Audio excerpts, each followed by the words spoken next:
want to hear a scary story? Oh boy, I'm ready to hear a scary story. Well, I'm sure the audience is too because they clicked on this. Because everybody, welcome to the coverage of Velma Season 2 at Cheap Secret Pod. With me today we have... Hello, everybody. I'm the Geeky Writer, one of your hosts. I'm Crimson Maroon. And I'm Sprinks. And hey, if you're listening anywhere but Crystal Cove, Town High, wherever, you can find us on TikTok, Twitter, Instagram, Facebook, Blueski. I love the way I call it that. We're also on YouTube and Rumble if you prefer a visual side of things, or tons of audio forms on podcast platforms out there as well. And we also have a LetterBoxd if you're interested in our averaged out graphs and numbers of what we are covering or have covered in the past. Anyway, as we said, covering Season 2 of Velma because covered Season 1. Where else are we going to do Season 2 but in our Scooby-Doo season? Kind of seemed appropriate. Is it appropriate that it's the last thing in this season? Debatable. Who knows? Debatable. Debatable. We went from a few highs to real low. Spoilers, everyone. Ryder, please. I guess let's start with histories. Let's just go down the line. Ryder, go ahead. Scooby-Doo history, played games, was kind of new to it, watched everything. There's my real history. Velma, I did watch Season 1 for the podcast. That was fun to hang out with you guys and vent. Was not an enjoyable time watching the show. And this is my first time for Velma Season 2. Awesome. Cool. Crimson. Alrighty. Scooby-Doo. For more in-depth Scooby-Doo history, check out the live-action Scooby-Doo James Gunn one that we covered. But I've seen a lot of the shows. I had a lot of merchandise. I played the video game, some board games. Well in-depth with Scooby-Doo. Saw Season 1 of Velma with Sprinks and Sinister when we covered it last time, which was a while ago at this point. Over a year. Yeah, and I saw our coverage of it, so I saw it once, listened to our coverage once, and then Season 2 I've seen once for this coverage. Sweet. Let's see. Big Scooby-Doo guy when I was growing up. Watched the originals. Watched the Scooby-Doo show, the new Scooby-Doo show. Never saw Pup Named Scooby-Doo. Really, just little tidbits. What's New Scooby-Doo kind of grew on of my age. Saw a lot of movies. Batman Meets Scooby-Doo was one of my favorites. Grew up with like Boo Brothers and Reluctant Werewolf and a bunch of stuff like that. All the VHS movies that's in the coverage of that, talked about all those. Had like a Leapfrog stuff, video games, toys, tons of Scooby-Doo stuff. Seen Season 1 of Velma once for the pod, as Crimson said, and then I've seen Season 2 now once all the way through, and I guess the special also included, which we're also covering if you're debating whether or not that's in this. This is in that Halloween special. And I re-listened to our reviews of Season 1. To get a refresh. And to get a refresh. Kind of where I guess we left off. Did I listen to our coverage of Season 1? No. So, Episode 1 recap, completely I don't remember like any of it. I was kind of blind. But before we get to there, we're going to start with some facts I have here. Took them off the internet. Grain of salt, ladies and gentlemen, if they're real or not. The initial release date of Season 2 was April 25th, 2024, where the Halloween special came out October 3rd, 2024. So a bit of a jump throughout the year. Runtime of the season is 10 episodes and then the one Halloween special. I could not find a budget or box office, crazy, for this show. Its rating I found was TV 14. Fits in the genre of mystery, comedy, and horror. Its director changed between episodes in the season, but its overall showrunner creator was Charlie Grandy. And then I have a couple fun facts I found.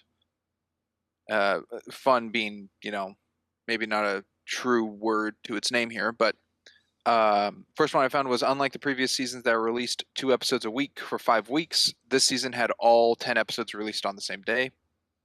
Pump and dump, get it out. It's kind of what it felt like.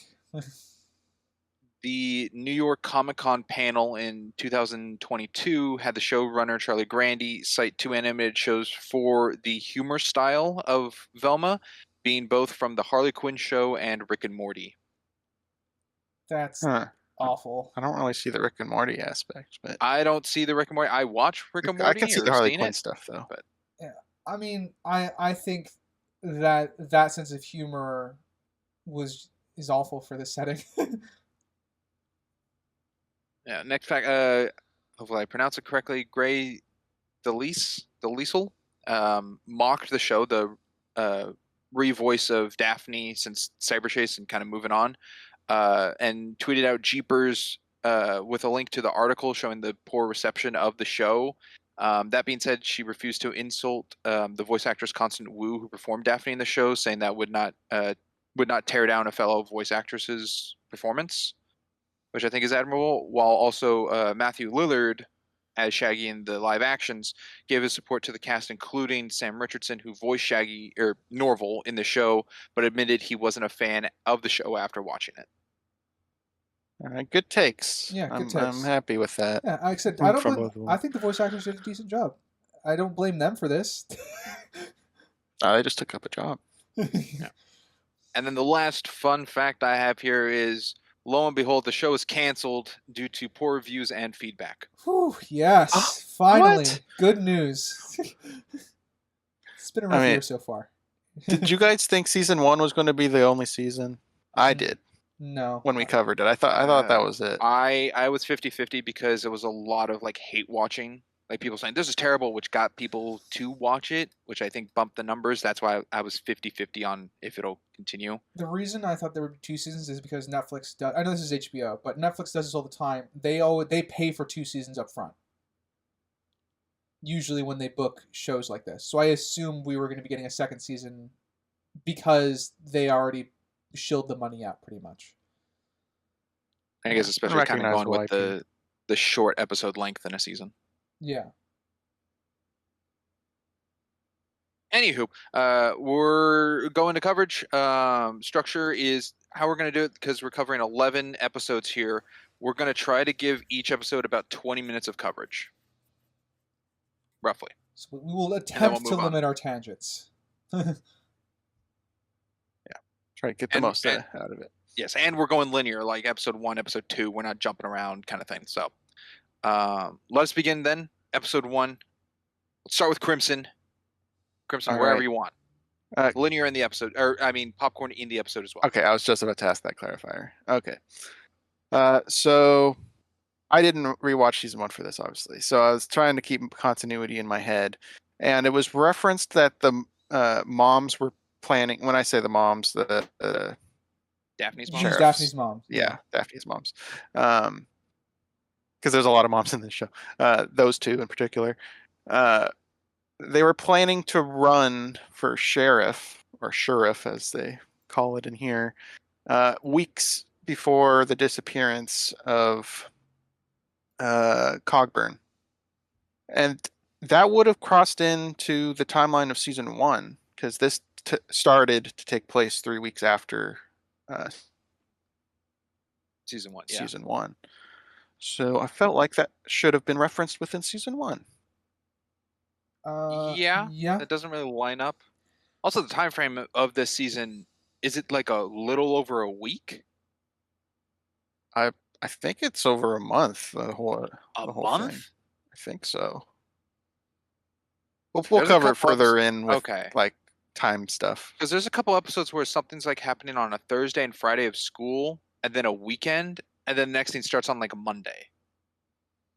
Yeah, we'll figure out the timeline. There's a lot in these as we go along. We'll try to. Gotcha. Anyway, that example though, Crimson, of the time thing with the sheriffs, I agree with. That would be a background thing of the previous season, which didn't look like it was happening. At least from what I can remember. Yeah. I agree. I'll jump to Velma in the graveyard. Her whole reason for doing this is to prove that she's right, which, I tend to prefer my protagonists being a little bit likable, but it just felt like a return to form for this Yes. version of Velma. Egotistical, It is within this self-absorbed. character. Yeah. And not afraid to say anything about it. Mhm. How do you two feel reusing the hallucination bit from season 1 but giving it to a different character?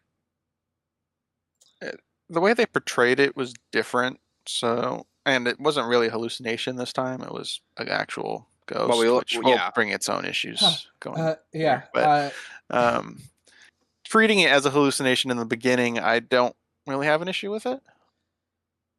Because at least they try to back it with Norville having guilt about killing somebody. So it makes sense, at least the way they're implementing it. I don't have issue with it in concept. Their execution, however, breaks down already in the first episode.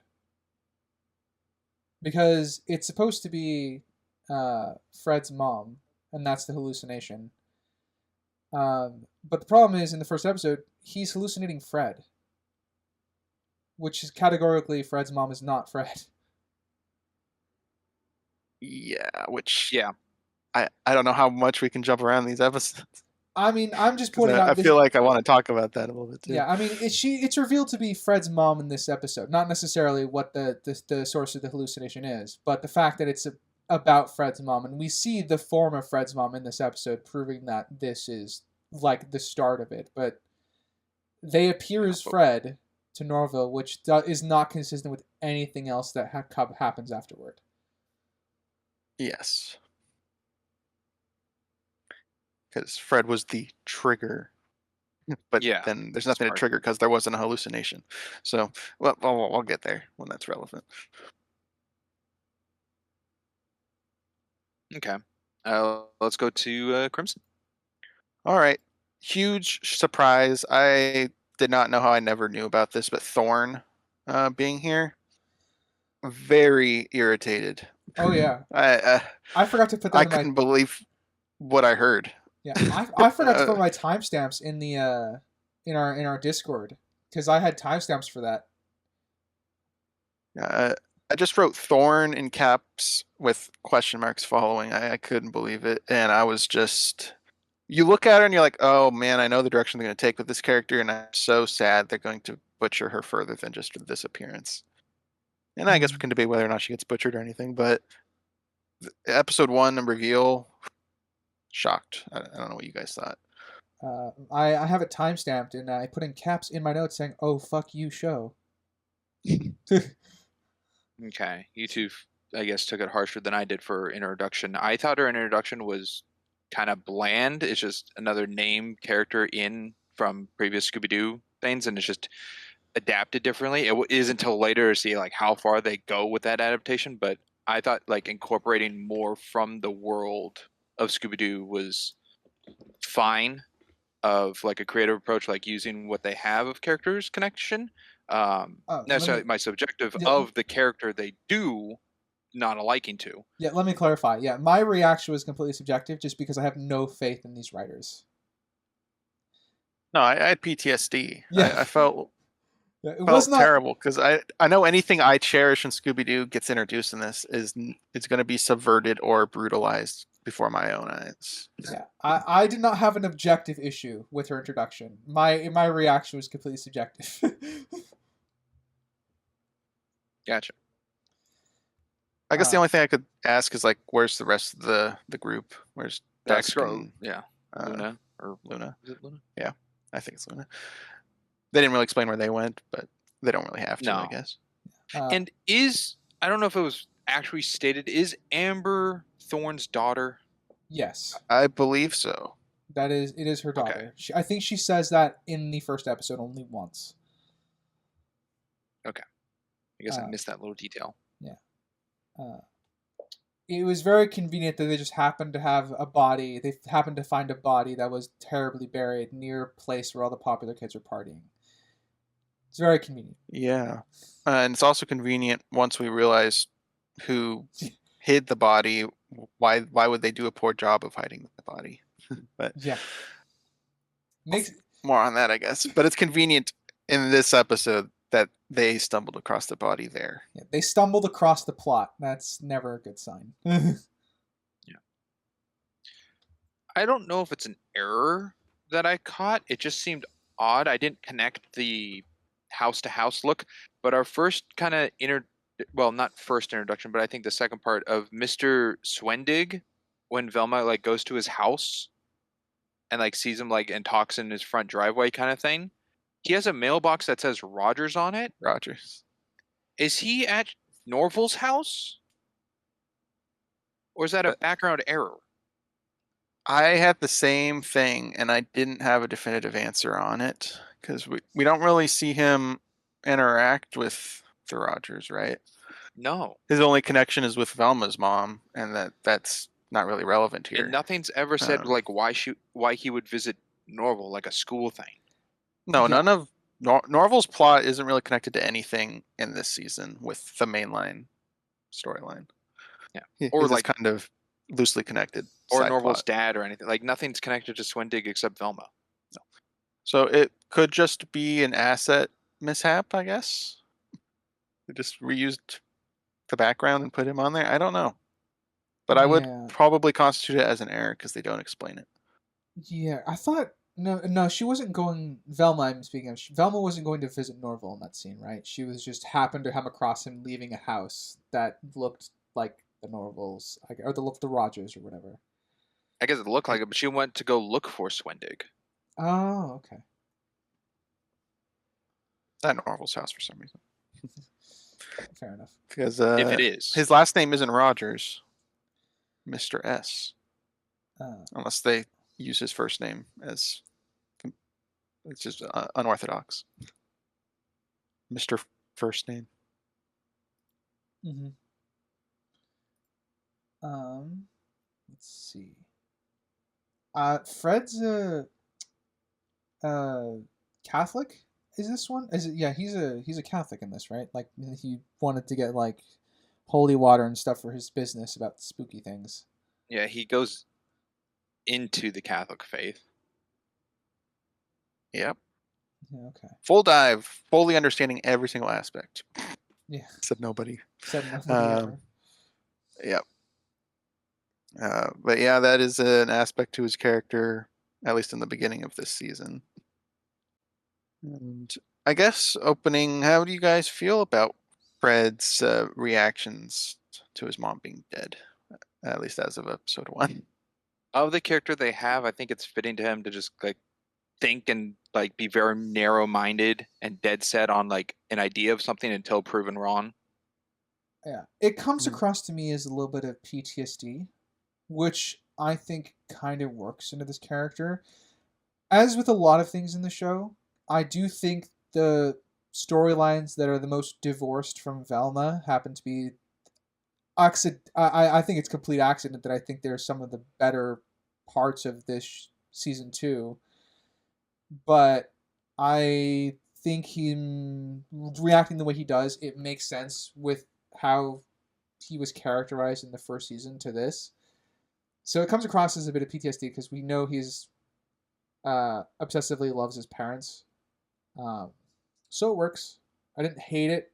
As far as the objective is concerned, I obviously personally was annoyed by it at times. And yeah, I guess for me, I think it was fine with what we had established with season 1 of his character being a bumbling idiot, and I could see him extrapolating his grief in the form of using, I guess, religion and just directly blaming the killer of his mom. I mean, that makes sense.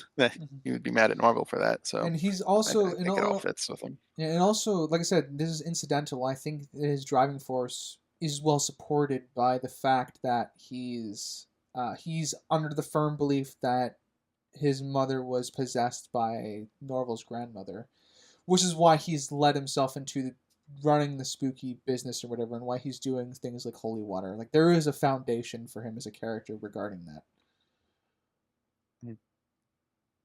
Yeah. I have a question for Ryder, more so than Crimson, but Crimson, feel free to lay in. Of towards the end of the episode where Daphne and Velma and Amber and Daphne's moms are in the room, like all talking, and there's just a bit where it's like a conversation of questions, where it's just people just answer each other with another question, just back and forth for their conversation. And I didn't know that is that structurally written well because it moves on or like continues within their characters of what to do, or is that very like clumsily made You mean of just making like a big mystery? You mean the scene where they step away from the party? Yeah, so like in a back room. Yeah. Okay. So yeah, it's not the end of the episode, but yeah, it's about 2/3 or 3/3 of the way in, 3/4 of the way in. I think it works. It's not entirely questions. It's not entirely constant questions that are being asked. It's them just sharing information with each other, and via the occasional question that happens to come up. I think it's okay structurally. It's very, very ham-fisted, so I'd arguably it's they don't really try to make the dialogue flow smoothly. That would be my main criticism about that scene, if I'm thinking of the right scene. Well, is this when Velma accused them of knowing about the murder? Is that what the scene you're Yes. referencing? Yeah. Okay. In terms of the flow of questioning back and forth, I think it was okay. That is a balance you have to do with these like 25-minute episodes of a serialized show, because this one is serialized. To cram in as much info, I don't think it was egregious for what it was. Yeah. Guess Not that's my egregious. answer. It's yeah. Anyway, I'm assuming you have your own thoughts on it, Springs. I just thought it was maybe a little clumsy because I think it's just to start off like with the pilot, I guess, of the season, to just give like a bunch of questions and mystery onto the audience to like think of what the answers could be as Yeah, the show continues. I agree with that. It's very expository. And I also agree it's a little clumsy too. I think it still mostly does the job as intended. Yeah, Okay. it delivers the hooks, the questions. I guess on the topic of the moms knowing about the murder, or heavily implied murder, the just blood in the room. I'm really confused what they wanted with these two characters, the moms. Well, I And it will think it be gets more to the prevalent through the point- season. But Man, don't I have that yeah, question for a lot of characters? No, I think it just gets to the point of trying to make people culprits. I don't know if they were really framing them up as like suspects. Oh, like a red herring. I mean, it could be. I mean, potentially. I will say there's a point in the show where I thought one of the two moms was the killer. Oh. I Check to hear had when that that is. briefly as well, but I ended up writing past that. They pretty much shut that quote unquote red herring down in less than like a minute for me, or when I thought of it.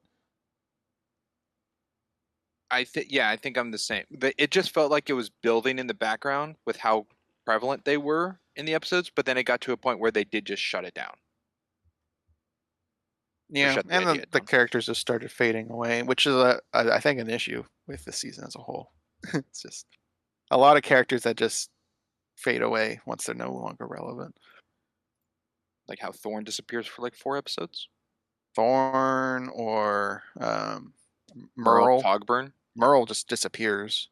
He disappears, and then it's like, oh yeah, he won. Yeah, and then after he wins, he's just gone. He's not part of the ending. But Well, I mean, whatever, he's we'll there get at the end, but he's not really part of the build up to the end.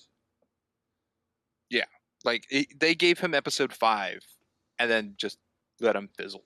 Yeah, because I mean, he is there in episode 10 because I think he's killed by Scrappy.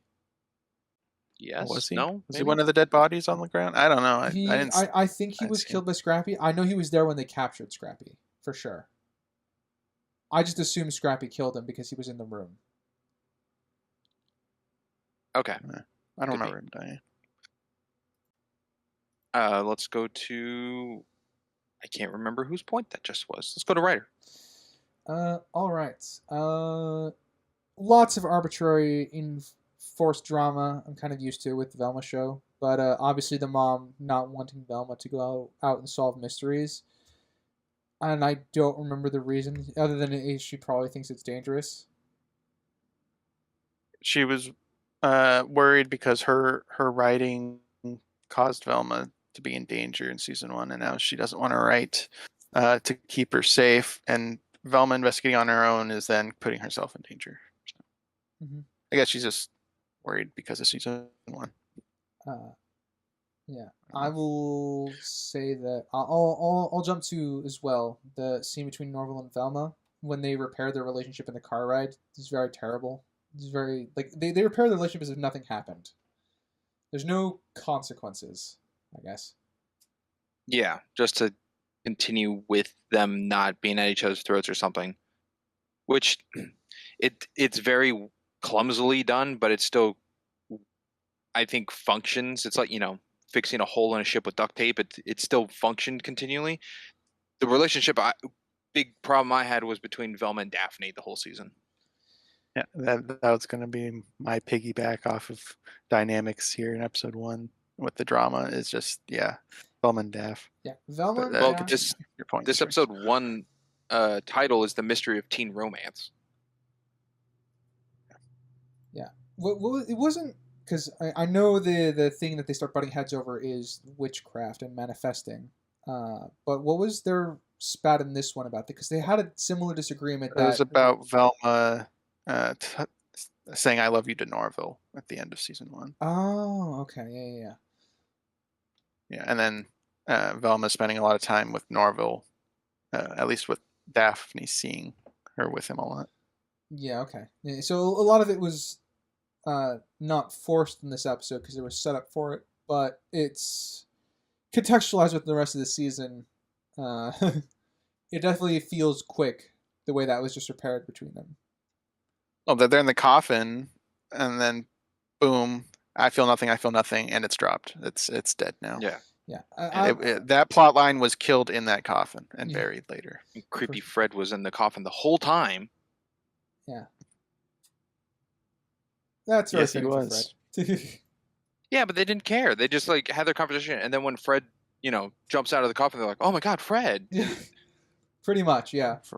Fred the weirdo. Fred the weirdo. So I guess I kind of touched on it. The mom's, I guess, portrayal in this season, and them knowing about a murder and keeping it hush hush, really, I think, negatively detracts from their season 1 portrayals. Because from what I can remember, and I don't remember too much, they seemed like decent cops. They were terrible with interrogations, but they weren't selfish. From what I remember, I don't remember anything being selfish. Yeah, they've definitely and them hiding the murder to help their campaign, I felt was out of their characters. I agree. That's what made me go into that they were suspect kind of play by the shift change of them. And being a couple, it's like, okay, they're helping one another. They know of, I guess, possibly one of them is the killer or both in tangent working together. But I just saw that shift as okay, looking at them. And then it gets shut down in episode 7 or something. Yeah. Well, I do think their characters got hit immediately in episode 1 here. I agree. I don't have any I don't have any disagreements with that. Gotcha. Well, being that that's what we'll have on episode 1, let's go into episode 2 now. Creaky Friday. Since that was just Crimson's point, let's go to Ryder for a start. All right, Creaky Friday. So, I think this is the start of, I think, one of the slightly better aspects of the show. Norville and Lola, I think, start in this episode because she invites them over to give them bodies, right? Was it this one? Yes, the stands, right? On the skateboards. Yeah, the skateboards. Yeah. So we can talk about how the logistics of that doesn't work, but I actually found this to be a somewhat decent foundation for a relationship in that if this is the right one, I think it is, Norville wanting to get help, needs help with his hallucinations and help the brain vat girls in turn, and Lola is the one that sticks around to help him, despite him not really telling them about his real intention of trying to get help for himself by giving them bodies. It was kind of a quid pro quo thing in his mind. But I find that to be a good foundation for a relationship because they're both staying with each other at their worst.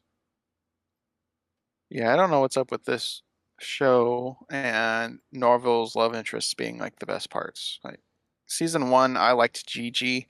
Not so much in this season, but season 1, I liked Gigi. I mean, And she's this, one of those I like characters Lola. who gets sidelined. Yeah. She just Yeah. pops up here and there with Olive. Yeah. So I like Lola in this quite a lot. Me too. I do think that their relationship is definitely one of the brighter spots of season 2, and I unfortunately attribute it to mostly accident. I don't think the writers intended for that to be the better part of season 2. Yeah, I can't say their intent. I don't know, but whatever it was. Do you think Lola's still fine all the way to the end?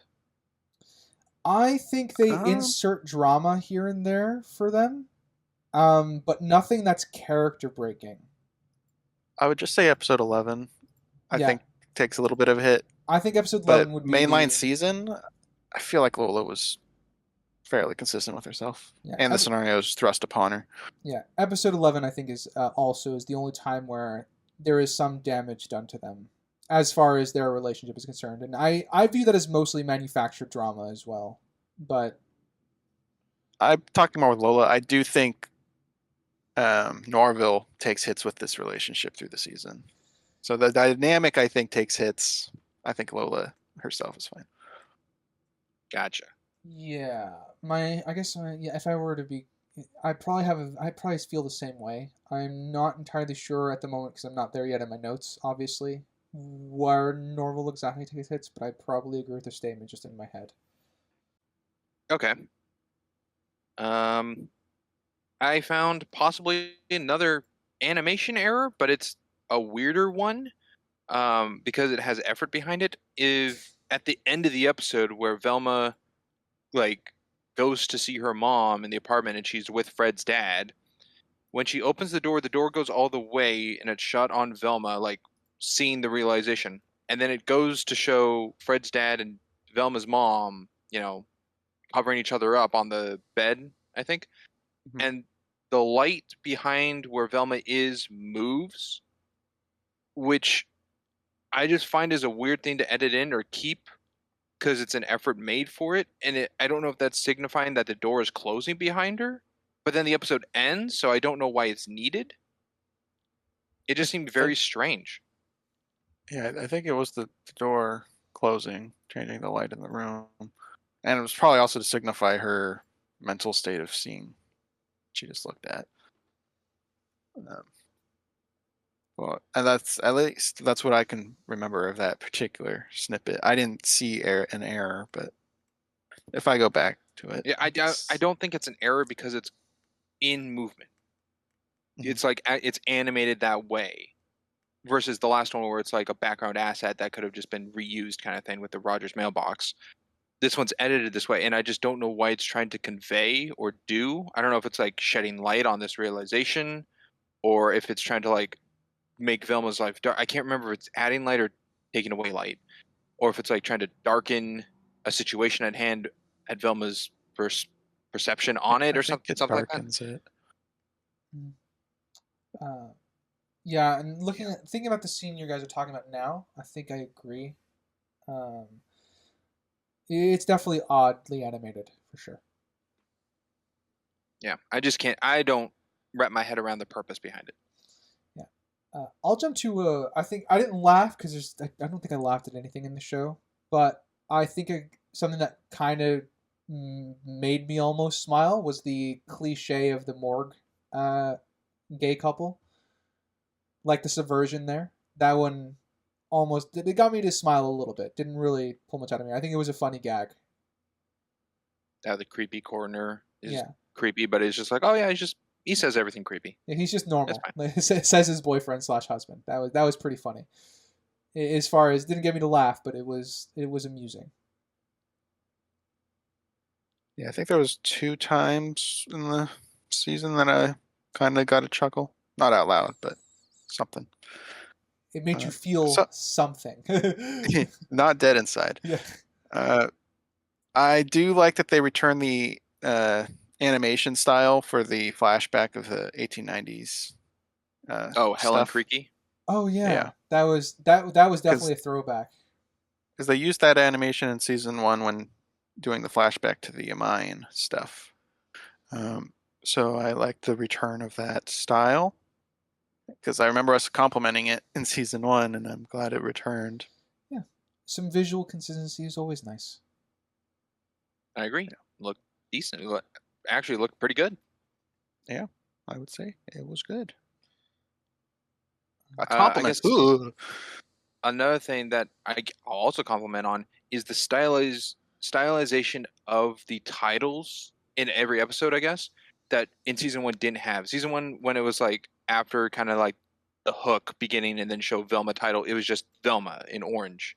This one has like different styles to all of that with like the two, like the first episode with the name in the dirt, and then This was the locker. the locker one, and then there's like a Then you got the bookcase one. jewelry. Yeah. There's one in the caves, Under the van. crystals. There's one. Yeah. They got creative with it. I honestly think it's one of the best things this season did. Were these titles. I think there's only one title that was questionable because the A was like a reversed D, but I still understood the point of what they were doing. Gotcha. Let's go to writer. Yeah, I will jump to, I guess, the A plot for this episode. We didn't really mention. There's end credit scenes for each episode, and the last end credit scene there was a teacher. There was a teacher introduced in the previous episode. The biology teacher Mr. died. S. Mr. What? Huh? Mr. S. Thank you, Mr. S. They call him Mr. S all the time. Okay, Mr. S. Got killed, and he is kind of this drive. He was now the driving force of the plot for this episode when he turns up dead, because Velma and Fred has something Amber. related to the investigation, and Velma wants to know what it is. So she sort of extorts Fred ultimately by taking advantage of the school system to like rig the Creaky Friday partnership game. Yes. It's very, very, very overly complicated, but I guess, there's a lot of things that go into this. I think I was just annoyed again by what Velma's driving purpose was in this episode, being just selfish and egotistical, wanting to prove Daphne wrong, or not really listening to her about the soulmates thing.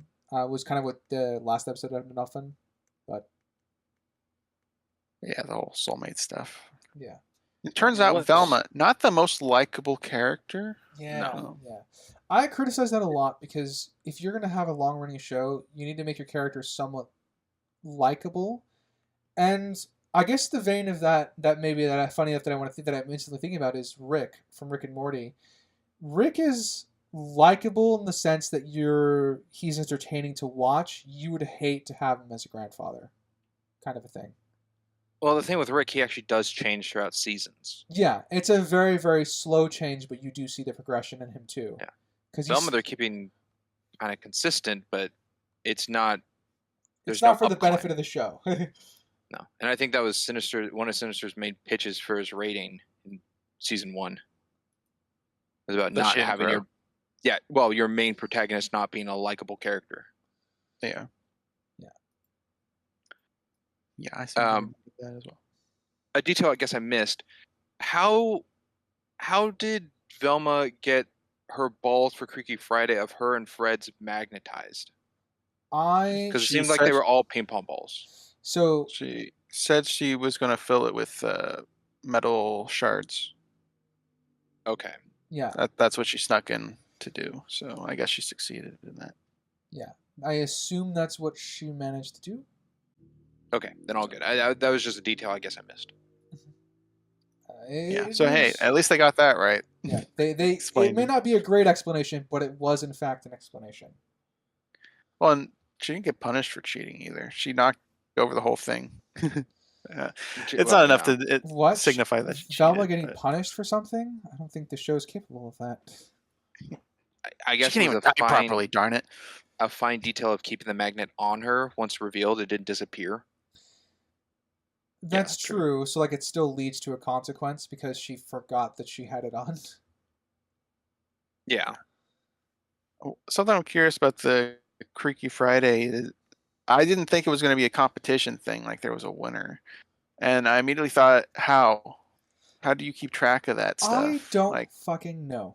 This in elementary school, No. you had like those fundraiser things where you tried to sell like a catalog of chocolates or whatever, and then the Yeah, but person you would actually have a buy number. or sign a paper, or you'd have some documentation of proof that you're doing something. This, you're just going around oiling hinges of doors, and there's no documentation or proof of anything. This competition makes no fucking sense. I think that the winners just lie. Typically, I think so. I do think Amber and Daph won by virtue of the fact of them counting the morgue doors, but I think that winners just typically lie. Doesn't make any fucking sense how this is run. Yeah, I suppose so. Like I guess if you'd want they to be had the last chaperones- person. Yeah, if they had chaperones, I guess it would make sense. But there's no chaperones. But then the chaperones could lie, especially in this town. If like you went door to door oiling people's doors, if you had like a ledger of them signing or something, signatures. Oh, yeah, that's documented some proof. documentation. But we get nothing. No, on that. there's nothing here. It's just what Daphne and Amber just go. We did the hospital. All right, that's 500. You're done. Congratulations. I'm gonna say it now. Plot armor. Amber should have died, and it's quite a shame. She got hit by a Amber car. should have died. Oh, okay. I think Oh. one more part. Yeah, that was a hard hit. There's Daphne's reaction was as if she died. So, there's but she got up just fine to oil some doors at a hospital because it was manifested. Yep. Is it this episode that we were introduced to the Rogers trying to get Norville to do weed as a solution, or is that next episode? That's next. That's next one, I think. Yeah. I don't think that's in this one. He's This one has the hallucination of his eye getting drilled out. Yeah. pretty graphic for an Graphic. animation, but hey, I guess I appreciate the sheer brutality. Something I didn't like was William didn't remember who Velma was, and I just couldn't believe it. Oh, she's poor. After all of season 1, and she's like the thorn in his family's side in season 1. She's constantly brought up by Fred, and it's not someone you could ever forget. Yeah. How could you William's forget busy that with a lot of irritation? stuff. Yeah.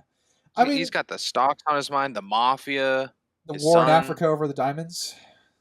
That too, yeah.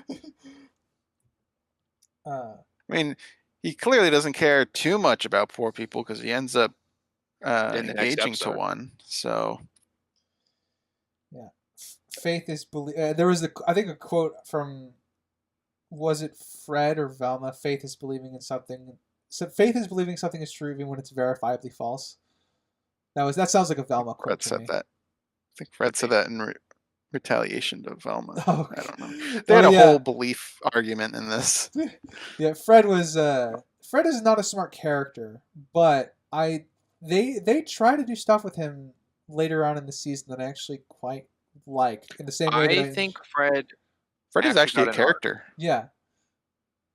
Fred's a character. Fred's a character, and so is again Norville and Lola's dynamic. I do think Norville benefits mostly from that dynamic as well, even though there are some missteps. I think Norville gets better once we know once he knows his hallucination is an actual ghost. But up to that point, it's just kind of like he says a couple words, and then hallucination has to go eat, and that's how they kind of like just cut him out of conversations. Interesting way to start. I guess eating heals hallucinations that aren't hallucinations. Yeah, whatever that means. Doesn't make any sense. But what do we think about this being the way they introduced his eating obsession? I don't like it. I don't necessarily like it, but they kind of explain slightly that it's the mom who eating is a comfort for her when she takes over a body. Right? That's what I'm thinking. What? Oh, What are you talking about? Isn't there something where yes, she's in that's someone's a body good and catch. eating? When she's the mom, whenever she's in Edna Purdue, whenever she's in Daphne's body, eats for comfort. Well, she eats for comfort because she can't eat that food being old. She Oh, I see. totally utilizes being in a Like, maybe I'm younger mixing them up. body. I see. So, sure. I don't know. I feel like they had to shoehorn in an aspect of Shaggy, or in this case Norville, with food, because that's a pretty iconic trait of the character that wasn't really present all that much in season 1, from what I recall. Yeah, So I think there they was had- just an open bag had of to go food reason. wherever he kind of was in season 1. Yeah, it's not Like on like the he ever went crazy dashboard for or- food or anything. I'm No. starving, Velma. Give me some food. Did they? I don't know which way you guys lean. Did they make Fred a cannibal in this episode?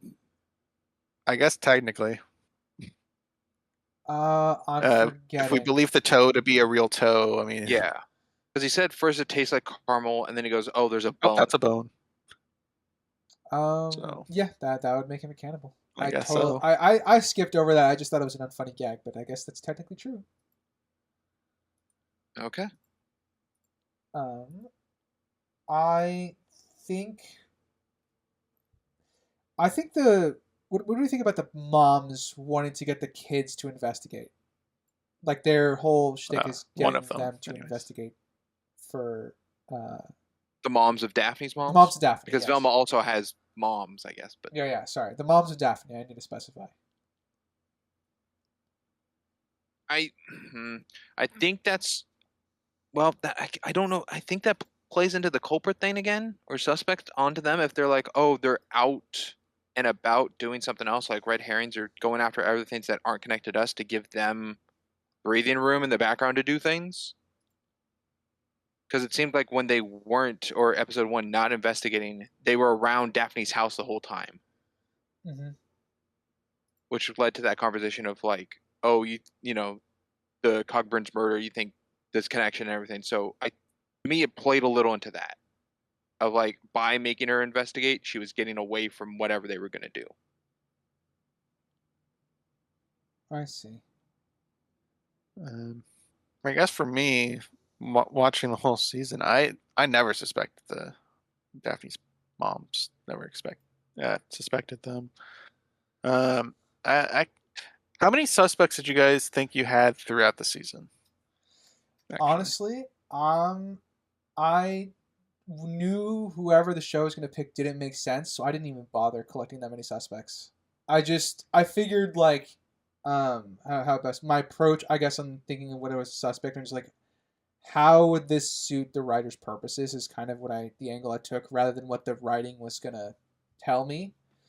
So I kind of just I went through Daphne's moms as potential suspects. I wasn't looking at the evidence the show was giving me. I was just thinking about what the writers would think would give them like the most entertaining twist, because that's all they would care about. I saw it as one of two ways, and I guess they kind of both worked. The actual ending suspect of who it is didn't get that until that episode. But I thought it was either a character from episode 1 that would just be kind of fishy, but all the way up to it's revealed, and then they'd give a story of their back of like what their plan was, and it would be a bunch of stuff that was happening in the background that we never saw. Or it would be a character introduced like halfway through the season, kind of thing. I thought it was going to be one of those two. Yeah. Well, I mean, in particular suspects, because you were saying at some level you were thinking it could be potentially the moms, or at least one of them. I thought it was the shorter mom. Yeah. Were there any other suspects that you shifted to throughout? And if so, like how many by the end were you considering? None. I just had it on her until it stopped. Just her? Okay. Yeah. Yeah. I was the same way. I was stuck on one the whole time. So. Yeah. I didn't do that because these writers operate a lot like Rian Johnson does for his whatever his mystery, whatever his mystery whodunit series is called, the Knives Out series or whatever. He has a habit of just like blatantly lying to the audience with his filmography to just edit people out of shots where they clearly would have been in the film earlier. I took that as they're doing the same thing here. They just introduce new aspects to us constantly. So that for me is like a failure in mystery writing, is that they're not consistent with the clues available at the time. Like the clues don't build up on one on top of the other. They're just reintroduced a new one here and gives us a different suspect for an episode, and then they're introduced, and then that's dropped. You know, it's kind of done in that vein for a lot of the show. Gotcha. Sorry, I just went to the side to like look up the writer, and it just seems like Charlie Grandy did like development of like every written story. Yeah. It seems 6 of them were specifically just him, but he came across sure to me there as the was some showrunner, overviews. lead writer. Take your pick. I blame him. I thought Mindy Kaling was involved more. Maybe that was just season it one. just seemed Mindy seemed executive producer. Yeah, Mindy Kaling's executive producer, so she's definitely had a say, but not necessarily lead writer. I guess my last thing, because I think we're running out We'll go of with your time, last point. is the brains, the popular girls that are in the jars. How do you guys feel about them being utilized? I guess I'm glad they weren't forgotten. And like I said, I do like Lola as a character. It's being used. interesting that they are popular girls, but they're not with the group of popular girls. If that makes sense, it's like just It's kind of the been 3 of splintered them. off now. Yeah, they're not along like Gigi, Daphne, and Olive kind of thing. They're usually with them. I can remember the several scenes where they're all together. So they're still the popular group. They're just not always together, which makes sense. I didn't really have an issue with that. To answer your question, Crimson, I agree, because I would rather them be present in the show like this consistently than a like one-off joke. So I like the consistency of their presence, because it makes sense that since they're living, quote unquote, that they would still be around. And I like that their friends aren't vain enough to just forget about them just because they're brains, which I appreciate. There is something nice, I guess, in that. Gotcha. Well, with that, we'll go on to episode 3. When Velma met money. I'm gonna start this one and go with that kind of like timeline thing we questioned. So, to me, it feels like Creaky Friday was like the Friday, and then a weekend happened, and then this Monday's the science fair. And I find it weird that everyone's involved. Yeah, the only addition I would make onto your timescale is Creaky Friday was only half the episode, because there was still part of that last episode that was not Creaky Friday, because they had to break in and at night and adjust the stuff, like the ping pong balls for Creaky Friday. Yes, but the events of oil and everything, I would assume occurred on Friday. Yes, that I assume would occur on Friday. I thought you were talking specifically the episode, not the event of. No, like the day of Creaky Friday happened on a Friday, and then the next school day we see, which I'm guessing is that Monday, is now a science fair. And it's just interesting that everyone's involved in Creaky Friday. Now everyone's involved in the science fair, and then later, like everyone's involved in this road trip. It seems like a lot's happening within a time, because there's a line said in one of these episodes where they go, 4 murders in a week. And I go, oh, so the events of Creaky Friday and the science fair, all this is happening in a week as well, which seems a lot for a school to be doing. I don't remember that line. I don't. I mean, that would line change either. my timeline on it. Yeah, I don't remember that line. That if that's there, that does change the timeline of a lot of things. This is a lot happening. Yeah, I think it's when they find the coroner's bodies after the events of episode 4. Yeah, at the beginning of episode 5. Sorry, jumping ahead, but episode 5 starts with 4 deaths in the past week. Okay. I mean, a lot can happen at a school within a week. Like you can have an assembly, and then you could have a science fair, and then you could have like Spirit Week. It's not unfeasible to have a lot of events, but it's not. But it seems the episodes are tailored around those to try to get a I don't know, everyone around so it doesn't seem boring.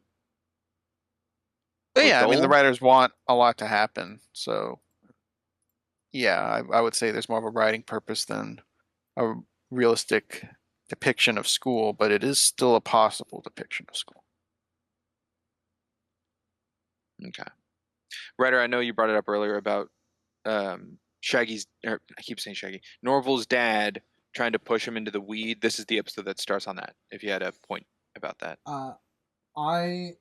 I just thought it was weird that that's how they introduced the whole get high man aspect, to try to introduce that to Norville's character. Well, in season 1, they did touch on that he doesn't use weed. It was like a joke they had because everyone thinks in the mainline Scooby-Doo that Shaggy's a stoner, right? Yeah. So it was a subversion. This one doesn't. But they went way crazy on this because the dad in season 1, I don't remember being this crazy stoner guy that's Yeah. obsessed with weed. The dad was not. He was a Neither do I. therapist and or a counselor. He was a school counselor, and he wasn't a counselor in this. I don't remember why. Yeah, I don't know why they just. I don't remember if he got fired in season 1. I don't think so. I but don't recall. they hire him on to be the science fair guy for some reason. Yeah, I have a lot of. I think his dad is inconsistent from what we have from season 1 going into this. I don't think there's. So I didn't appreciate, I guess, what they decided to do. Yeah, I think he's inconsistent. Certainly with the weed thing, potentially with the counselor, because I don't remember enough to say for sure. I don't remember if he got fired. Yeah. They do have him in the school, though, like roaming around and doing things. So I don't know if that's to kind of go with he's still a member of the school. Yeah, I think he still works there. They just don't play with that at all. Outside of the whole Breakfast Clubs episode. Oh gosh. And then he's the judge of the science fair in this episode. Yeah. I think my best guess for why he's judge of the science fair is Fred's dad paid the school a ton of money for him to judge the science fair to rig it so that Velma could win. Could be. Yeah, but I think his dad would have done that with anybody. Yeah, that's me doing a lot of writing for the writers. I still think it's pretty fucking lame. The lame thing for me there is that there's only one judge. That's also pretty terrible. They even bring that up with the chili competition later. Yeah. I feel like it felt to me like the first 10 minutes of this episode was mostly pointless filler. Because what was with the Shaggy image in the PH strip? I was waiting to ask that very question. I have no idea. I didn't understand that joke. What was that? I didn't get it at all. I don't even know what you're talking about. Man, I was really hoping you guys would. When with the P test sample. Yeah. Oh. You get an image of original Shaggy, but high on the test strip. Oh. And I don't know why. I didn't see that, and that's dumb. Okay. So I guess it's some sort of reference, but I don't understand it at all. Guess they're calling OG Shaggy Battle of Piss? I don't know. I don't know if they're doing that or trying to like signify like he's a level on a pH strip of like how high someone is, like your Shaggy level high. Yeah, something. I don't know. Maybe that's the person that. I mean, this one has a lot. Continue, Raider. Yeah, I said maybe that's the person that he was trying to get like the P from, because that's a part of the plot of this episode. He's trying to get like a fake urine sample. Yeah, he's trying to get a fake urine sample. That might be the person he's getting the fake urine sample from. Oh my gosh, that's probably it. That doesn't make sense then, because this is at the beginning of the episode of this strip, and then he has to go to Velma for help and find it from someone else later. Norville said he's been tricking his dad about this weed thing forever. So I guess this Shaggy, the test strip Shaggy, was his normal supplier, I guess. Oh. That's what I Weird. guess what it is. Weird. So- I was gonna say this season, as far as I can recall, definitely has the most references to the original show. I don't remember there being this many in the season 1 of this. There's references to a lot of stuff. Like there's posters in the background of like A what is bunch it? of old monsters. Yeah. You got the 1,000-volt ghost, and later on Charlie you get the the space fun- kook What ghost was it? Charlie the Yeah. Funland robot in Yeah. Norville's in the room. back.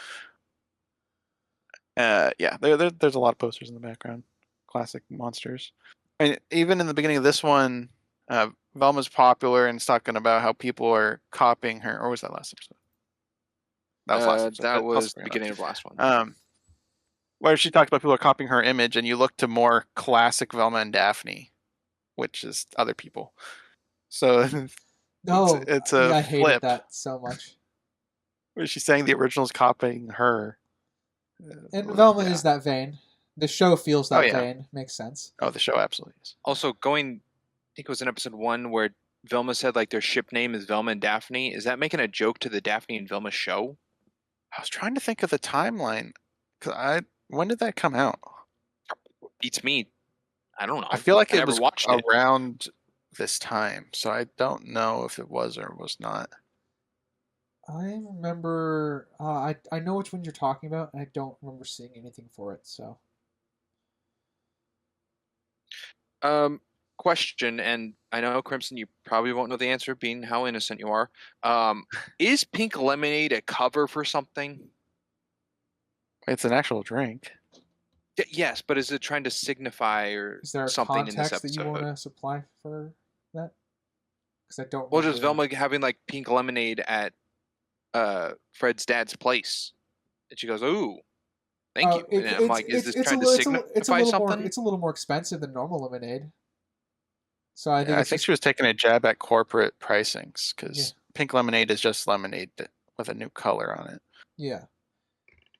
But they Okay. hike it up even though it's the same product. Oh God. I think it was a corporate jab. I hate the musical number so much. What? Yeah, shockingly. You're poor. You're poor. Well, Blah, blah. You're I'm poor. neutral on it. I hate it because once again they don't know how to write a good character without. I just hate the writing for Velma so much. So they introduced the character in this episode with her watching her toy get run over by a rich person, and I think it's Fred's mom that just throws money out. At And it was her. a fake bill. Yeah. Yeah. And then they continue on into this episode where Velma's now turned and enjoys being rich and what have you. And they run over another kid's toy, but they don't even throw out any fake money. Which is I don't know. I felt that's a little too much even for Velma. No, I'm like, that's fitting to who she is. I She's see been this influenced by Velma. someone else, but She could do everything except murder people. I feel this Velma. I feel she's just that callous. Yeah, in and this for me is the introduction of something I didn't shockingly don't like what they do with Velma's character for serialized storytelling. They do something that's not serialized. They introduce something as a character trait for Velma to get rid of it by the end of the episode. They start doing Yeah, that with this episode. So in this one, it's the whole, being rich. The next episode after this is going to be the social media thing, and then it just keeps going. I see and what stuff you like that. These mini lessons. Yeah, that these mini she lessons. doesn't really carry the that- lessons on. Yeah, exactly. So it's for me. Falls under the. It makes sense to her character, I guess, that she would be like an asshole this way. But in terms of writing, they're introducing something and immediately dropping it in a serialized story where that would much better suit to like a more classical TV show where everything is reset by the end of the episode. That's why there's no consequences like in sitcoms usually. There's a reset button at the end of each episode. yeah, And that Or like, annoys me. classic Looney Tunes stuff where they get their head blown off and then the next episode totally fine. Yeah. Interesting you bring up Looney Tunes. Yeah. So that for me is what I don't like about her being put on this journey, because it's just wasting our time as an audience. wasting our time as an audience. Does it feel like the first like 4 or 5 episodes are just kind of wasteful? Like Like, some, how much did it actually think play so. into I think episode 3 the by ending itself is plot? absolutely. yeah, I think the only things that were worthwhile in this episode is Norville and Lola, and then in this episode, Fred, because Fred goes on an arc in this episode. I think is far more meaningful than than a lot of other things that has happened in season 1 and season 2. What are your guys' 2 favorite characters in this season? Whole I feel season, like not that's just a up question to this at the point. end. It's going to bridge into other points I'm going to have. I have to give 2. It changes Yeah. from episode to episode. So, my top 3 are typically Norville, Lola, and Fred. All right. As far as main characters.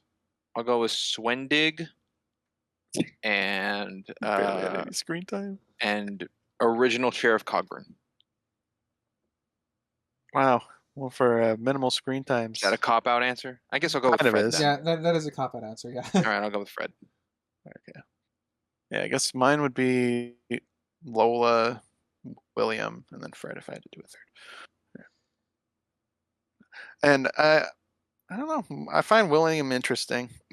William's in this season. entertaining. I enjoy him as entertainment. I was trying to stick to more main characters because I think Lola's featured more than, I guess, William.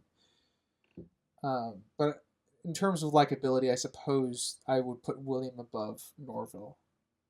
But I'm glad we all agree on Fred. It's just he actually had an arc. Yeah. Or a Against the positive writers' one. intent, I'm sure. Yeah, I'm sure they didn't I want Fred to be accidentally, likable. I think they may turn Fred into an, I was going to say an okay character. That's giving them too much credit. A character. So much credit that in the last episode they had to change him. Because I think Fred is the best part about this episode. Looking at my notes, I would probably agree. Sure. Yeah, it's not. I don't really have any highs in this episode, so Yeah, that's fair. Well, I mean, like for me, it's just Fred. Realizes what a real parent feels like. He gets hugged for the first time. It's pretty basic stuff, but they don't ruin the basic stuff. So thumbs up, writers, I guess. I had a It did baffling chuckle in this episode. out They loud, got- audible chuckle. well, just like absurdity. They got Neil deGrasse Tyson in this. I was Yeah. just about to say that. I lost a little respect for him being in this. 'Cause he would have known about season 1. Whether or not he saw it, I don't know. Yeah, but he would've- I feel the same for every voice actor here. I'm like, yeah, and Neil deGrasse Tyson to a degree, because there's other celebrities that show up, but I kind of feel the same. It's like in the same way, it's like you're here for a paycheck. I get it. Put in the best performance you can. Rex and I have seen him in another Scooby-Doo episode of something else. Yeah, guess Never. who? Yeah, exactly. And I prefer him in that, even though he has nothing in this. Yeah, he says like half a Well, line, and then gets It was the kind of punted by Velma. thing later on where they put in Elton John, where it's just like a name and an animation movement in the background. I'm like, okay, that's fine of a reference. When he spoke in this episode, I went, oh, okay, they got him, kind of thing. Yeah, he was Yeah, just Like I they half could a do that sentence. with like any character, but as soon as they start speaking or something, it's like, okay, now they're actually like fleshed or have a more purpose into this somehow. Yeah. Because in Norville's place, there was a poster of Neil deGrasse Tyson. Like, oh, interesting reference. And then he shows up at the science fair later. I'm like, oh, okay, it's more than just a nod with a poster. Oh, that's weird. How then Norville has no reaction to him being there. I really enjoyed the Velma robotic arm gag because she got punched in the face, and that made me laugh. She did get beat up. I That's appreciate nice. that. I guess another small thing I did like about this episode. I know I'm just throwing out quick praises because they're very rare. I also appreciated the consistency with Lola and Norville, like growing relationship. Like she's helping him with his brain project because he wants to get rid of his hallucinations. Yeah. Yeah, Well, they seem to be. excited to learn. Yeah, they seem to actually, as you stated, like friends to then a couple, to then there is a relationship foundation we're that relying they're on. working with here. Again, I think it's accidental. The same way I think Fred's arc is accidental. I did like Norville pointing out how all the science fair projects were probably helmed by parents, and that Fred's was the only one done by himself, and offering him the win. Did like that. Good on Shows that he has Norville. some principles attached to that character. But what makes toast? Where does toast come from? Let's see, I'm just getting my Yeah. notes. I was saying I'm pretty much out of this episode since we've kind of covered everything. What I have, unless you two have anything else. Because the only thing is that I don't think we really touched on is Amber and Daphne here. If they're manifesting science fair project, because manifesting is a common thread to this season. They're trying to manifest a clue. Yes, and what was manifested was Amber making a new friend from the envelope, being Daphne. Yeah, but who put that in there? And Probably Amber. Probably Amber.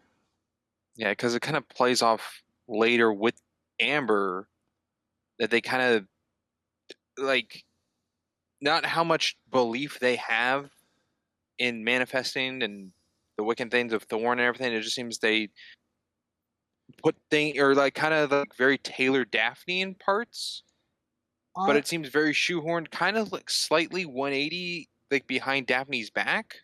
I think sometimes I think a lot of what Amber's character is she's trying to fit in.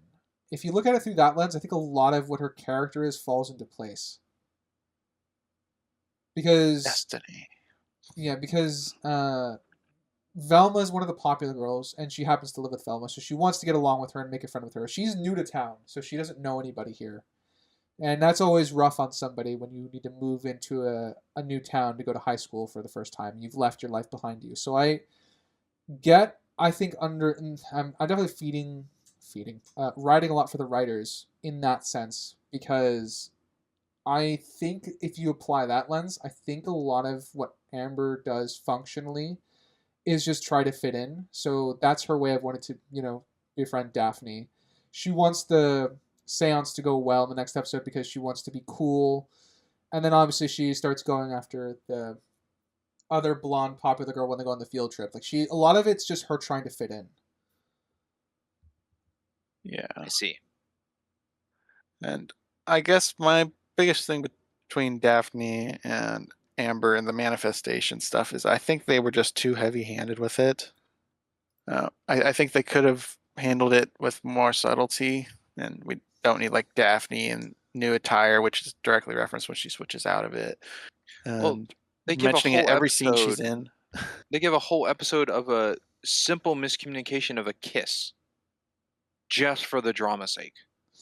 Yep. Yeah, the manifestation thing to me comes across as they're just inserting drama for the sake of inserting drama, which is a lot of what the writers' issues are. Even when they have given characters a good dynamic, which I'm gonna pick on again Norville and Lola for this. I think they have a good dynamic, but they just insert drama quite regularly to try and, I guess, ruin a good thing would be the way I would phrase it.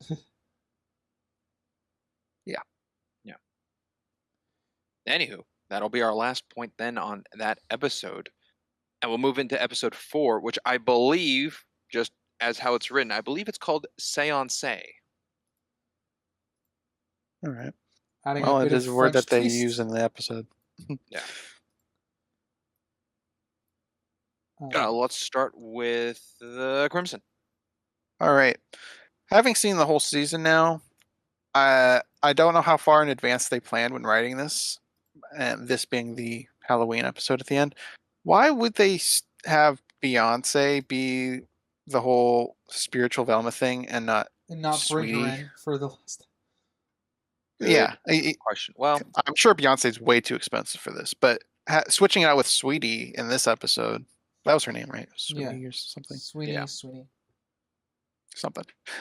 So that leads me to believe they didn't really have anyone for the final episode yet, or didn't write it yet, because I feel like this would be the prime spot to put that as like a setup to Velma's interest. Yeah, I think that's a behind the scenes thing because I don't think episode 11 was thought of when they made season 2, the special. I like the evidence. I have no idea Yeah. if it was all planned together or not. But looking at this would have been the time to set up that if they did plan it, but we don't know if they did or did not plan it. So now that we do have episode 11 and 4, I find this is kind of a weird continuity thingy. Yeah, I you would could label this as a throw continuity in. error. We get a Breakfast Club episode. Yay, man! I'm so happy. Sprinks, I'm sure you loved it. Yeah, I'm so Boo. happy that Velma decided to put commentary on like one of the most revered and greatest movies of all time because Velma's really known for having great takes on Yeah. being meta. I think the one joke about the Breakfast Club that I was okay with, which some things do of like making fun of the idea of stuff that has come before, is when is it Amon, I think? Or someone's like watching them on the tapes of like what's being recorded and they're like they're not doing anything. And just showing them sitting in a library. I'm like, okay, that's a little comical because yes, in Breakfast Club they're just in a detention, just sitting around doing nothing. And I'm like, okay, I get the joke of that. I think that was that Norville's dad? Might have been Normal's think. dad, and I don't remember he did sit in Someone with was the watching. cameras. Yeah. Yeah. So I have a start to something that's a slight nitpick for me later, which I think started fine as a joke, and then they revealed something which just defeated it all. But when Gigi is dropped off, her dad's name on his like military uniform says Gigi's father. Gigi's father. Yeah. Mhm. Yeah. And I'm like, later on, all right, doesn't it that's say funny. Gigi's dad? No, I think it's always Gigi's father. But later on, they actually give him a name, which I think defeats that whole joke. I think that's what was season 1. I think he had that on there last time. Did we meet him? And in did they season call one? him I don't his even name? remember in that. season 1? I don't remember if they called him his name, but the name tag of Gigi's father was in season 1. So Okay. How do we I'm feel like, I think that's about fine. Norville's joke about laughing empathy? That was just. I think that's a weird thing to write in for his character to like lose his empathy in the last episode and then recover it in this one.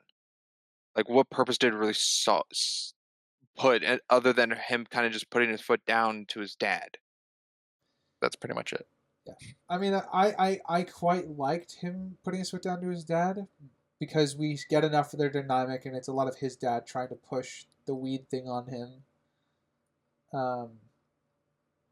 I don't know if I like, I guess, the result of it.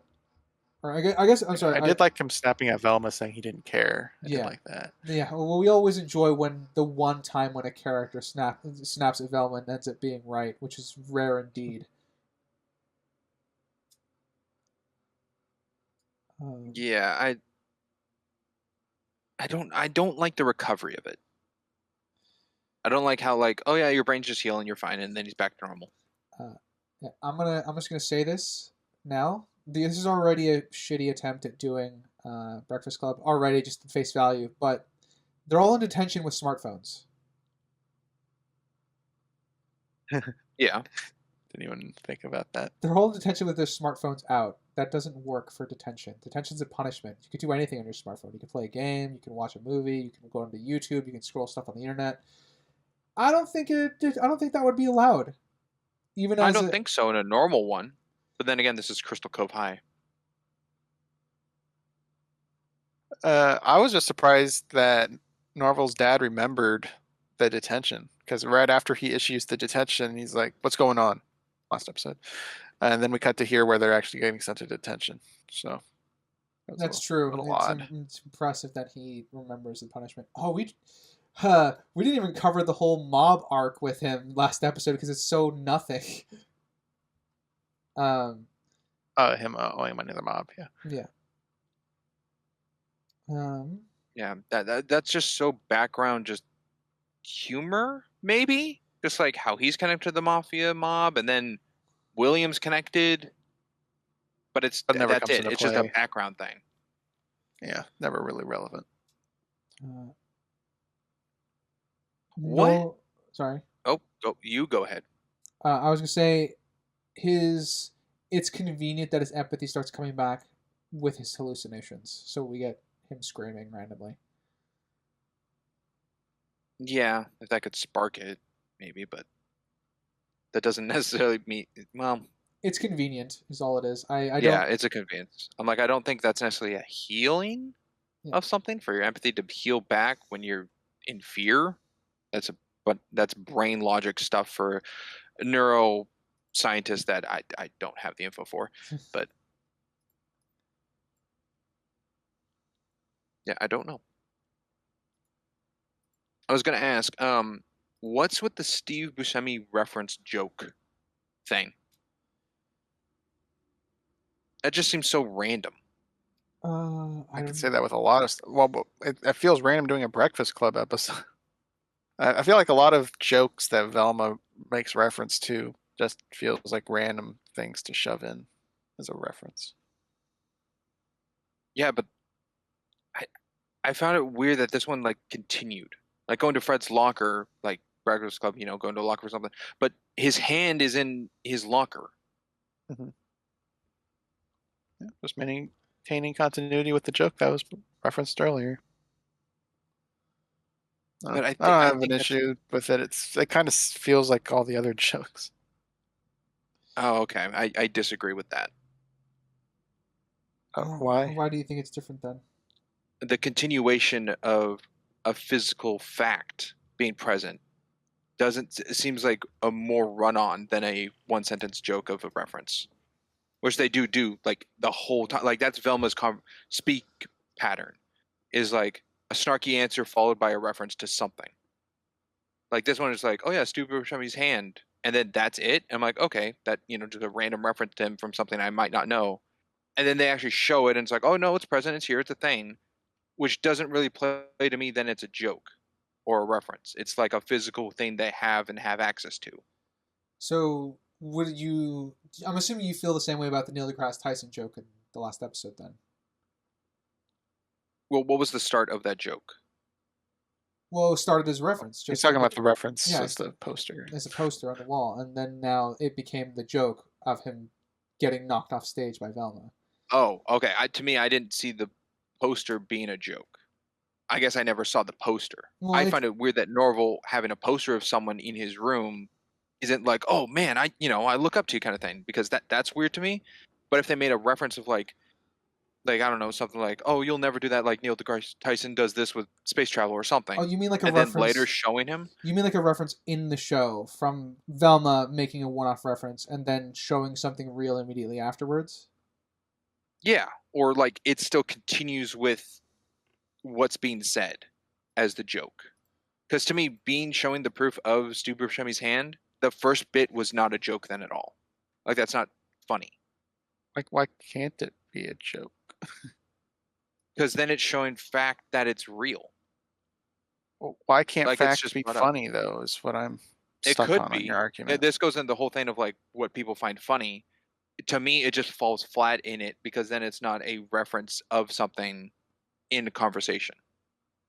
So you have a problem with the Elton John thing then, because he gets introduced, getting airlifted in, which some could find funny, and then later a continued joke of keeping him safe or whatever. Then he gets attacked later, or something falls on him. I don't remember exactly. An incident happens with them. Wouldn't that fall in line with the same kind of thought process then? No, I think what I'm trying to explain is the setup and punchline to the joke. And previously, it's like showing that he's present in there, of like, hey, we now know he's there, keep him safe, and then it cuts to him being, attacked. It's like that's some humor to it, of like, oh, he's not being attacked, but we know he's there when it's first stated. When the Steve Buscemi thing is first stated here, it's like all the other references of saying this and that, of like connecting things, and it's just left at that. And I want, okay, maybe it's connected to a movie or something he did that I'm just not getting the joke on. And it's just one off. And then it goes to, no, this is a fact. This is something in here. Fred's mom cut off his hand for something, and Fred has it. Which then to go to me with the setup, it's like, then this isn't a joke. I don't see it. And for me, I'm like, I don't find it funny. If someone made a joke of like Walt Disney's head, right? That's a thing. That's a tale. Walt Disney's head is somewhere. If someone made a joke about that, and then later in the show or movie, whatever it would be in, it's revealed his head is really frozen somewhere, I don't think that diminishes the joke that was set previously. Okay, and that's the difference of my disagreement. I would find the first part then not a joke. Okay, I guess that this makes no sense to me fundamentally, so I'm gonna not continue it. I don't know. Yeah, I don't have any objective issues with that. I don't think that it can subjectively take away from the joke, sure, for you, but I don't think there's any objective issues with it, with what you're saying and how you've described it. Okay, or maybe it's like a setup to a punchline, and the punchline I think just defeats the whole structure. That could be it. I don't know. See, like I said, for me, that's just you misinterpreting the setup then. So I'm trying to think how best to phrase this, or how better to change this. Let's remind that we have a time frame for this episode. Do we want to dive further? Yeah, we don't need to spend 10 minutes on Steve Buscemi's hand. Okay. Yeah, we should probably keep going then, I guess. So, plot armor for Norville's dad. He died. How? Like falling out of the ceiling, or Diving off the diving board, hitting the diving board below on his wow, bouncing Yeah. up and cracking his neck. He died. That is a death blow. Yeah, all you got is cartoon logic as defense. Yeah, It's not the really problem good. is that they apply cartoon logic in this, but only when it suits them, because otherwise it tries to be a really grounded show, which is why I don't think cartoon logic fits in a lot of this, for at least Velma. yeah, I'm inclined to agree that they I don't am usually abuse cartoon logic in it. I'm in agreement. It's cartoon logic. I don't think that would have killed them though. I think it would have made more of an injury than just like a pack of ice on his face. If you land on your neck like that, you're done. So Yeah. at least from that height. You can always If you fall off a feel couch, I guess you could be fine. you feel free to test gravity at your will. Pretty much. He's dead. He might not die immediately, but he's dead.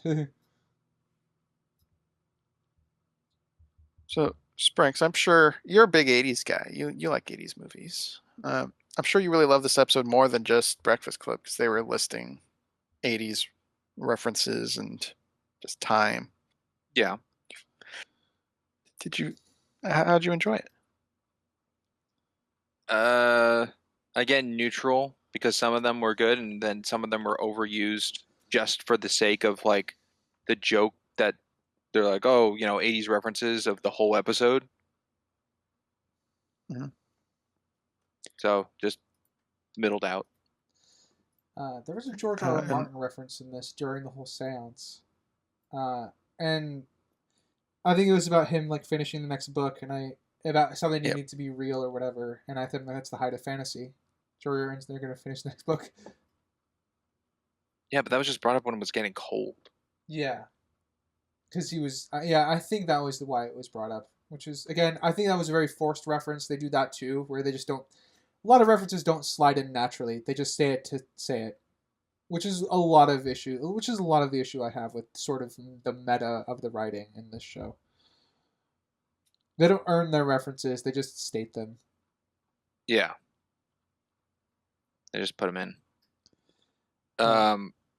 Something with the writing I thought was just shoehorned after, the previous 3 episodes of just Daphne coming up to Velma and then just being like, oh yeah, we're still a couple.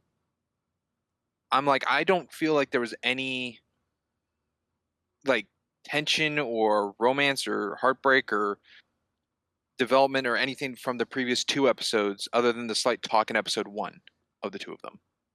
It just seemed to be out of the blue. Yeah, especially since this episode, Velma's entire plan is to prove Amber wrong so she can be right and make Daphne sad. They don't know how to. Again, the relationship stuff that does not include Velma, I think is okay. This is why it's very badly written. I'm glad this isn't geared towards kids because they really endorse toxic relationships with Velma and Daphne. Yeah, me too. Happily ever after at the end of it as well, somehow.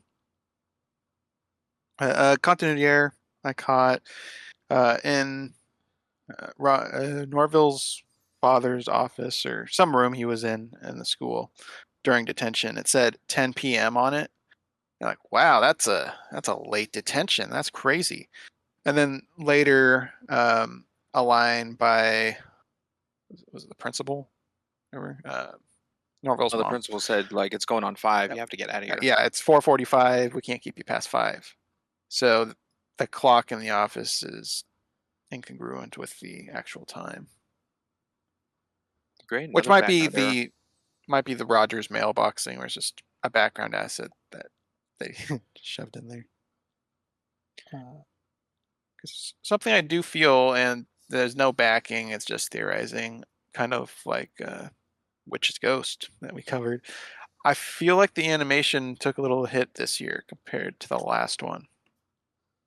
I feel like a lot of the background assets in season 1 were moving, and a lot of background assets were stationary, which is usually indicative of a tighter budget. Makes sense because they probably didn't get greenlit for season 3 after how abysmally season 1 went. I'm in agreement that the backgrounds aren't as moving as much. I agree as well. Amber teleports to do her fake the seance bit because she was holding hands with Fred and Velma.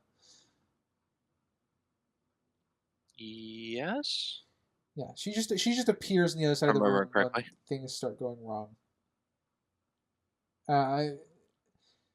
So it's either poorly animated to convey that there was time for her to get to the other side and to do all that stuff, because they don't like let go of each other's hands until that stuff happens, but it shows that she needed to be over there in order to trigger all that stuff to happen.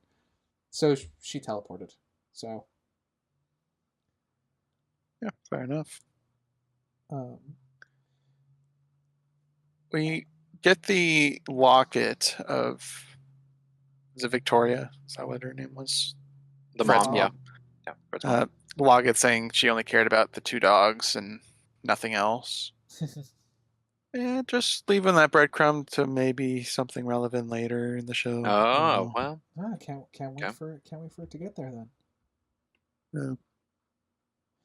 Yeah. One small thing I guess I liked is when Velma turned the AC back on to just prove that it was, the AC or the industrial fan or whatever was pushing the group. I like that Lola rolls back and Norville catches her, like prevents her from rolling back further. It's just a tiny detail that I appreciated. Yeah, and they never really explained the dead person on the wall either that got electrocuted. They have a throwaway No. line for it, and that was it. Yeah. It's for a TV show. And it turns out it is. Turns out it is. It is. It's the So Squid meta. Game of America or whatever. And the Dane Dupree anagram thing, I'm fine with it in isolation, but I didn't like that Norville just thought, oh, this is an anagram, and solves it Yeah, that was a bit fast. unprompted. Yes, I find it a little weak that the anagram is only of the 2 names, and the names aren't jumbled. Yeah, I suppose. I just found it a little weaker, but Mm-hmm. Yeah. And then There you their go. explanation of it later is well, whatever. Yeah. Again, really annoyed by Daph's and Velma's relationship at the end of this episode as well. Yeah. Their relationship, if the show's selling that they have one. Yeah, I mean, she straight up calls Daphne stupid, and there's going to be no consequences about that. No. So I'm just laying the groundwork now because there is no consequences for it. All right. With that, we'll go into episode 5 called Burning Women. I will start. My first note is the 4 deaths in a past week, which we touched on already. But Daphne jump kicks Norville into a car. Professional kick. That was a nice looking kick. Yeah. Wasn't it earlier she also had like a ninja outfit in like episode 3 or something? Yeah, she was when they were breaking in to change the to give the like Freaky ping pong Friday balls. Yeah. I don't remember her in season 1 having like skills like this. Me neither. I mean, it might be a reference to previous Scooby-Doo stuff. Like the James Gunn movie talking about how she's a black belt, or in Zombie Island she talks about self-defense training. So it might be a nod. I can't say for sure because I don't remember season 1 all that well. Also that. I don't remember if she did or did not receive training of some sort. Yeah, I can't recall.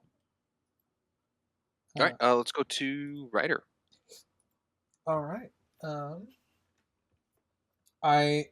This whole episode starts out with Velma wanting to read a book to piss Daphne off more because she wants to fix their relationship. Felt like a bit of an inconsistency with her plan to me for a supposedly smart character. I know it's supposed to be funny, but I don't think it fits. I see that. I don't think it's funny myself. I don't know if it doesn't fit because the show's been, not smooth. If that's what you mean. No, it does stand out, but I don't know if just not fitting. Yeah, what I mean by that is this is because Velma is a very vain character, but the problem is they've given her the character trait of being intelligent. So this is incongruent with a established character trait of Velma, even though she's vain and spiteful. This is a very stupid plan. Okay. I think I'm okay with it in large, but I don't think it's well executed or anything like that. Well, like I said, it's there for a joke. The problem is that it doesn't work for her character. Okay. Oh, with that, let's go to Crimson. All right. So the moms, Daphne's moms, were holding back information about Amber's alibi, I guess, because Velma accuses her of being the killer and spreads it on social media because she's just that kind of person. Velma's great. And what bugs me about the moms in this instance is they held on to it. That's fine. They could have their reasons for it. And the reasons were Amber would make them look bad is what they said. And then it's revealed that they were taking down Merle's signs with Amber at the time of the killings. And I was just like, why? Amber lives with you guys, right? So why did you have to own up to the sign part? You could have just said, oh, she was with us. She couldn't have committed the crime. Because they are still, they were willing to hide a murder just so they can get elected. So them lying about taking down signs feels like nothing to me. You have unintentionally dropped into another one of the show's constant problems, which is the show will dumb down characters in order to keep the plot moving forward in a specific way. Yeah, it happens. Shocker, Velma's not really well written. I will jump to, as well on more on the moms, they just let Velma take pictures of the crime scene. Yeah. It's one of them wants her help.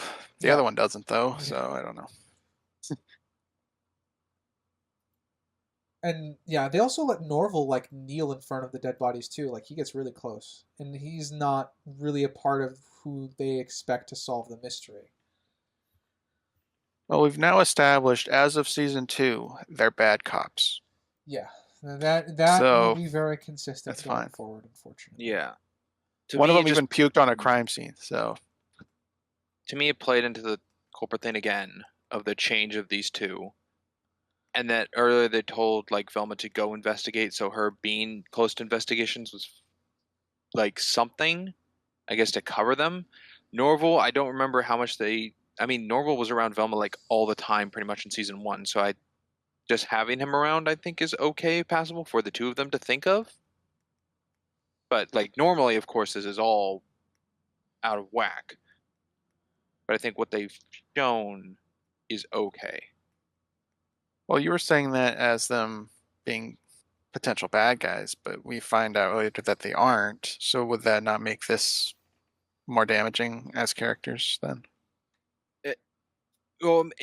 If they were, it questions why they're close to a murder that they would be connected to, which they're not. But they did tell Velma to go investigate earlier, so I think this is allowing that to happen because they know they're not the killers. The moms, not Velma. Yeah, the moms come across to me as is like they are trying to sweep this all under the rug and have Velma solve it so that they can focus on their mayoral campaign, or not mayoral, sheriff campaign. Yes. At least one of them. Like I said, one of them wanted help. The other one didn't want help. And that was something I wish they explored more on, is them like arguing over Velma's involvement in the case. What? Because they set that up. Yeah, what? One was fine, one actual wasn't. setup to drama that they don't pay off? Man. Yeah, and it would actually make sense. Hey, these moms kind of get sidelined and turned into jokes kind of after this episode, I think. Right? They don't have much more of a presence, so then popping up here and there. They have a single action sequence. Like episode 7 has a little. Is that the cave? Yes. Cave one? Yeah. Yeah. That's about it.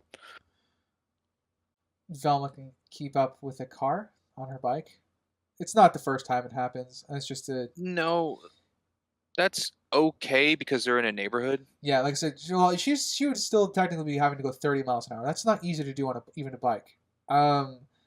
My issue is it's just convenient. I don't really have like it destroys everything. It's just convenient. Yeah, no, it's my bigger issue was she heard them. Oh yeah, I wrote that down too. That's my bigger issue with the scene. She heard their entire conversation and knew exactly what to say. That was my issue with it. And also, she plot armor for Velma at the end of the scene because she almost gets hit by a car. Again. Lots of car action. That's true. Almost John Wick levels. I know. Well, Sphinx knows how much I love that. Yeah. This freaking kryptonite. Those stealth cars. It's come out of nowhere. I caught my mouth hanging at the idea of how they beat the mob. Yeah. They did the whole dick size joke. Yeah. I think just the whole mob, anything revolving the mob, I didn't like at all. Yeah. They were very much sheeple. Yeah. Well, I mean, it's commentary is what the whole thing was about. That we don't need to get too deep into. Yeah, something they also didn't really stick with was when William took out his gun to like silence the crowd and everyone had a gun. That's something they don't touch on like ever again. Yeah, it's like everyone walking around has a gun on them. Yeah, again, that's just political commentary. Yeah. Unfortunately, I don't really have much to go into that unless we are. There are plenty of political references in this show. None of them great. There's only one that kind of made me chuckle because if you know kind of joke. But the rest of them are just too blatant to be like worthwhile, I guess, to be talking about. They're not substantive. They're just jabs. Yeah, there was one that was whatever target they're pointing at. The one political joke that I will talk about when we get there was actually like, oh, that was actually substantive. That was not, that was a direct reference to something real that wasn't just on the surface.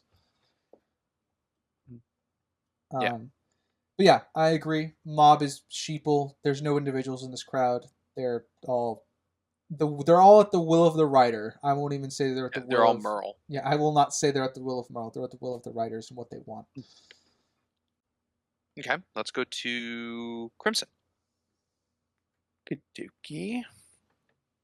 Let's talk about the removing brains stuff, I guess.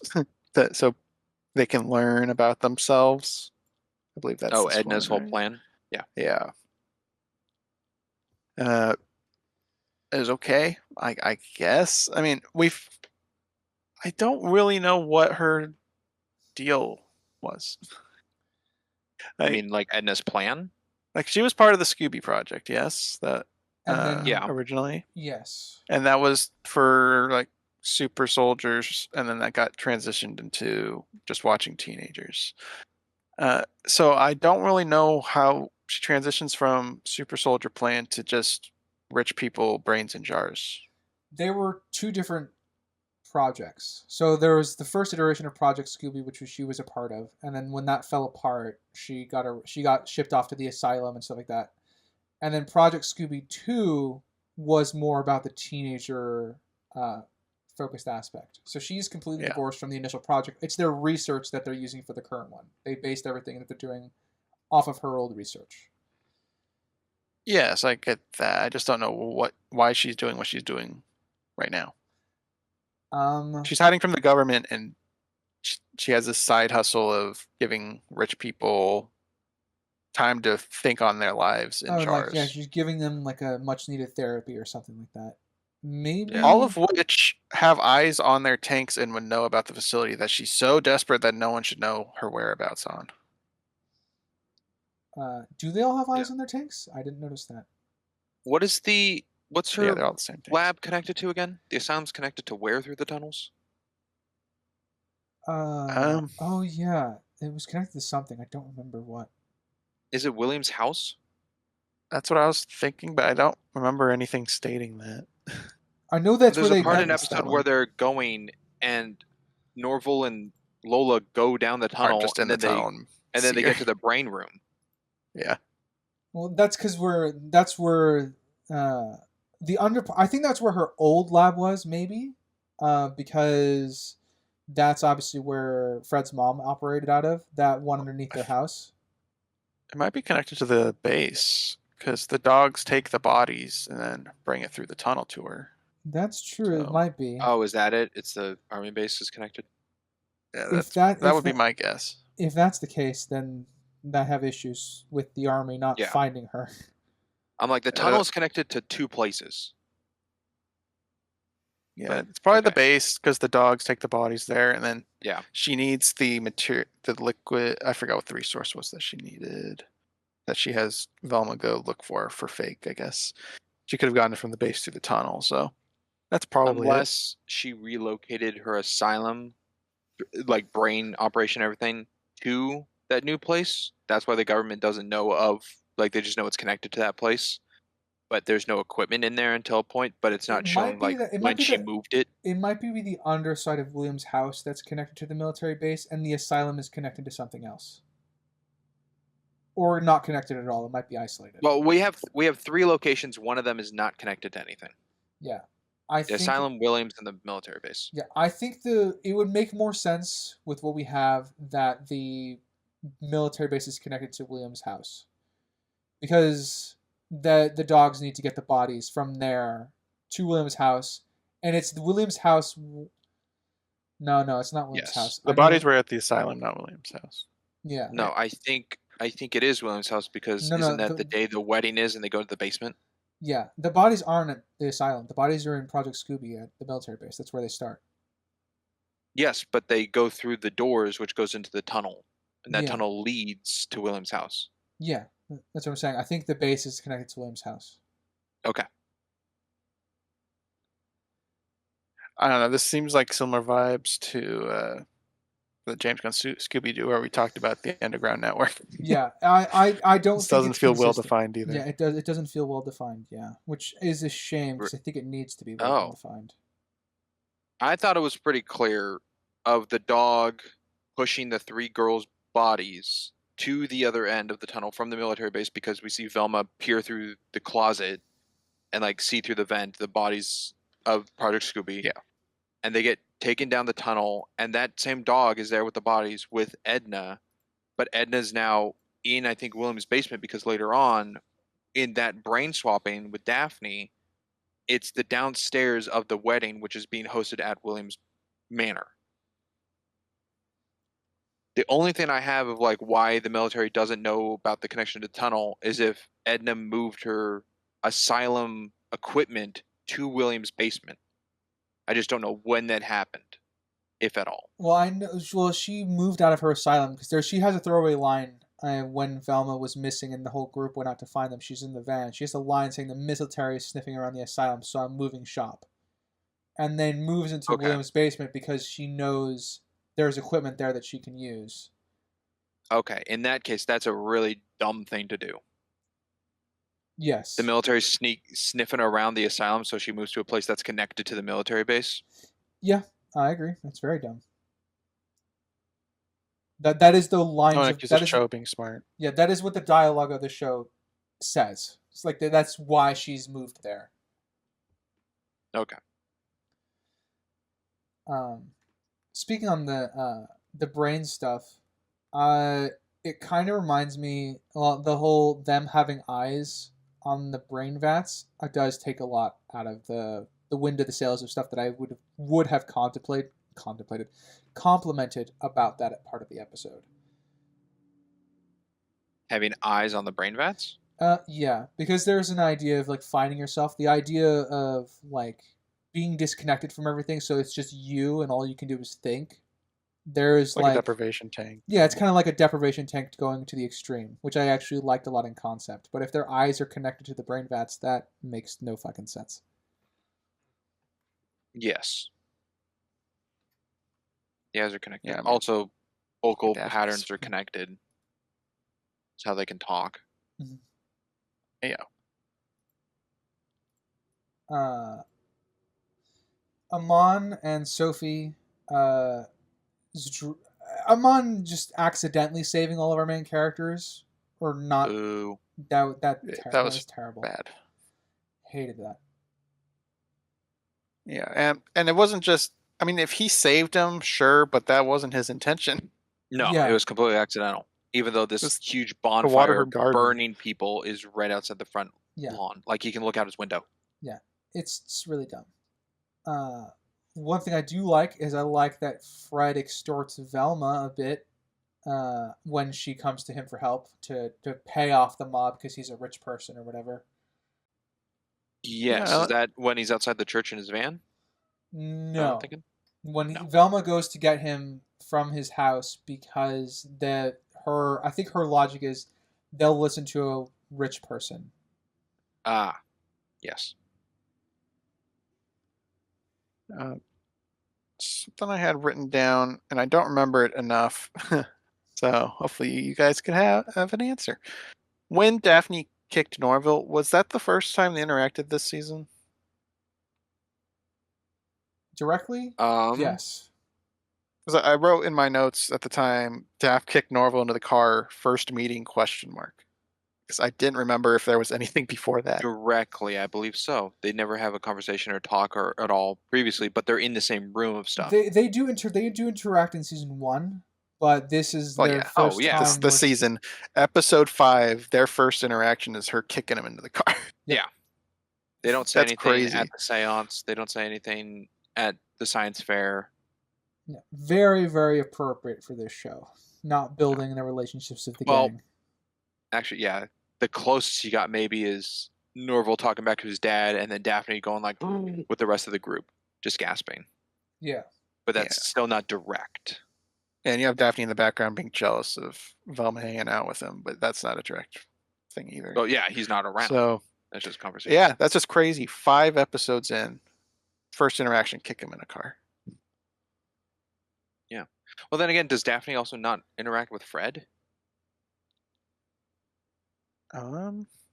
No, she does. She interacts with him outside the church in the Scooby van. Or we're talking like earlier. Yeah, I thought Right. that was with Velma with the dogs. No, that's. Okay. I think it's episode 2, maybe. I think it's episode 2 or episode 1. They have a scene where it's just the two of them. Okay. I found that interesting. It's a lot of Daphne and Velma, Daphne and Amber, but not really Daphne with Norville. Yeah. No. Which is, I'm happy they put them on this adventure together, even if it's very, very forced. And they don't really play around with the dynamic much. Other than that, she No. understands how, like, important that this is because she knows who Edna Purdue is. Yeah. All right. Well, with that, of the time cut, that's what we'll have for episode 5 of Burning Woman, titled. Now to episode 6, Private Veljamin. I think that's how you pronounce that. Sure. Let's start with Ryder. And this is the one where she goes to the military base? Yeah. Yes. Okay. I actually like the hook of this episode. And I'm not usually a big fan of the hooks in these episodes because they're all terrible. But the Career Day. Yeah, Career Day. This show has a lot of things happening at once for their school. They had Creaky Friday. They had Science Fair. and then now they're having Career Day. This is a lot happening all at once. Not And then they have a impossible. field trip coming up. Yeah, not impossible. It's just absurd. Anyway, that's to say, I actually very much enjoy, I guess, the dichotomy between that's right out of the gate of just the what? Like, it's just because Norville trips and falls over himself to get to Velma because he needs her help and explains the situation. And then I kind of like that cold open. It's done to an absurd degree, but I guess it was amusing for me. Okay. Yeah. Crimson. There's a part where Edna is referencing Daphne's moms, at which point I was wondering how she knew about that, because we never get established that she knows anything about that. Not knowing anything about Daphne. Yeah, you're right. Her only connection is to, I guess, the principal or Norville's mom, which her daughter, which is later, but nothing of Daphne's mom's, unless that's supposed to be like part of their training. Because the last episode, I believe the last episode ended with like stay off social media when you're in Daphne's body, and she immediately like breaks that rule. So if she's like trying to learn to be Daphne, but then it's not. Because one of my biggest like questions I have about this episode that they do in a recap later, I think in like episode 10 or something, is Edna's going around as Daphne and sounds like Daphne until she goes, "Oh, in my head I sound like myself," and then it's her voice. Yeah. Yeah, but they have other characters go in each other's bodies, and that's not the case. They just sound like themselves, like when Velma and Daphne swap. Yeah. So this is really weird. So they were explaining like how it functions because it's her brain. She hears her voice in Daphne's body, even if it's coming out of as Daphne's voice to everyone else. So that is just for an audience understanding of like who's speaking. Yes. It's like in a movie having subtitles, and then they explain like a translator, and then you can hear the foreign people speaking English, right? Yeah, I think even though they're still talking their native language. Have you seen? Yeah. Have you seen The Hunt for Red October? I have not all the way through. Yeah. Well, I think Crimson would know what I'm talking about. There's a scene because the Russians in that film are all speaking Russian up until a certain point where it zooms in on someone reading a book in Russian, and then it switches to English, and then we hear them speaking English for the rest of the film. But it's understood to us as the audience they're speaking Russian still to each other, but they're just speaking English for the sake of the audience. It's going to be in English. Yeah. Got it. That's how I view the situation. Okay. And I find it dumb or not needed for the recap that happens later. I don't understand that. What do you mean by the? I don't remember this particular recap you're referencing. I think it's in episode 10 where it's like previously on Velma, and it shows like the little bits of the computer before it starts to the hook, and one of the hooks is Edna as Daphne being like, "Oh, my voice sounds like me because I'm in," and it swaps, and that's the clip. And I go, "What's the relevance of this?" I think the only relevance of that is just we're gonna hear their Other people in other people's bodies. Yeah, that's I think this is literally the only relevance. Okay. So that was a meta reference for the audience to understand. Okay, we're following this. The rules they're playing with. Yeah. Well, I guess for me, the fact that this is a streaming show, recaps to me are usually kind of redundant for streaming shows, especially when they get dropped at once. And it's not a long show, because usually people would just binge them within a reasonable amount of time. They thought people might take breaks. Yeah. So I would get like the start of the season doing a season recap of season 1, which I don't think they did a very good job on the recap for this. They didn't show that much of season 1. But yeah, just in general, using recaps in this format, I don't think is super necessary past the season 1 recap. For binging, I agree. Yeah. I didn't watch the show all at once, so I guess I appreciated that a little more. Yeah, I could see the understanding of having it, but it is weird that it's like all dropped to be binged on its release date of the whole season to then include that. Yeah, it's not a weekly release on like network TV or I guess streaming stuff also do weekly, but so yeah, I don't know, a little odd. Mm-hmm. Another thing I found a little odd or anything.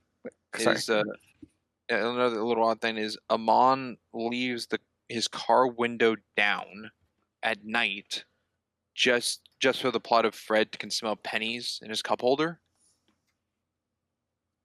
Yep. I suppose so. Yeah. Strong smell. I guess, yeah. Freddy's got a good nose. If it's memory inducing. One of the things I think the show does an okay job at is introducing Edna-produced conflictions, because they start in this episode with her meeting the daughter she hasn't spoken to in 30 years. You can tell she has the whole feelings cause distraction attitude still, but I think they do a good job of introducing a semblance of conflict, so it's not entirely out of the blue when she decides to help Norville and Lola and the popular girls in the end. Yes, it's present, but it is short. Yes. Before, just a flip of like, oh, now I'm just going to be a dick. Yeah, I'm not saying it's greatly executed, but I appreciate the fact there is some setup to it. I brought up earlier that I pretty much only had one suspect in this, kind of like Sprinks had one of the moms as like his primary suspect.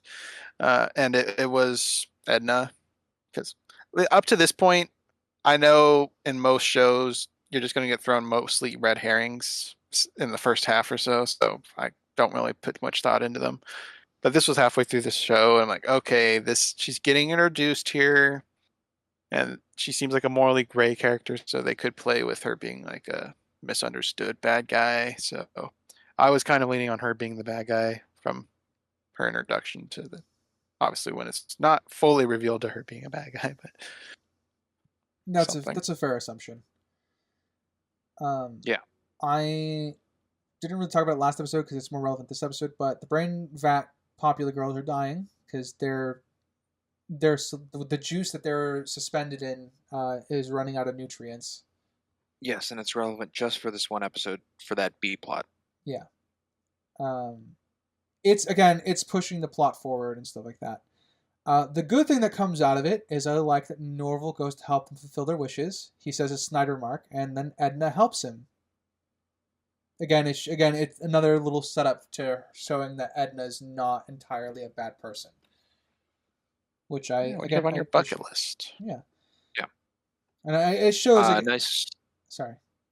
I was going to say another little detail that I like into that is the mixture combined of the new liquid to save was told it needs to be done in 10 seconds. And if it's to be believed that from there it was in real time of the animation, it was done in less than 10 seconds. Oh, yeah, no, they died.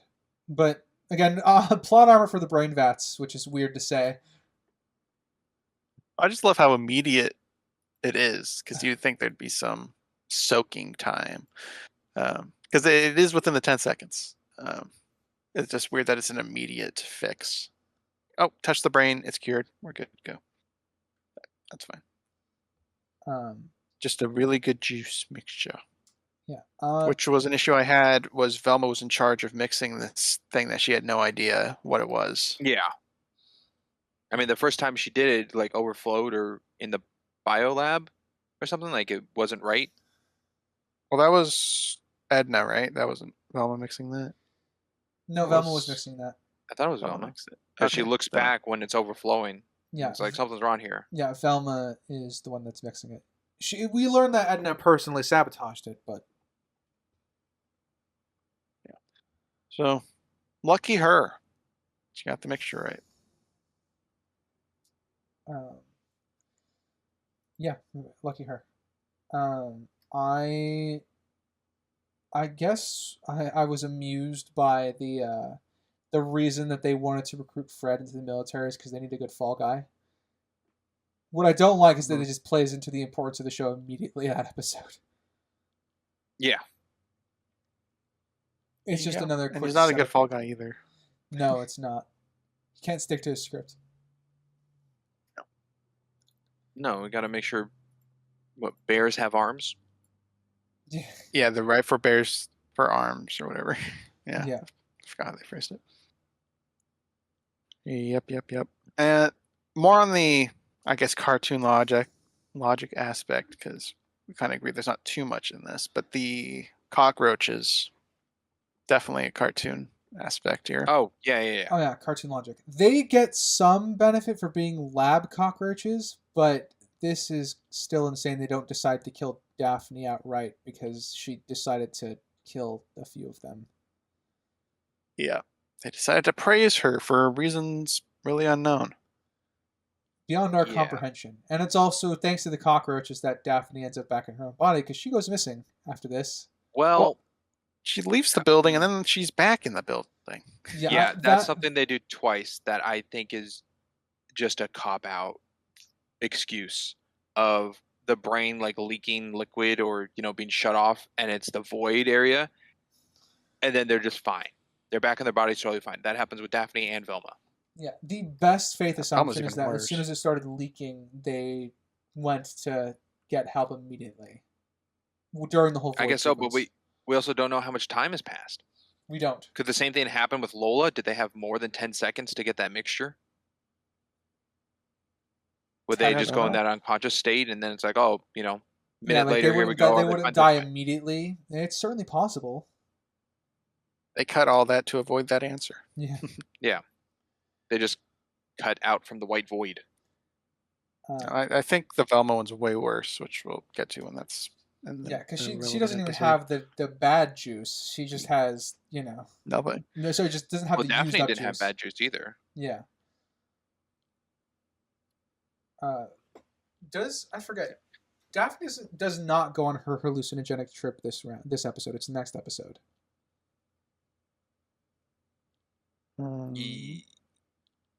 Yeah, next episode.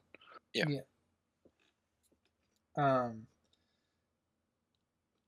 Yeah, because she's not in the cave. Yeah. Is it this episode where Fred is in the church and meets the killer? Yes. Yeah. Do you want to talk about that? Go ahead. Sure, he's trying to hook up with a killer. No, he doesn't know that. Why is Sophie even there? We know it's supposed to be Sophie that's doing all this. Is the implication that she just didn't leave after killing the priest the last episode? Well, then she didn't have to say anything. She could just hid in the pew, or not pew, confession booth. That brings up a good question, actually. Did she know Fred was in there? Well, I guess we don't really know until if she he went to talks back hide- to her. Yeah, went to hide and saw someone in there, then she'd have to play along. Yeah, there is a convenient problem with this. It's convenient that Fred showed up at this moment, just randomly, instead of being prompted to be there. He's just there to return stuff randomly. It's convenient that she didn't make her getaway because I thought she killed the priest at night. And it's pretty much morning, midday when this interaction occurs. Wait, does Fred think he's the priest, or does he think she's the priest? He's the priest. He thinks he's the He's the priest priest. because he's still part of the religion or whatever.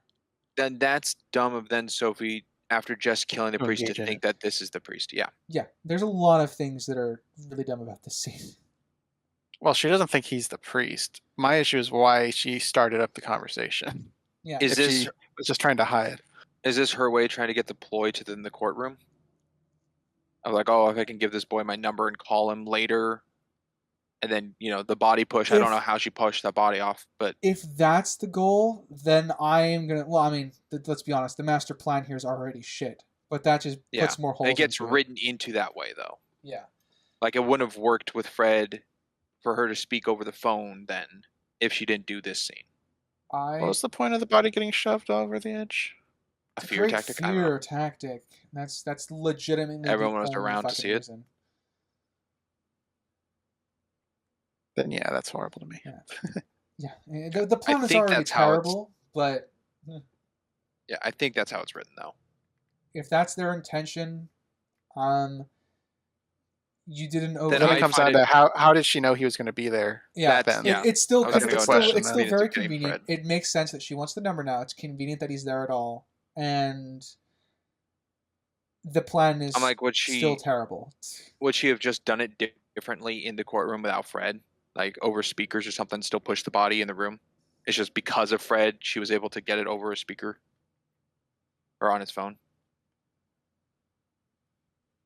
Like without Fred, do you think she still would have gone through with pushing the body in the courtroom and made a message? I mean, the same effect would have come through. So I think so. So I mean, also how'd she get the body up there without anybody noticing? That's something they skip. We don't know all how in directly its Scrappy is entirety. also helping her. Yes, but I think he's just more in the woods stuff.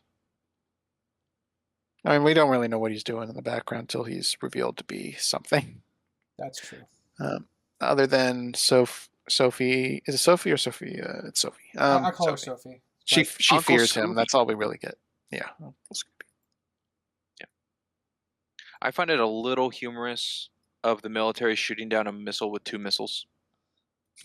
It makes Yeah. sense, but yeah, it's a little funny. It's a very massive waste of resources, especially since. Oh no, he said it was a Cold War missile, didn't he? I can't recall. He Yeah, I said don't he said recall. there was a reference to him calling it old, and I think that for me that made them shooting it down more of a plausibility, because if it was a newer missile, they could just disarm it remotely. It was definitely bigger. Him hitting with the hammer or everything. It was much bigger than the ones they shot at it. But Yeah. that changes it. But And speaking of your point earlier, Ryder, of characters being dumbed down, I'm fine with him being stupid enough to hit it with a little toy hammer thing, but him not having his key card just so Velma could get away to look for the Scooby project Well, or the idea is Velma Well- stole his key card. yeah, pickpocketed it off of him. That's what I took it as. Yeah, so he. Oh, did that get shown in some way? Did I miss Yeah, that? she shows the key Well, card to lock up kinda. next door. Oh, It shows Velma has the key card when they're like running out of that room. He goes, "We got to get out of here in less than 20 seconds." And then she just enters a room with the key card, but it never shows her grabbing it off of him. Yeah, okay. I must have been writing my notes and missed that part then. yeah. So yeah, Okay. it's still dumb. I guess that but fixes yes, that. It does. I mean, yeah, hitting it with a hammer is still dumb, but within this universe, I can see someone doing that. Yep. It fits for this universe. I find it dumb that Daphne's moms, in their like confidence that they're gonna win the sheriff role, that their news to share with their crowd in the press conference or whatever is like, "Hey, our daughter got expelled," because there's no way. Doesn't we can matter lose. because we're gonna win. Yeah, and both candidates were kind of bad, but I'm glad they kind of lost because of their hubris. That scene made me like them less. That's fair. That scene also aided a little more into me thinking like, oh, bad guy, like your plan didn't work, like a way to get power kind of thing, and it fell through. Edna is kind of the one that goes on a character arc this episode because Edna realizes she might be a terrible and selfish person, which again, setting up for later. And ultimately decides to actually help the brain vats, even though she manipulated Velma into figuring out if Project Scoobi was ongoing and now back in full swing. Yeah. Okay. Let's go to Crimson if you have one more point in the episode.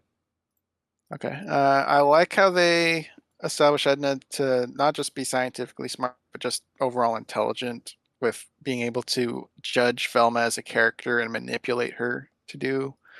Go to the military base to figure out the Scooby project and not just getting some the glutamine. I do think that was good for her character. I think Edna's actually a pretty decent character, all things considered. Yeah.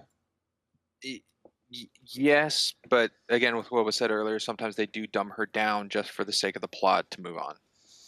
Yeah, I feel like that's for there most really questions characters. why she does stuff sometimes. Yeah, but then, I could like, paint the whole show in that broad brush. It just feels more bad with her because she's written to be an intelligent character and her introduction episode here. Yeah. All right, so episode 7, titled Female Utopia. Let's start with, I think we start with right or last. Let's start with Crimson. Alrighty. So let's talk about starting talking. All right, let's do the Daphne cheated on with Amber thing, air quotes. It's bait, but yes, that is what happens. It's very, very baity. Because they play it as in, yeah, she's gonna like cheat and not do a spell. And then later when Armand, I think that's a later episode. Yeah, well, we'll leave that for later. I don't know. It's just, I get the idea of setting up bait, but I feel like the bait has to be good when contextualized later, and this doesn't fit that. No, it just goes into the teen romance drama aspect of like what they're going for in the subplot kind of thing, but it's never. I mean, Amber's not around to ask, and Daphne isn't in the minds at all either to ask. Right? Mm-hmm. Yeah. It's just like spoken of and then flashback to Daphne, what people saw. The story is Daphne ran away, according to the moms. That way they have an excuse to keep Daphne's body around because they're trying to find her brain. Yeah. But Amon's the one who saw Amber and Daphne in the car. Okay. Yeah. Okay, so I guess it's okay until up to a conversation of Velma and Daphne, or I guess Velma and Amber, that there's no situation other than like hearsay behind, gossip of the situation. I think that's fine then. There's no cement of like someone like lying for the sake of drama or withholding information for the sake of drama kind of thing in a situation where it's like you could have solved that in one sentence. Mm-hmm. Yeah, I think I can agree with that. Okay. So playing that off in a whole episode, I think, is okay. My argument was just more the contextual later stuff. I am a little annoyed with how well, I guess, all the women helped put the pieces of the puzzle together for Project Scoobi. That I thought it was. It works, a little tongue in cheek. That's okay. Yeah, it's very much like on the tongue in cheek side of it. I was. Yeah, I guess it works. I'll that jump. Was actually, you know what? I'll say that's a little smart thing for Velma to do. Actually, saying, "Hey, what's a little piece of information all of you in this crowd have to help us pinpoint one person?" It's just lucky that they all have something to contribute, as far as we can tell. Something relevant. Yeah. The ones who spoke, yeah. Yeah. I was okay with it. Yeah, like I said, I was it doesn't feel like a cop out. That's not the right word. I just wish there was a better sense of community before that, because I think it lacks the setup of that, is what I mean. So in that sense, I Yeah, think the I world mean, you don't building, see them talking to their neighbors or yeah, in the anything. world building that's lacking here is I get a lack of the sense of community. Like this is the most sense of community I've gotten in the show so far, and they're helping to solve a mystery together as a group. That's a very, very big jump from nothing. So Yes, what would it is fix dropped this? on. But I was gonna go with there's nothing to do in this cave. So it's like a sense of entertainment, maybe. Yeah, like I Like they're said, not just gonna ignore it and leave. yeah, There's yeah. nowhere to leave to. Like I said, I think I would have preferred. I think what would help this world building wise is if we get at least a hint of a sense of community beforehand. Like maybe just a couple people that are here, maybe they're helping Thorn move into her new shop. Things like that. Just to help build the sense of like, oh yeah, that's true. We all do this together and we all can help with this because we are our sense of community. It feels like a payoff without any setup is what it does. At least as far as everyone else contributing their part to the mystery. I think Velma asking everybody, totally fine. I don't really have an issue with this scene in isolation. It's more of a world building issue that I take with it. Okay. This is the episode that cemented to me that it was not one of Daphne's moms to be the killer. That I thought it was going up. I thought, like, just the background of like how, and this is the shorter of the two moms, because the voice actress Jane Lynch, I thought she was the voice of the baby bauble. I should have looked it up, but I thought her voice was of the baby bauble machine that the killer's like using to disguise their voice. I thought it sounded like the same voice, but altered because of the baby bauble, which made me point to them until the scene in this episode where she's in the same room that we see while the voice is going on. Yeah. Okay. I had the same thing with that Sprinks, and also they did something something that I don't think the writers realized was extremely clever.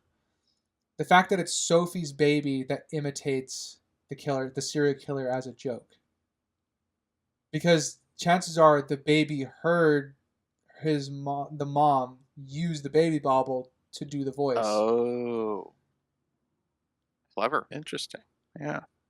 Yeah, That works. Yeah, like I said, I think that's something very, very clever that I'm not sure I want to give credit to the writers for. But if they did come up with that, that's actually very, very good. Well done. Bright spot.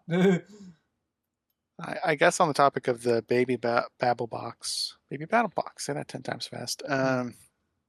Is we get a backstory on it later that there's like a box of them from the military.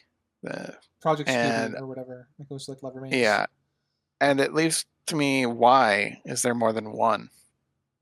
Because it was to train Scrappy later. Spoilers.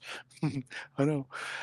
So I don't know why there's a box full of these things that she ends up selling or giving out to the moms in the neighborhood. Wasn't the saying she plan invented them. of having the dogs be in with meddling kids to get information, and it would be a form to get the dogs to talk? It was like to make like multiple mystery gains, quote unquote, kind of thing. To make Well, it was never multiple. established to be multiple, though. It was just Scrappy. Well, they were going to do. Well, Scrappy was the first. Scrappy was the first. They were intending to do multiple dogs. I don't think. This is where the plan. This is where the plan becomes nonsensical, because there's the Scrappy part of the plan to turn him into super soldier, and then there's the looking after meddling kids observation stuff, which those two things are incongruent with each other for Project Scoobi, at least the second phase. Guess that's true. So I never understood the connection as to what the why they wanted to. Using dogs to keep up with meddling kids makes sense. They're easily insertable, and they can. If you can train the dogs to do the baby battle box, you have a form of communication with the kids, which would entertain the meddling kids, and also they deepen their bond with their pets. So you have very, very good spies. But Scrappy doesn't fit into that plan at all. He's just a super soldier dog, which you don't need that to look after meddling kids. So I never understood that part of the plan. It just, for me, that part of it just fell apart. Well, the thing I think that's a little weak for me of the plan is that there's 3 plans explained by 3 different people, and I don't know which parts of each plan is the true because they're all said from someone's perspective. Yeah, and Scrappy's plan is entirely a lie, for all we know. Yes, but Scrappy's explanation of what happened in Project Scoobi, I'm sure some of those elements are true, but I don't think everyone's story of what they like. Then Sophie's explanation, or Dawn's situation, or Edna's situation, everything about Project Scoobi, I don't think one person's story is the entire fact of truth of what happened. It's just from their point of view of what they thought was occurring, Oh God, it's the last. which really Jedi all muddies over it up again. because I can't tell which parts are the 100% or which parts are facts from everyone's stories. Yeah. It's, you know what it is? It's the Last Jedi issue, just worse. The idea of, like, you know, Luke has a specific perspective of memory, and Kylo has a completely different one. Yeah, they're That, still around the same kind of story, but their perceptions are different on Yeah. the thing. and yeah, The Last Jedi one isn't good. This might be a little bit worse because it's revolving so directly to the mystery itself. I guess so. Well, your example is just 2 characters. This one's 4 characters. Yeah, that one affects the characters and destroys the characters quite a bit. This one is tied to the plot and the world building, which makes it a little bit worse. Crimson, what did you think on that? If you viewed it that way, if at all. I didn't really see them as, other than Scrappy kind of trying to manipulate Velma with his story. I didn't see them as huge variations of each other. I believe them. The only thing that would make me suggest otherwise, that someone's incorrectly remembering or just lying, there wasn't really much overlap to where something was contradictory to another person's story, other than just the obvious Scrappy. So I'm fine with all these connected stories of it because they don't really screw up each other's. Yeah, they do an okay job with that aspect, I suppose. Okay.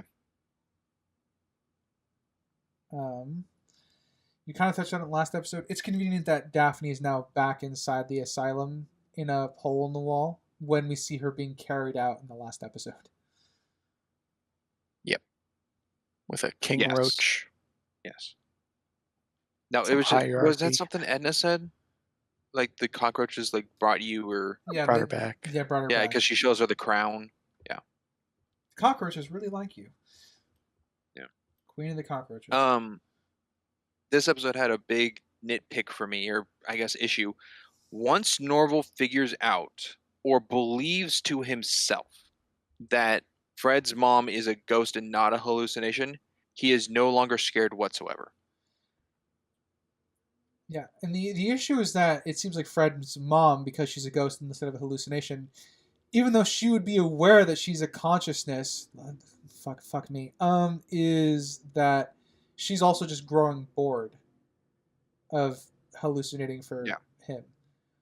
The only thing that has me okay, which done terribly, but the only thing I have okay where once Norville figures it out and then, doesn't, is like standing up and talking to her, the ghost, and it's not like, getting his eyes still gouged out or anything, is because she's still not doing that. She's still not like scare tacticing him after that, is that if it's both. If there was a ghost the whole time and he's seen part of it, but by seeing the ghost enacted a hallucination to make things worse. And once he figured it out, in his own brain, he's no longer scared because he can stop that for himself. But he can't stop a ghost. I do think it's a mixture because he does the scientific study on his brain to see the hallucination spot, and then he cures it with the shock, right? That's no longer shown on the computer. Yeah. Also damages his empathy, but yeah. So there might have been an element of it was a mixture of hallucinations and ghost. But I don't really know how I like that. They don't do a job conveying that to the audience if that's the case. No, it's terrible. But I just don't get the whole, once he goes, oh, it's a ghost this whole time, he's done with being scared, which to me is like, okay, you solve that with your own head. Like it's something in your own head. But if it's a ghost, you can't solve that. I agree. His I brain have is so not many issues controlling with the this ghost. The ghost has so many issues. Because now that we establish he's not hallucinating or is partially hallucinating, she's only appearing with the Fred trigger as they were setting up there. But why? If she's her own ghost, there would be no trigger. There would just be her being present. Yeah, my And theory. then him eating wouldn't tuck her away either, because it's not just a hallucination; it's a ghost. Yeah, Fred being the trigger makes sense because all she's doing is sticking around Fred to help him. Because we get a line later that she's been trying to help prop him up and stuff like that. They don't play around with any of that before that episode, but that's the idea, is that she's always around Fred. But that doesn't She doesn't explain even look the at Fred. Yeah. No. We see later when Velma's a ghost that she can be presently seen at all times. Yet with Fred's mom, she's only around when someone's scared. So is she also always around, but only seen by like I keep saying Shaggy, with Norville when he's scared, like he's able to see that then? Well, that's you implying that everyone that sees Velma's scared of her all the time then, because I feel like any rule applied to these ghosts would have to apply to all the ghosts. Well, no. Like Velma's allowing people to see her. Like she's not hiding. Is Fred's mom hiding, but when someone's scared about it, they can see? She doesn't even know she's a ghost, which was that's true. She just goes, "What am I?" Like at the end of an episode. Yeah, which is Velma immediately realized she was a ghost and took out Scrappy. Yeah, and again, that's my issue with it, because she would be conscious enough to realize she's not a hallucination. She's completely cognizant when she realizes she's a ghost and going, "What am I?" She would know she's not a ghost, because she would know she's not a hallucination from the get-go, which is what bugs me a lot about all the ghost rules that we now have to deal with, because it's not consistent. No, that's not. Something I would have liked to see some ramifications for is, I almost said it, Norville, drugging everybody. Evidently, every man in town was drugged. He drugged them all. And it was a chili competition, and he thought he won, right? Or thought he had a good chili, I guess. And judge won, failed. And then he's like, all right, more judges. So then everyone tries, and then they all get knocked out. Did he put in the pills after that? I didn't see him put them in. But there's no scene showing him putting him in. He just says, "Oh, I filled it with sleeping pills." It's a reveal, not a. We don't see the setup for it. And then there's, where do you get the pills? I think it should have just been weed, and then all of them are too high to care, because we know he has weed. He got the pills from stealing from his dad, I guess. Yeah. No, it shows him getting the pills. Oh, it does. Oh, it does. I missed him getting it. I just knew he stole it from his dad. I guess I missed that. No, there was something he said. His dad said it. He said, "Oh yeah, I like put out weed or something. I'm using something else, or something." And his dad has the sleeping pills in his hand, and shows Norville like, "This is what I'm using." Yeah. So like I said, that part's set up. Okay, I misunderstood what you said. I thought you showed him stealing the sleeping pills. No, it's just like Norville has access to get them. Yeah, that I agree. They don't come out of the blue. Yeah, I agree with that. He that's not an issue. He does know where to get them. There's no punishments for him drugging everybody. Nope. No legal action, because that is illegal. Yeah. You can't. Oh yeah, but is Merle smart enough to know like this is someone planned and drugged everyone, or is he just gonna wake up and be like, "Huh, where'd those two boys go?" and everyone continues their day? I think him or people in the crowd as a collective would be smart enough to realize, hey, we all ate Norville's freaking chili and we all got knocked out. Yeah, but couldn't they also say, "Hey, we all ate Fred's chili, got knocked out"? But they didn't. Only there was only one judge that tried Fred's, which was no, they tried they tried both. There was a cook-off, so everyone tried both. Yeah. They just said one of them. One guy said this one tastes funny to one of them, which was Norville's. Yeah. They're But other than that, they referencing both had Norville's. both. Yeah. So Well, I guess what do we think about all the moms gossiping? to like solve the help with Velma kind of thing, or just like well, I mean more in like Velma's two moms getting along. that I think was too shoehorned of the drama now in this episode of just putting in Sophie and Daya. I'm like, it makes sense that they don't like each other. I'm like, that's okay with, but this whole like, don't tell my daughter what to do, don't finding common ground randomly. Yeah. I think that was very just like filler drama to put into this episode. Yeah, I agree with that. Yeah. Also, something in this episode at the end that they don't explain later, really, unless you want to go with the soulmate route, is how Velma heard Daphne's brain scream. Or as I wrote, dream scream. That's what I wrote. Well, I didn't write dream scream, but why could she hear, and that comes back later, that Daphne can then hear Velma's and soulmate. I think is your best soulmate, fix, but I don't think they answer it. So I'll say it's just not good. There's no mumbo jumbo, either magic or ghost or something explained, or like they swapped each other's brains into each other's bodies. If they did that first, kind of thing, that would help. It's like, oh, a little piece of me is lingering inside you, kind of thing would aid, but that didn't happen. I agree. Correct. I will jump to Daphne's mental journey.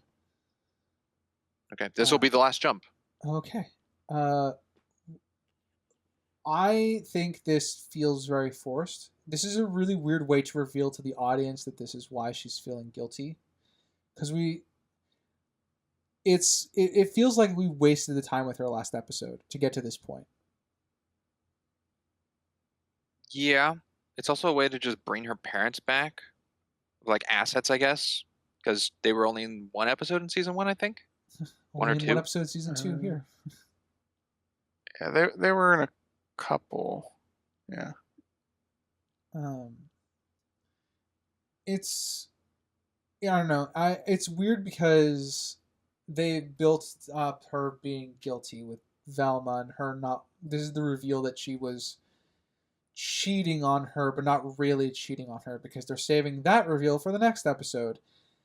It didn't come across to me like a good character arc because Daphne doesn't learn anything from this. It takes next episode for her to get the next push.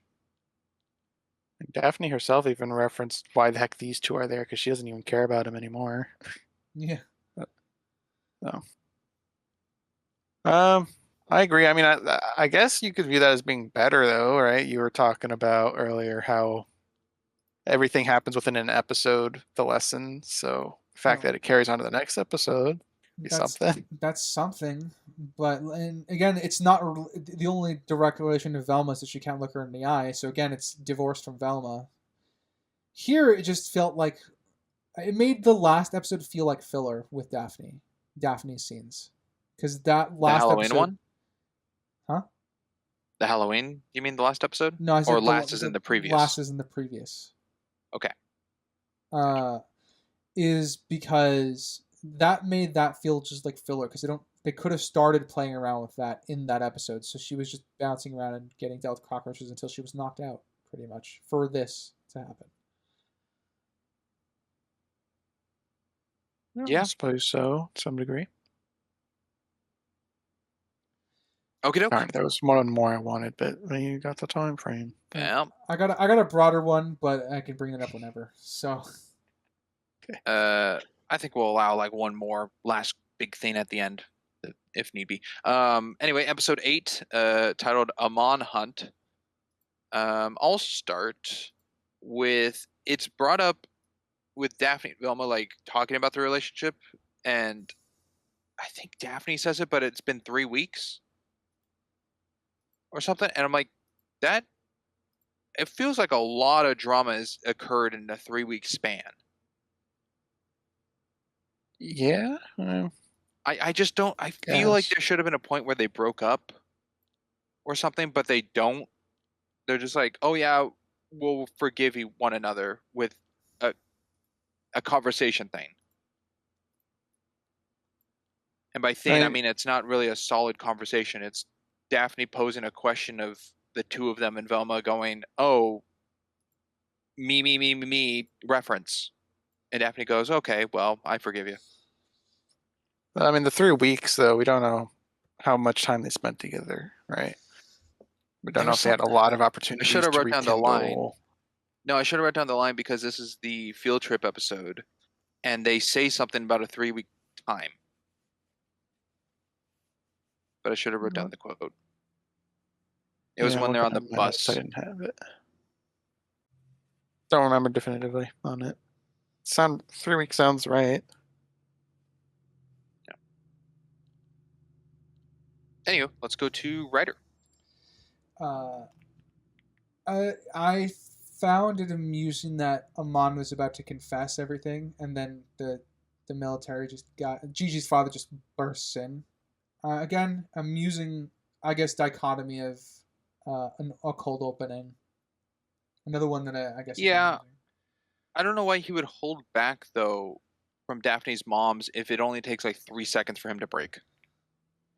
That's just for that the was joke. an issue I had for his character. Yeah, he's supposed to be this good lawyer, and then immediately is about to confess to everything. Yeah, it's a joke I was amused by that damages his character. Yeah, I would definitely say damages him. Which is saying a lot because I feel like Amon has a fair amount of screen time in this season. I don't remember too much in season 1, but I feel like he's very hollow in this. That he doesn't have like a shining moment, at least to me. Kind of just there. This is the episode where we get the closest to a shining moment. Yeah, this has the whole talk in the bathroom on the bus, and we had his backstory one where he was transported back into the 80s and stuff like that during the Breakfast Club episode. Oh, the Breakfast Club one, but that didn't really do anything. Yeah. That's just him reminiscing the past. Yeah, that's him just blaming Dawn. Yeah, it was him blaming Dawn, but the purpose behind it was he eventually stole the file. Yes. But I agree, Amon is otherwise a very hollow character despite all the screen time we get, which is weird because they were doing a decent job with him. As just a tool, I mean, not a well-written character. Yeah. Yeah. And again, just these dumb people. I don't know how he got on the bus, but he's on the bus. And then the whole thing where he goes, yeah, if I just, smoke this vape every 20 seconds, I'll blend in, and Fred just believes it. So no one questions. Yeah, everybody's dumb in this universe. Yeah. Even though then Dawn knows he's there and sends like SWAT units after him. It's confirmed, I think, that Crystal Cove is in California.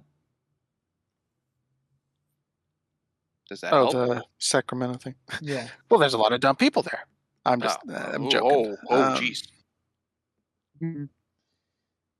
So I guess it does kind of establish the region it's in. I don't know how he got on the bus. Also, that was cartoon humor. Sorry about the Sacramento thing. I think that was cartoon humor that I thought was fine because that seemed like a normal cartoon kind of bit to do of when they drive through old Sacramento and then they're in horse and buggy. Oh. Yeah, it totally breaks the whole like grounded sense. Yep. Of what they're trying to go through, but I just like, oh, that's a funny cartoon moment. I wrote in my notes, old Sacramento bit was funny. This was one of the two moments I said, which was actually amusing to me. I found that amusing. I agree. That was I also wrote something similar down. Makes no sense, cartoon logic, but funny. A non-offensive joke coming out of Velma. Hilarious. I know. It's very rare.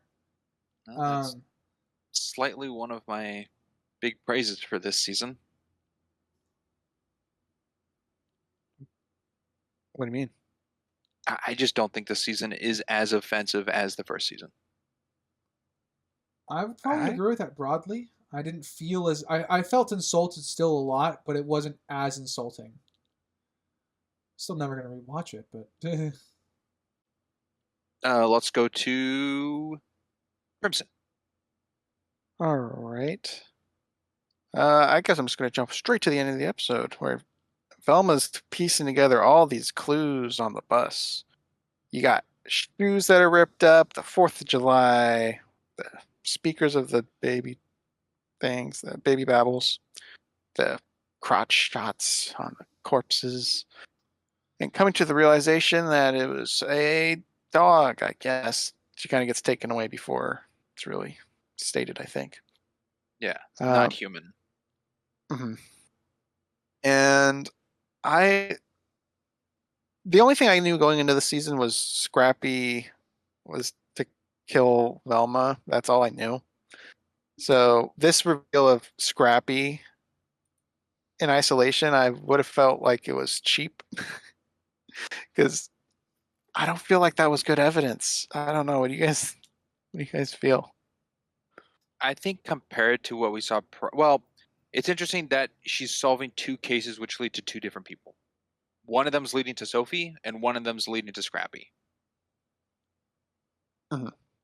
So I kind of like that. That's part of the confusion, especially first time of like not knowing, but both the evidence she's getting with what worked in the cave and what now don't seem to overlap. Or it's like she's not using that information from the cave she solved into this one she's solving with the fireworks and everything, or 4th of July. And it just ploys into 2 things, but I don't know why she would exclude what she learned previously since she didn't get an answer for it for the information of this one. Yeah. And I feel a crucial element missing for this judgment is like experimentation with animals. That's something Velma didn't really get any privy knowledge to. So I don't feel like it's natural for someone, at least in this universe, because it hasn't really been established, jumping to a conclusion that it isn't a human.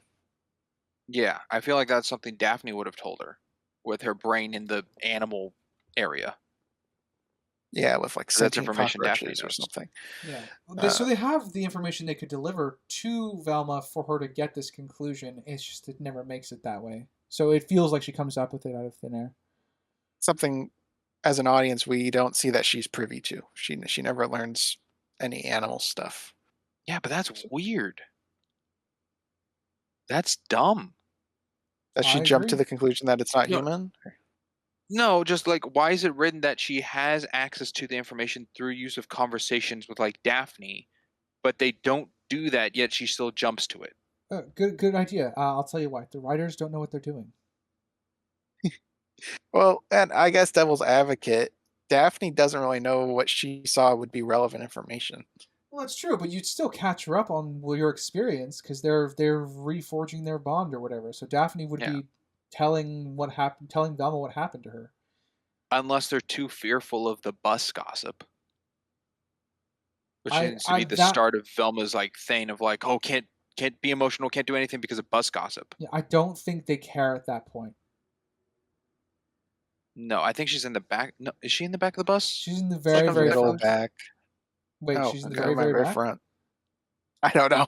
It was either the I very, said very middle. front or the Ryder said front. Spring said back. I know there's a part where she's with Daphne and the guy's like, everyone shut up and listen to the gossip. But I think that's just Daphne and Velma with the relationship stuff.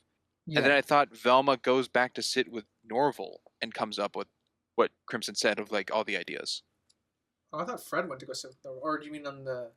Fred sits with Norville at the beginning on the bus trip to Sacramento. Okay. Yeah, there's a lot of bus interactions. I mean, the placement doesn't really matter, all things considered, I guess. But yeah, all we know is Velma didn't have the information provided to connect the killer to be non-human, which is my complaint.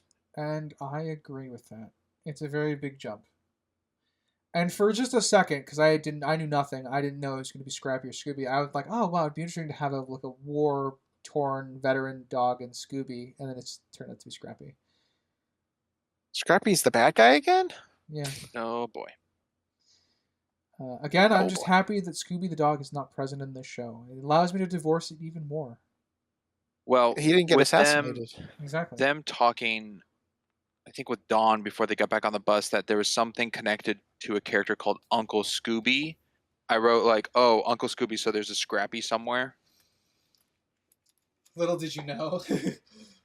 Yeah, Y- I'm like, yeah, he's got to with be meta. connected somewhere. There's someone or code name or something Scrappy has probably is connected because of calling a character Uncle Scooby.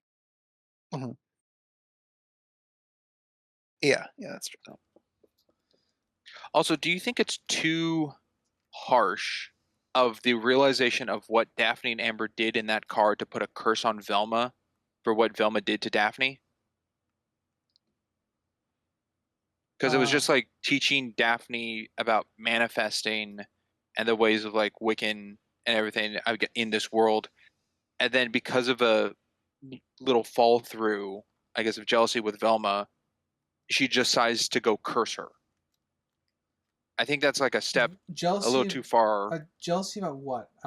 Because I think, depending on what you're saying, I might agree or disagree. Well, I'm just thinking like the episode 1 of like loving Norville, and then that's a miscommunication, and then Amber's introduced, and Daphne's spending time with Amber, and Velma is like, I don't know if she's trying to make the relationship, because then like for 3 episodes it jumps until the Breakfast Club episode 4 where then they talk about it, and they're still in a relationship because they talked about it, but it seems like very bumpy and faulty. And I can't tell what episode was the curse made. Okay, I don't think it was episode 1 because Amber wasn't in her life yet. When the curse happened, no. I'm just what caused Daphne to agree to curse on Daphne. I think it's the fight they had at the end of the Breakfast Club episode where Velma called her stupid. Because that's when we are introduced to that's when Daphne would have been really hurt enough to do that. Yeah, I apologize for you Velma 2 fans, or just flat out Velma fans who are going, hey, they clearly stated. I don't remember. That's why I'm asking. Yeah. I'll jump to I guess an interesting note that I liked. Again, jumping to one of my highlights, being Fred, Norville, and Lola. Their dynamic in this episode was quite entertaining. Indeed. Yeah. I like how Norville's finding ways to have a relationship with Lola for the form she's in. Yeah, like while everyone's hooking up, they're just going to be reading an erotica book together under the blanket, which is actually quite endearing that he's being creative for her in that sense. Yeah. And then I learned a new term, jumping on your bones or whatever. Never heard of that. Never heard of it either. That was a new one for me. And I did look it up to see if it was an actual term, and it was. It was actually a term. Oh, what, Urban Dictionary? I guess it was the top result that popped up, so probably urban. Okay. Let's go to writer. Since this is going to build up to the reveal that Fred's mom has been helping him the whole time, it plays into the dynamic that I actually like. I like that Fred's mom pushed Lola into Norville, and Norville took it as encouragement for him to go support Fred because Fred was trying to save the protest in the Capitol Hill. Yes. Sorry, I was piecing those in my head. Yeah. Yeah. It was a nice string of events, like showing that there was some good cause and effect. What I didn't like with this episode is Daphne and Velma solving their relationship problem in a single conversation. Yeah, didn't like that at all. And then it'll be continuing. There's going to be more bumps about like why there's a problem in their relationship, but then that'll be solved or ignored and solved. And they're toxic. It is. Yes, they are both toxic for each other. It is, which is why they stick. Yeah, it's a very toxic relationship. Yeah. With that, I'll say Crimson. Go with you for the last point. Ah, shoot! I don't think it's a good last point. The haunted book thing that Amber was messing around with the popular girl whose name I don't remember. Olive. Or Olive. I don't really get why it's in here. It just felt like filler, and I didn't like how it kept coming up. It's filler for funnies. What I didn't like is there's nothing comes of it. Other than Olive is the one that reveals indirectly with her conversation with Amber to Velma what actually happened. Does Amber need someone? Like, can she not do things by herself? Because Velma's present around with Daphne, which gives me the sense that Amber can't do things with Daphne if Velma's there. So she goes to Olive to kind of use her, but it doesn't seem like she needs Olive. Yeah, no, it comes It across looks like to she's trying to play with her. Yeah, it comes across to me as she just wants to fit in and have fun, and getting a friend in a more indirect way in this sense with Olive. Because I guess so, but that gives me that whole Amber kind of 180 behind Daphne's back thing. I never got that sense, but I definitely got the sense of like because Olive is the one that made fun of her for trying to climb back up the social ladder because of what happened at the seance. Yeah. Was it the sand? Which is the episode where Amber peers behind someone's shoulder and like her glasses all just white and she's like real creepy? There is that in this episode where she appears over Olive's shoulder. Yeah, that was when Lola said she got pushed or whatever. Yeah. Yeah. Oh shoot, there was something else I should have said.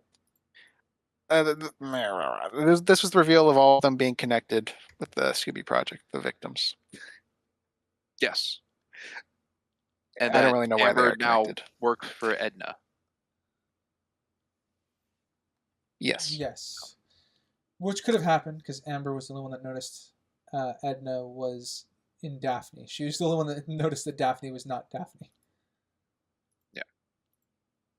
Okay, with that, we'll go on to episode 9 called The Real Villain. Not necessarily a real clever title name. But let us start with Ryder. I'll just start at the beginning.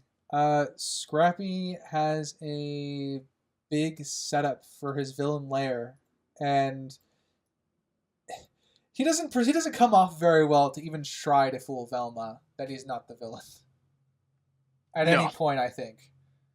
So it's not that we're wasting time here.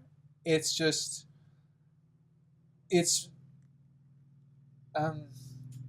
feels like filler. I don't think the time is wasting, but it is approaching filler because obviously the point of this scene is to trick the audience into thinking that Velma is even remotely on Scrappy's side. Have both of you seen Hoodwinked? Bits and pieces. Hoodwinked. Is this the... And I couldn't tell you what parts are from Red the first or Riding Hood second. Yeah. The Red Riding Hood, where there's a whole trial and everything, and there's a police officer trying to get... The detective's interviewing everybody, right? Yeah, the Detective Wolf.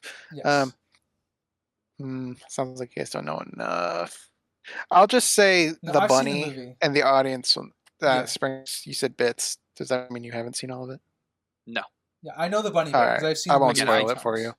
Yeah, I'm like, Oh, I can't okay. tell the scenes I know of are from the first or second movie. I don't know. There's some parallels, if the audience knows, that I think between a particular character and Scrappy in there. I'll leave it at that. Knowing what you're referring to, I completely agree. Because I've seen the episode Yeah. one. I've seen, the first movie a bunch. I didn't bother watching the second one. Yeah, I've never seen the second one.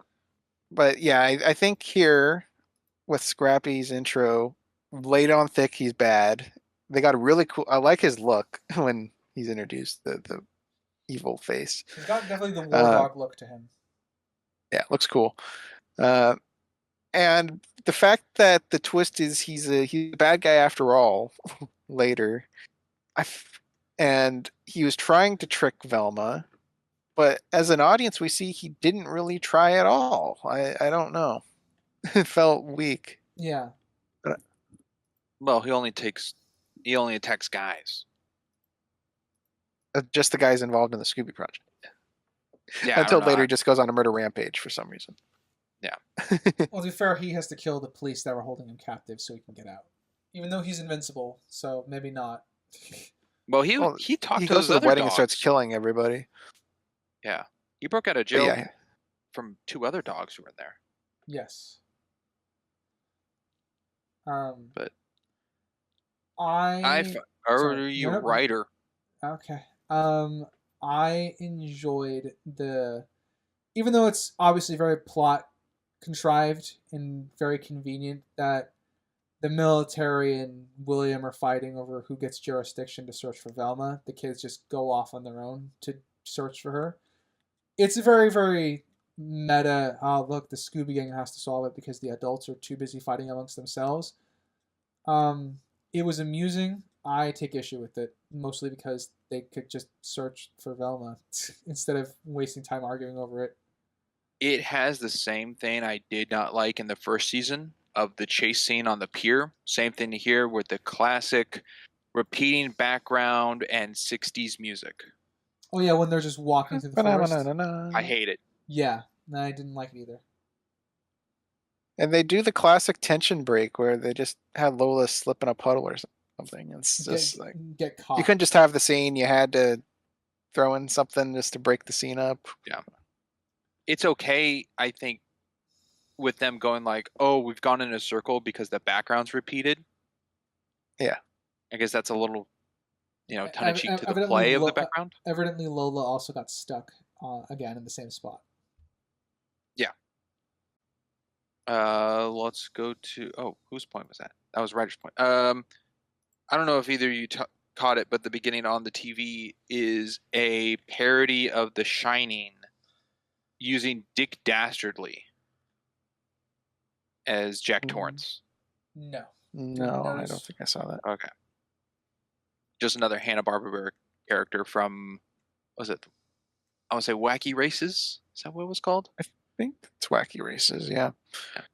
And we had Flintstones earlier. We didn't comment on it, but the Flintstones ringtone. Oh yeah, Fred's phone. There. Yeah. You have the Looney Tunes nativity scene or whatever that was. Yeah, it was a nativity scene. Well, like we said earlier, lots of references in this one. The stuff. It's weird though. Looney Tunes isn't Hanna-Barbera, I don't think. I don't know what to say. Because I feel like I remember seeing it on Boomerang, but that's not necessarily a Hanna-Barbera channel. Yeah. No idea. Okay, let's go to Crimson.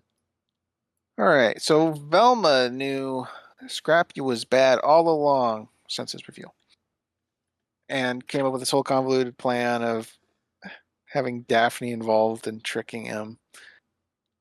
And I don't necessarily know why. What do you guys think on it? It feels a little convoluted for what her objective was. The plan is she has to pretend. Okay, so the part about the plan I like is her gaining Scrappy's trust, because the plan was to get Scrappy in a situation where he had the opportunity to attack Gigi's dad, and they can all the workers and whip out vacuums to trap him because he's afraid of vacuums. I think the part about the plan that I like is is Daphne's involvement, because that's very integral, get Scrappy to trust her. So I like that bit. Everything else, though, I think needed to be better explained. It even gets worse that now that we know Velma knew the whole time, she willingly let Daphne stay with Killer Scrappy in the car. Yeah. Yeah. And But Daphne was worried about it. Yeah, but Velma believes that Scrappy's fine. Because she plays off, it's like, Daphne says, he's been looking at me like hungrily, like he's going to kill me. And Velma's like, don't worry about it. Oh, yeah, she's trying to trick Scrappy. Right now, with the reveal, right now in the car, she knows Scrappy's the killer. But yet she still goes through with this. The best faith assumption for that is that Daphne knew what she was signing up for this plan. Which she did. Apparently her and Velma coordinated this plan. But it's such a gutsy plan. It is. She knows his lair in the cave. Why couldn't she have just tricked him to stay in the cave and then send the guys through the front with vacuums? I don't know. I don't know. Because she's not smart. Yeah, inconsistency with her character. It's just a visual thing, but Daphne's completely fine in one scene with Scrappy, and then completely disheveled and like thrown about in the next when Daphne finds her, and then she's fine again immediately after the tent. It's just a I weird. did not catch that. It's just a weirdlessly needless like animation thing. Yeah, I didn't catch that. I found, I guess, just a fluid motion and everything, but I thought the ghost fight looked pretty cool of Fred and his mom trying to possess Fred's body. I agree with that. Yeah, I liked the visual of it. It's very, very intimate and it felt dark, I guess. Yeah. I just like that detail of when someone's in the head, Fred's eyes move in the direction, but if neither one of the heads are present, the eyes like roll back and like close. Which I just like the detail of also the body movement and Bumping. usage in the fight. Yeah. Which leads to a Noodling problem around. for me in the next episode, because Velma knows to do this in the next episode, and she's not here to see this. Oh, to possess people? Yeah, Velma needs to do this to get Scrappy out of his own body. That's true. She wasn't there for that. She's not here witnessing this, so she doesn't even know this is an ability that she has or can do. I didn't like that Victoria went into Amber's body and Amber's soul didn't leave or anything. She just got rejected flat out. But then with Fred, it became a whole duel. Yeah. Could it be something on the faith connection or something? Could be connected to the Wiccan thing, like she has protections or whatever. But it could also just be that simple, like, Jedi mind trick thing where it doesn't work on things. It only works on weaker minds.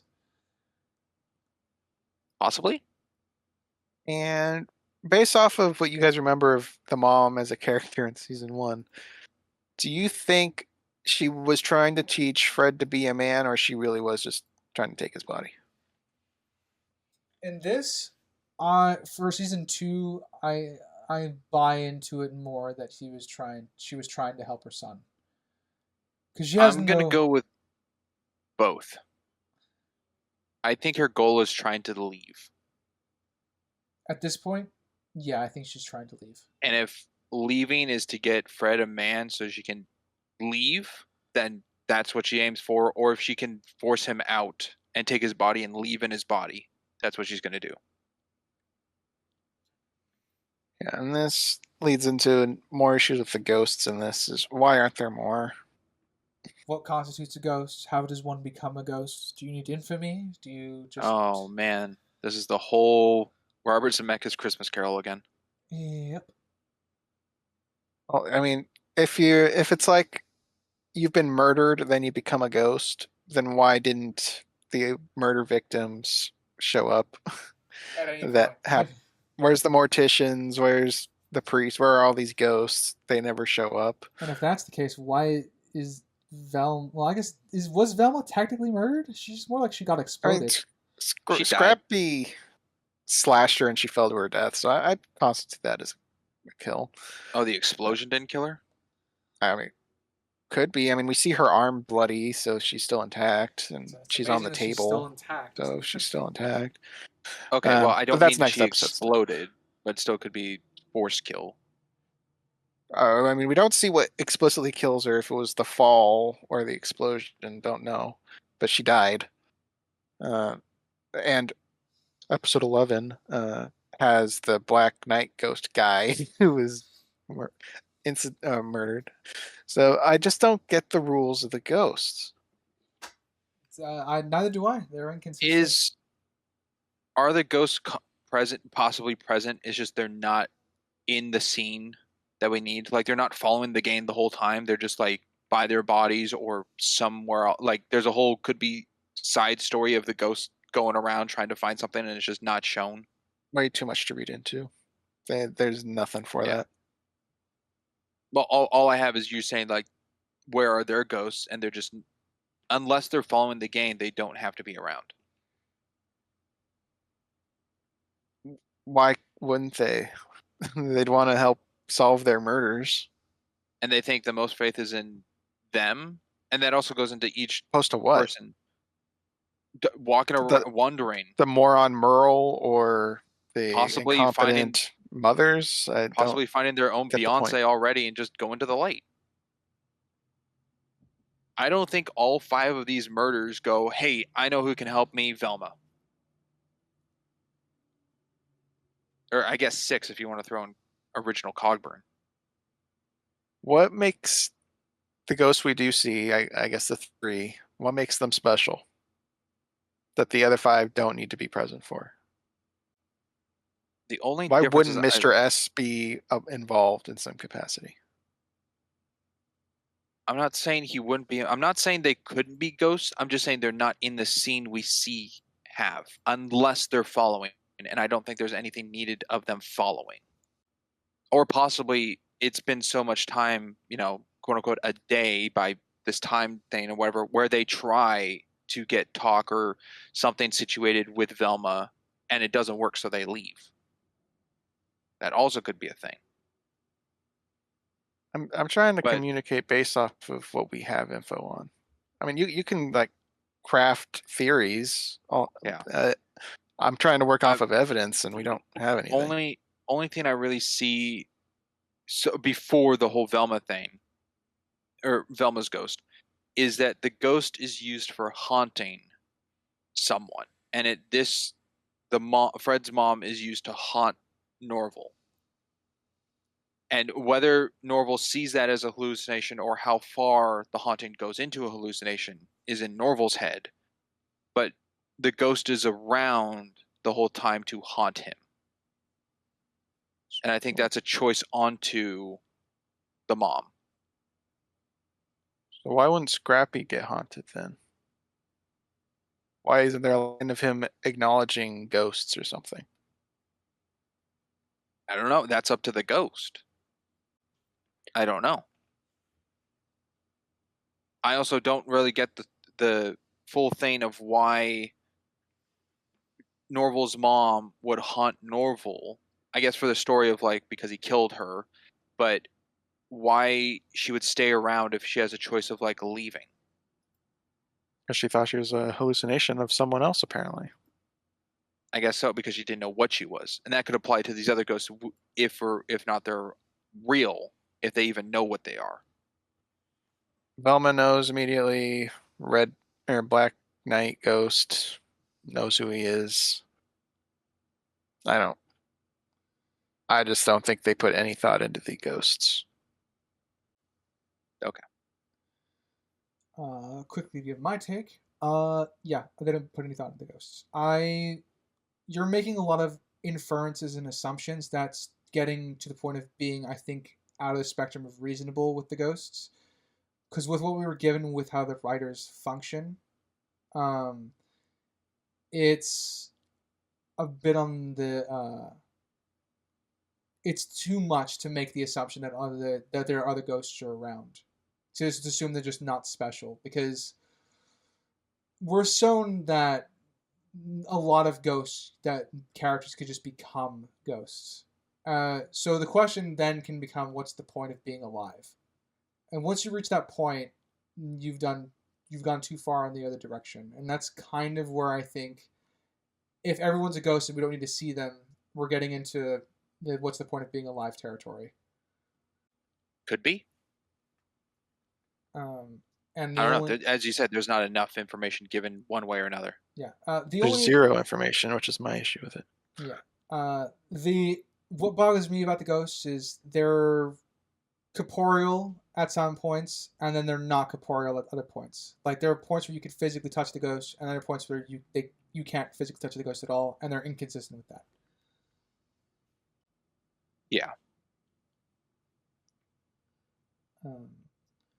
I don't know whose point that was last, but let's go to writer. Okay, cool. Let's go to writer for the last one. Last one. Shoot. Let me scroll down my notes, I guess. I think my last point will be, I guess, Amon and Gigi's father. There's supposed to be a lot of tension between them, but we just see them together at the fucking bachelor party because this whole episode is revolved around the setup for the next episode, which is going to be a wedding. It kind of feels like we've skipped the part where they amended their relationship. Not that they have a big issue with each other, it just feels like tools rather than characters. Okay. Yeah. Just using those around them. Yeah, because like in this episode, obviously they're integral to capturing Scrappy, so Velma's manipulating them, yada yada. But there should be a lot of history between these two characters, and they don't really play with that at all in like the car ride over. It's just, ha ha ha, we're friends now, because the idea was there's a lot of tension between these two characters, and they don't do any of it, or they don't play with any of it. Yeah. I'm trying to think if this is one of those things like I don't know what a good example was. I don't know if American Movie was the example for it or Brain Dead was, but do you think the show is written purposely for a way to not be normally how something would occur? Oh, like entirely just based on the concept of subversion of expectations, kind of what Ryan Johnson likes to do, you mean? Not necessarily, but like in the way of how things are. Like, I know, writer, how you judge it to the writing of what's good or bad, of what's given, and everything tries to, in what we've covered, tries to go with that example of it. But we've had some examples where the purpose of the writing behind it isn't normal and is a bit taboo in its practice of what it's trying to get across, which has changed your scale a bit. Do you think Velma is possibly in that vein with how it's written is not supposed to be a normal sensed written way and it's being written differently? No, because it's a show that tries and fails to be consistent with itself. Okay. Usually what changes my scale is if it's something extremely abstract. I think I talked about this. When it comes to like a music video, right? Let's go with Crimson's like Dot, the like scientific. Boy Adam. Yeah, the boy is Adam. That tells a story within the music video, and it's technically still a short. But then there are music videos where it's just people playing instruments. Like that doesn't have a consistency as far as objective is concerned in terms of the story's writing when it comes to a music video. So for this, the rule is still consistency with itself, that it's being applied to my scale. For it to fall out of it, it needs to demonstrate a particular like abstractness that it otherwise wouldn't have. I'm not saying abstract is what would cause it to be different, but like parodies seem to be your biggest thing with like the Twilight parodies and Brain Dead we talked was a parody of sorts. Yeah. And again, my rule for that is still very simple. It's consistent with itself, even though it's making fun of something else. Because if I view this in the lens of it's just here to make fun of Scooby-Doo, sure, that's fine. That could work as a premise. But it still isn't consistent with its own rules that it's establishing. Gotcha. And Crimson, what are your thoughts? Yeah or nay? On your example of the I forgot what you said, but abstract nature, I guess. I think if I was to add that to anything, it would be the humor, but I would still underline its consistency within itself that writer's referring to. Okie dokie. You can add your own. Then I'm not sure. That's why I brought it up. I know it's written. I don't think season 1 was, because season 1 there wasn't feedback or anything until season 2 was going on and like get reviews and everything of it. And I don't know if that made the main showrunner like change or decide things of like maybe a meta way of like how it's being written or being done. Because I see a difference between season 1 and season 2, but I don't know if it's in this abstract way of like, because the big question of like season 1 is like, who is this made for? And I still don't know who it was made for. And this season, I don't know if it's like played into that way kind of thing of how it's written, and it's not a traditional usage of storytelling in a way, and it's more like the story itself is the back burner, and it's more of like, what offensive joke can I get in here and weasel in, and then what can we structure around that kind of thing, which isn't a normal approach, I would think. And I don't know if it leans one way more than the other way, but it doesn't seem to be so creatively different from a storytelling aspect that it would merit to be that form of difference. I can agree with that assessment. There are shows that are written like, well, actually, here's a great idea. Mission Impossible. They come up with the stunts first, because Tom Cruise wants to be a badass. And then they write the story around that. So when you get a film kind of like Fallout, Mission Impossible Fallout, the script is very, very good around that. That's, a lot of people consider that to be luck, because they come up with the stunts first and then try to write a story around those stunts to make those stunts work in the film. So Ghost Protocol was, we're going to have you outside the biggest building in the world, and then they wrote a story around that? They started planning around the stunts, I think, either with Ghost Protocol or the one after that. So that is their methodology for writing those films. They come up with the stunts first and then write their story. So it's not an impossible way to work in your story. So in this instance with Velma, their whole plan could be, let's write around this offensive joke because this offensive joke is funny. And they could still craft a story around that. But that doesn't break, I guess, my particular rule of, like, is it consistent with itself? Because there are still functioning characters in both this and in Mission Impossible that you can track through. Okay. My original question isn't to pitch, like, is this something where you'll change your objective outlook on?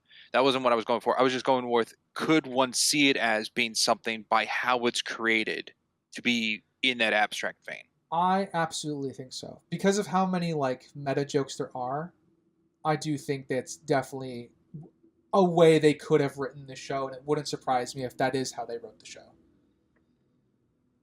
Okay. Anything you want to add in that lastly, Crimson, before we move on? No. Okay, sweet. Then we go to episode 10, and let me remind you all, episode 10, season finale of the season, called Till Death. Just want to put that out there. Let us start with myself, because why not? Let's see here.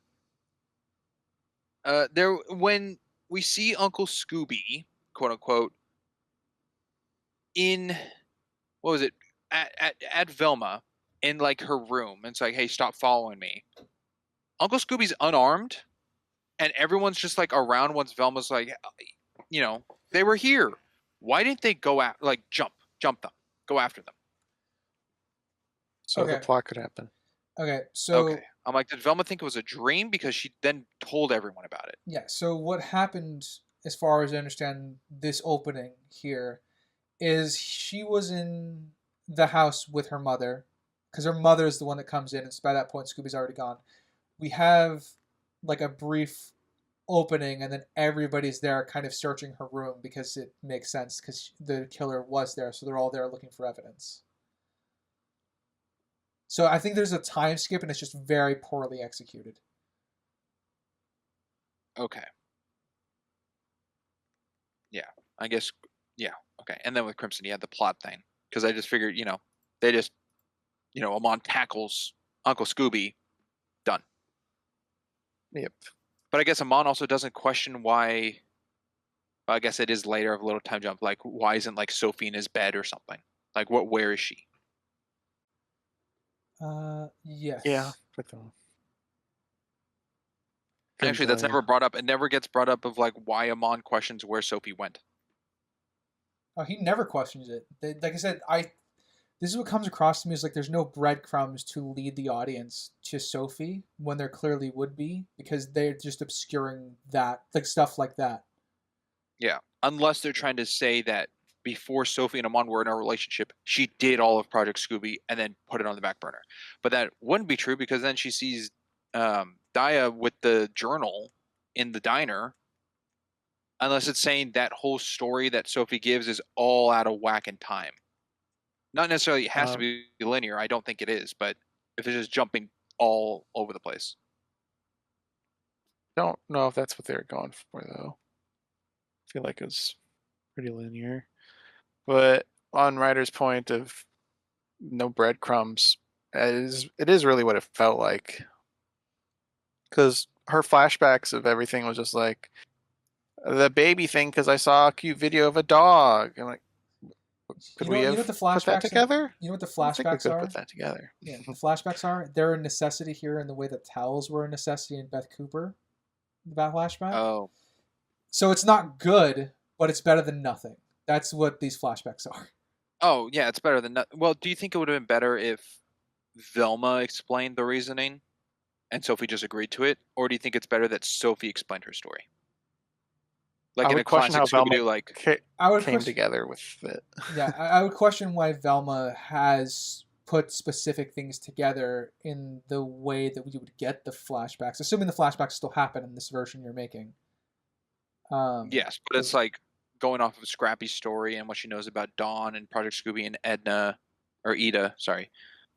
So again, that would work better for the detective part, and then Sophie could fill in the part that she gets wrong, or part or two that she gets wrong, because I think that would make it a bit of a stronger scene in that instance. So there is a way to. Doesn't make it good, because I think both are more about execution, and you still need setup for both. Yeah. And all they have for Velma is someone close to her and someone attractive, which I didn't even agree with that statement of they have to be attractive to cover themselves up or else they'll grab attention, which we see in episode 11.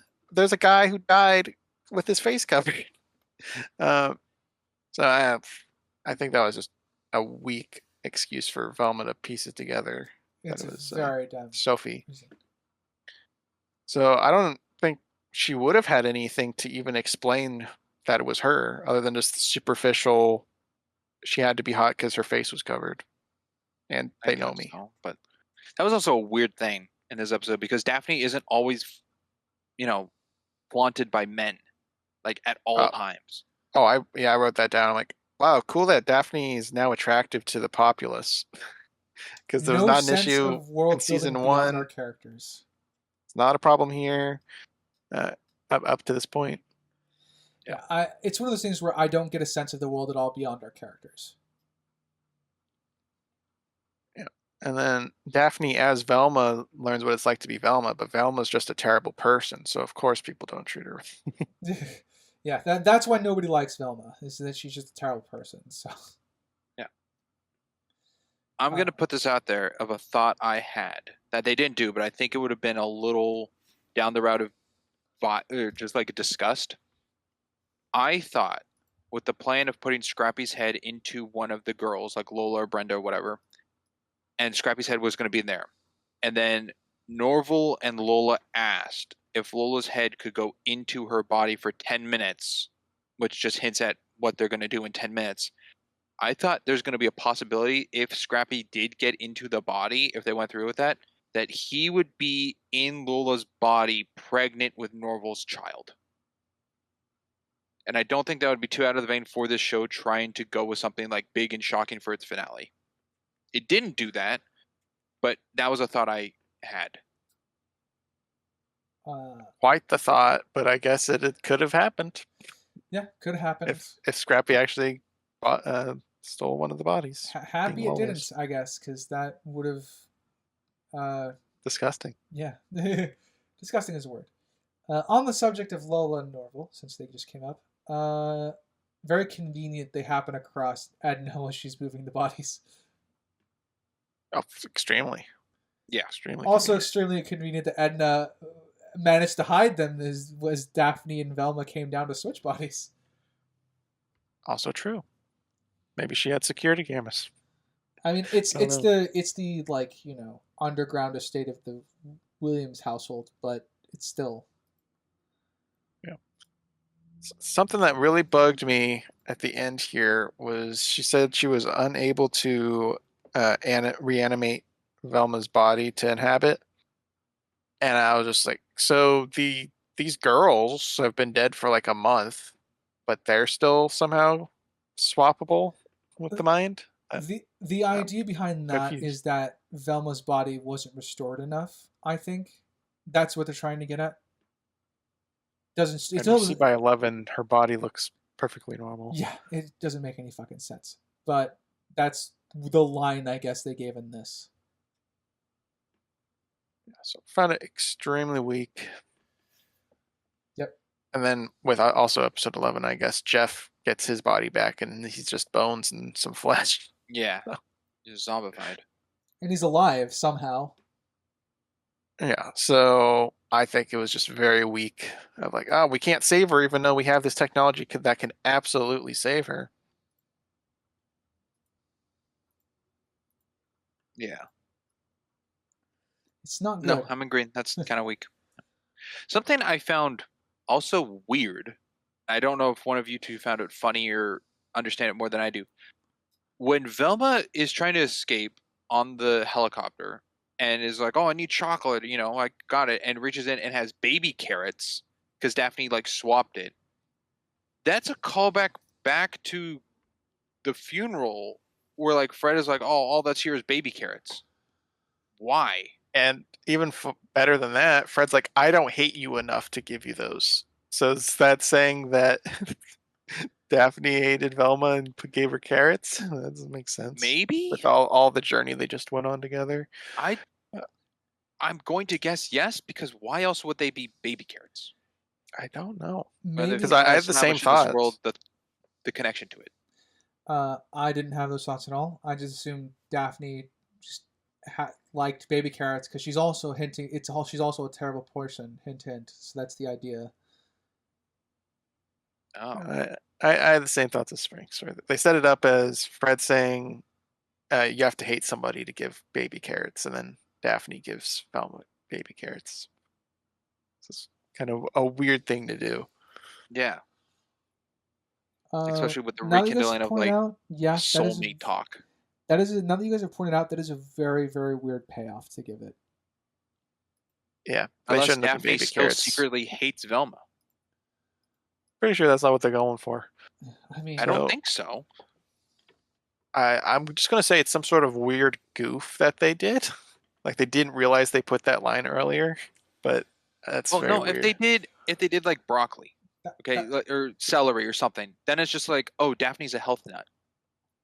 That's fine. I mean, the baby carrots calls back to what they've gone with baby carrots. Yeah, I didn't really make the connection, but I can totally understand why you guys made the connection.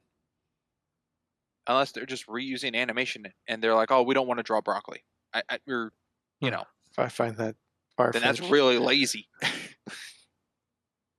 Extraordinarily. And something else that's extraordinarily is the next topic Crimson's going to go to. That is extraordinary. How about them surviving a helicopter crash? Everyone made it. Wow, so cool. Yeah. Helicopters don't kill people. Just lucky, I guess. And how extreme Dawn was just sending a missile there, even though, according to him, Scrappy is indestructible and that wouldn't have done anything except kill people. Yeah, well, we know Dawn just loves missiles. He does love missiles. Yeah, it's pretty dumb of him. The best faith assumption is the chopper stayed longer than it needed to, and the idea was to kind of torch and burn the place as they left so that Scrappy couldn't follow them. Like trap them under the rubble long enough for them to get away. That is best faith assumption. Otherwise, as Tony Stark says, terrible plan. Yeah, because they were kind of shocked to see his silhouette emerge from the smoke. Not including Dawn. It's not a Yeah. And Daphne was just going to take it. Yeah, I mean, what are you gonna do? Run? Outrun a vicious murder dog? Probably not. I don't know. Yeah. This isn't the best ending. Well, kind of is. Velma dies, No, but she does. Look, But kind of. That's what I'm going on. This is a terrible season finale. yeah, I agree. The best part about the season finale is that Velma died. And it's not permanent, Yeah, so I mean, even from the standpoint of like writing a show, like this is your send off end, and it just stops. It's like it doesn't seem like a continuation, like a, like solve the mystery, what's next, do something like hinting to like a future season that got canceled kind of thing. It's just like it feels very abrupt. Well, Like to me, it felt like any other episode kind of ending.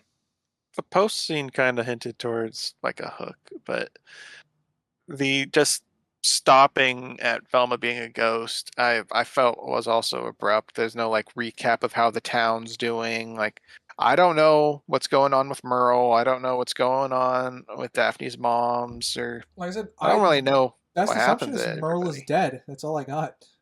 Yeah, I didn't see it, so I don't even know. Maybe he's dead. Yeah. But it wasn't abrupt. There's no like clean wrap up of, hey, it's a happy ending. It's just Yeah. There's no semblance of completion or satisfaction at the end of the story. Granted, I didn't expect Velma to give me satisfaction by the end of the story or a sense of completion, but I expected it to feel finished. Do you think that's something, again, in this abstract writing world of this show of like, oh, it's all bad and we like making it bad, let's make the ending bad? I mean, Like, is it fitting? I've seen interviews of season 1, and they didn't think the show was bad. I think So they're. I don't think that was their okay. mentality. I think they're self-deluded, maybe, but At least with Mindy Kaling and the Charlie Grandy? him, yeah, they were both very proud about it. They weren't aiming to make something bad. So at least as of season 1, I don't know if their intentions changed, but I don't. Season 2 doesn't feel too drastically different from season 1. I do feel it's toned down a little bit, like was mentioned earlier, but I still feel like it's pretty similar. Same train tracks. Yeah. Let's go to writer. For a point. All right. I will jump to. Well, actually, you already covered the plot armor bit. So instead, I will jump to the Velma fighting out Scrappy's ghost to get him out of the body. What's Scrappy Ghost? Yeah. Where did Scrappy Ghost go? No idea. How did Velma win? How did she know to do this? No idea. Good job, I guess. It leads to part of the underwhelming filming is because I could see this feasibly working as a plan, but there's just no setup or build up for it. It just happens in the most in your face way, I guess. God, it was touched on in the episode with Fred's mom's ghost that the physical touch can be done if something's important. Or at least that's something that the ghost said. Like it can be done if it's something's. Or Amber said it. Someone said it like they can touch things or interact with things if it's important. The Victoria said that. Yeah, okay. They're still inconsistent with that rule, but it's nice they tried to apply something to it. They are. I'm just going for this last one. It's like Velma could touch Scrappy because it was important. And then I also questioned at the end of this episode when she's touching Daphne's hands because she's moving her hands when she's holding her as a ghost. And I'm like, that's important? Like Daphne's important to her? Well, I like to point out when Victoria said it, it felt more like a jab at Fred than an underlining rule. But yes, but it's the only kind of like cushiony kind of thing that could be looked at, I guess. Not set in stone. More like a guideline. So, yes, certainly a guideline there. Thank you, Hector. No, yeah, I agree with what you said, Ryder, about the just where did Scrappy's soul go? How did Velma know she could do this? It adds to the underwhelming feeling of it all. Like, sure, the audience knows that this is something Velma can do, but the character doesn't know that. Which they're consistent with their inconsistencies. There you go. Wouldn't say that's a good thing, though. Yeah. No, it's not good, but they're consistent with what they want to be bad, even though they're not aiming for it to be bad. But it's I was gonna say, be careful with the wants because we don't know. Yeah, weird flip flop thing, but yeah. I think for one of the brighter parts of this episode, while they're inserting drama for Norville and Lola, I think the drama makes a bit of sense because Norville forgot what she looked like. I do think that's a little funny. Yeah. He didn't know which one was her. Yeah, and I think that works. It works as a joke, and I don't think it hurts the character too much because he's used to now just hanging out with the brain bat. So like that's his look for Lola up until this point. And he wasn't friends with them in season 1 when their brains were being removed. Yeah. I don't know. I didn't like this actually because I felt like he would know who she is.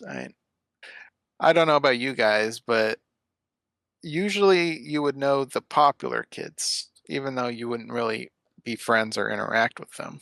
You would know them by name because they are the popular kids. They are the celebrities. I think it depends.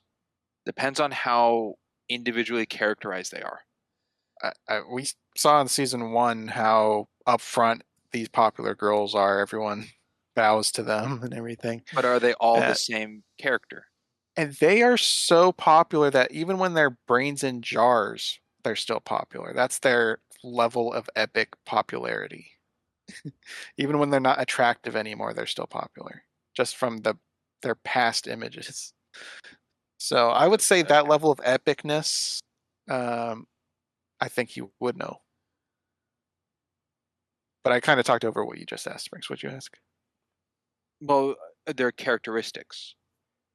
Are they the same character kind of thing for group? Because, like an example, I could say the Muppets are popular. They're, in what they do, they're popularized. But each Muppet is individually different in characteristics and tone. So it was like Brenda, Lola, and number 3. Sorry, don't know her name.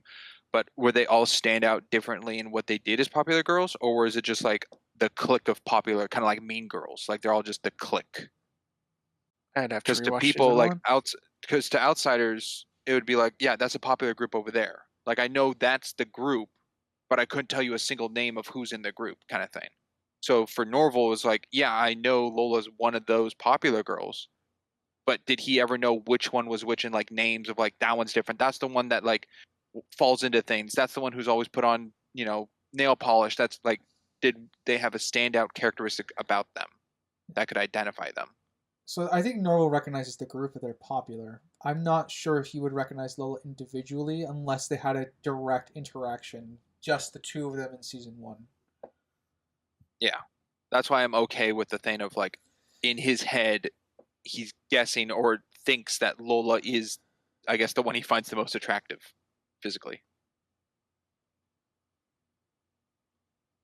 All right, I'll leave it as acceptable because none of us remember season 1.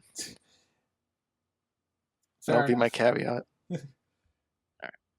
Because I know they had a whole episode with the popular girls trying to be ugly to match Velma because she was popular for one episode. I know they had a focused episode, but I don't remember enough. And their brains were taken one by one.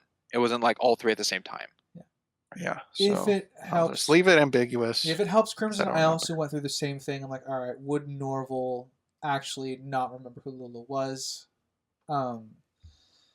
And I did run that through my head as well, what you are right now at the time. I think I viewed it as just inserted drama, which I guess would be quoted the bad part of it.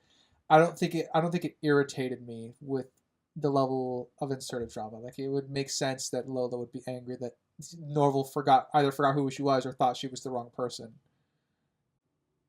Okie doke. And I guess I'm just backed by more anecdotal because I just remember every school I've been to, I remember the popular kids. But, let's see. I don't know. Just to get personal real quick. I remember one school's popular kids growing up. I could guess the popular groups, I think, from elementary school and middle school, but I wouldn't be certain. I think my high school was the only one that I was sure about. Alrighty. Well, with the topic of popularity, we'll end it with that episode, and then go to the last one, the Halloween special, episode 11, I guess, classified.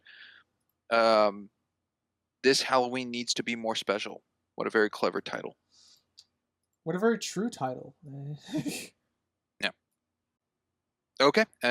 So let's start with writer. All right.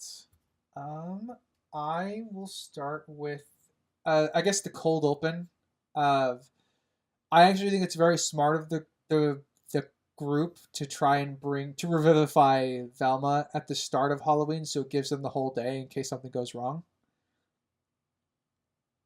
I actually quite like that. That's true. Yeah. Even though they wasted most of the day skipping through an audiobook, I'll take it. At least that was in efforts to fix things. It was not. Yeah. Unless you're Daphne, who just wants to meet a celebrity and go to a party. Yeah. Does it make sense that all these characters would try to revive Velma? If not for care of her, care of someone who would ask them to help, at least. Like, Yeah. I don't think Thorne would care all that much, but if Amber was like, we got to help her, then I think she would help. Yeah, I think Thorne was the most like knowledgeable, I guess, on the situation, possibly. Yeah, I mean, she knew about the dark book and whatnot. I want to say that just to kind of quote against the narration here, is want to hear a scary story? I'm dead. I'm like, I don't think that's a scary story. That's just a dream come true for this. My first note was, do you want to hear a scary story? And my response, like this show existing, this whole thing's a scary story. Ooh. I'm glad we both went meta with that. Yeah. I wonder if there was some intent behind that.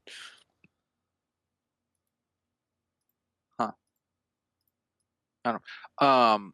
Something they did, and I don't remember them doing it in Witch's Ghost of saying Thorne's full name, but they call her Sally, like nicknamed Thorne McKnight, and the Knight in her last name, because I don't remember her last name being McKnight, gave me thought that they would connect her to the Black Knight.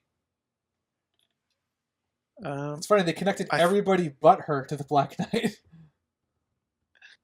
I guess so. I'm trying to remember. I think her dad's last name was mentioned in Witch's Ghost, right? Yeah, box. So I guess tangentially her last name was mentioned, but no one called her Thorne McKnight in the movie. It's just her father's last name, I think, was mentioned. Oh my But goodness. it is an interesting parallel. Oh my goodness, her father's name in Witch's Ghost was McKnight. So that is her last name. Okay. But I thought I remembered that being said somewhere in there. So yeah. And then they do the Black Knight, which is a little different. Looks cool until he takes his helmet off. Yeah. What a great subversion. Yeah, just make him a Peep 'em Tom. Thanks, I hate it. Yeah. Barnum? That's BT. No, that's PT. Oh, it's PT? PT Barnum. Okay. Well, then there we go. What are we talking about, PT? I don't have my rifle for training. Silent Hill. I don't know. Nice. Man, all these references, gosh. Lots of PTs. Yeah, PT Flea. There you go. Yeah, don't know that one. That's Bug's Life. Okay. I thought it wasn't needed that when Velma went to hide herself as a ghost to go through the wall, she is like crammed in the wall as a ghost. That was ridiculous. She's a ghost. Just keep flying through. Just be in a different room. Or just go through the ceiling or the floor, or there's options. Or just disappear to like them because you're a ghost. But there's no physical need to feel cramped. Those walls aren't physical to her. She's not smart. They're not magically binding. Yeah. Well, Oh. I mean, devil's advocate, she doesn't want a part of her poking out of the wall, right? So she's trying to squeeze in as much as she can. I guess so, but be sideways, not your shoulders to the walls. Can you imagine if in Matrix when they're going down in between the walls, if they're going sideways, they'd get stuck. Hard to move, that's for sure. That's true. I also want to point out, because we kind of skipped over it, that is Thorn and Amber's only relevant scene for this special is the beginning here. That was something I wrote. Yeah. Where at the end is where the heck is Amber by now? So much for the Gone. like the help, I guess, with spells and stuff like that. Yeah. Maybe they were paid off to leave again. Yeah. William's still around. Like I said, I'm sure Merle's dead because he's not here either, is he? No, he's not. I don't think so. Yeah. The reason I think Merle's dead, I think I brought this up, is that he's in the room when Scrappy escapes and Scrappy goes on a killing spree. So I just remember two like nameless guards. maybe in there. I I don't remember remember wrong, him but being in there. anyway, he's not relevant to this story at all either, which is kind of weird since they bring back the zombies.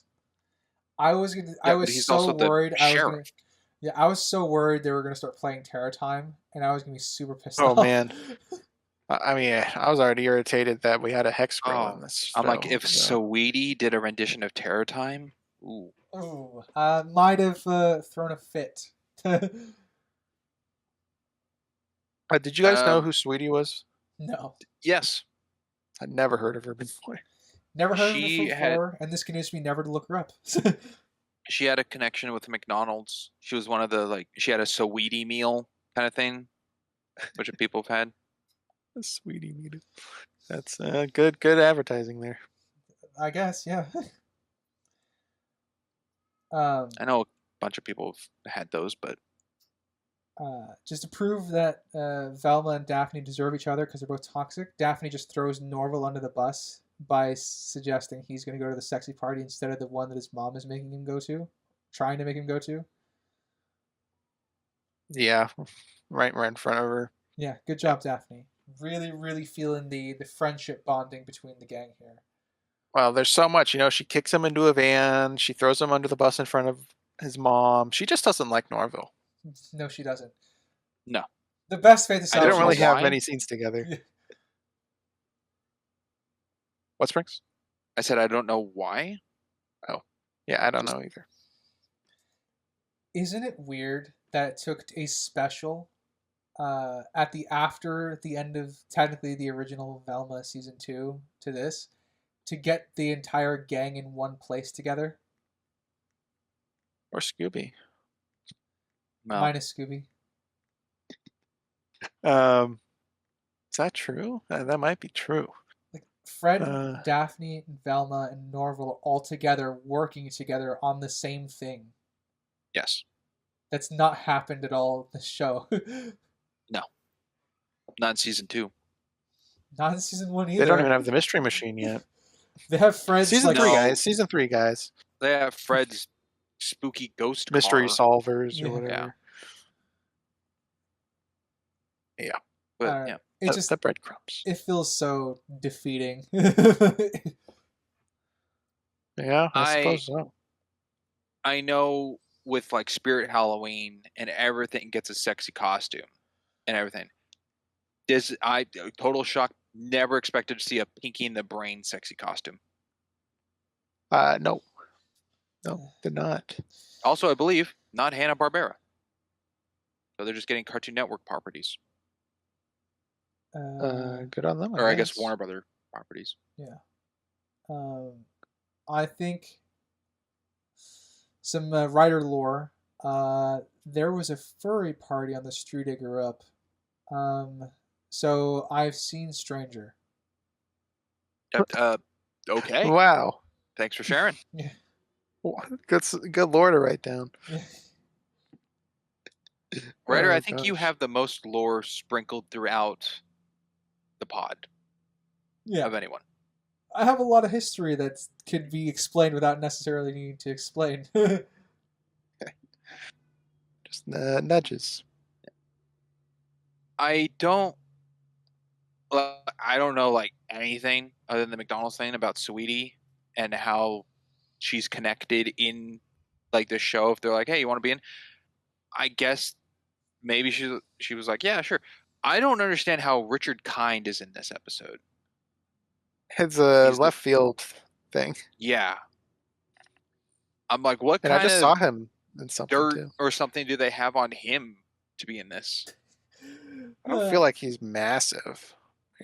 I mean, that's how I felt about Carrie Comparatively, Lawrence. no, but it was just I don't very think he's a big A-lister. no, but he's very. It's just random. It was just being like, I'm Richard Kind, and I'm reading you this novel, and I'm like, what's he doing here? He's reading this novel. Yeah, About book. As Dark he says Arts. while reading the novel, he cares about his big fat paycheck. yeah. I guess he just got paid. Why not? Well, and let's if this go continued to- on to get a season 3, then he probably would have had a returning role Roll, as yeah. as the book. When you know what, I'll go to Crimson for the next point, and while Crimson, you're talking your next point, I'm gonna look for where I can find the show was canceled. Okay. We talked about it earlier about Lola being a little off in this one, and I want to talk about it now. Yeah, please. So I have we talked about how Norville and Lola had a pretty darn good relationship getting built through the whole season, being friendly, helping each other, and then turning into a relationship, and Norville caring for her mind and not her body, right? And that's all very good. Felt natural, believable with the circumstances at hand.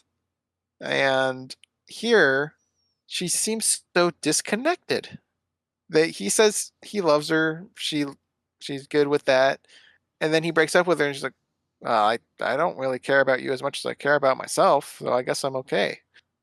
It just felt like the writers just wanted like a jab moment instead of just a believable relationship right at the finish line. Yeah, that I agree completely. I even like this stuff where things were quote unquote a little off, because I actually could explain away like the stuff in the sexy costume shop, because Lola really is looking forward to this and she's super excited about it, and then Norville could feel down about like, you know, going against what his mom is asking him to do and stuff like that, but he still wants to do this for Lola. And it goes into him like being pushed into, he says it in his confession that Lola's pushing him to change in a good way, and he likes that about her, which feeds into that scene where they break up, I guess, for the next 15 minutes or so.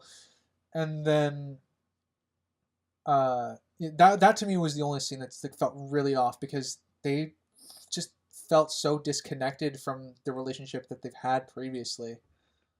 Yeah, it felt very weird that Norville's like purpose is trying to get the triangle solved for Velma, but he doesn't just tell Lola what's going on. Yeah. He's playing and toying with her.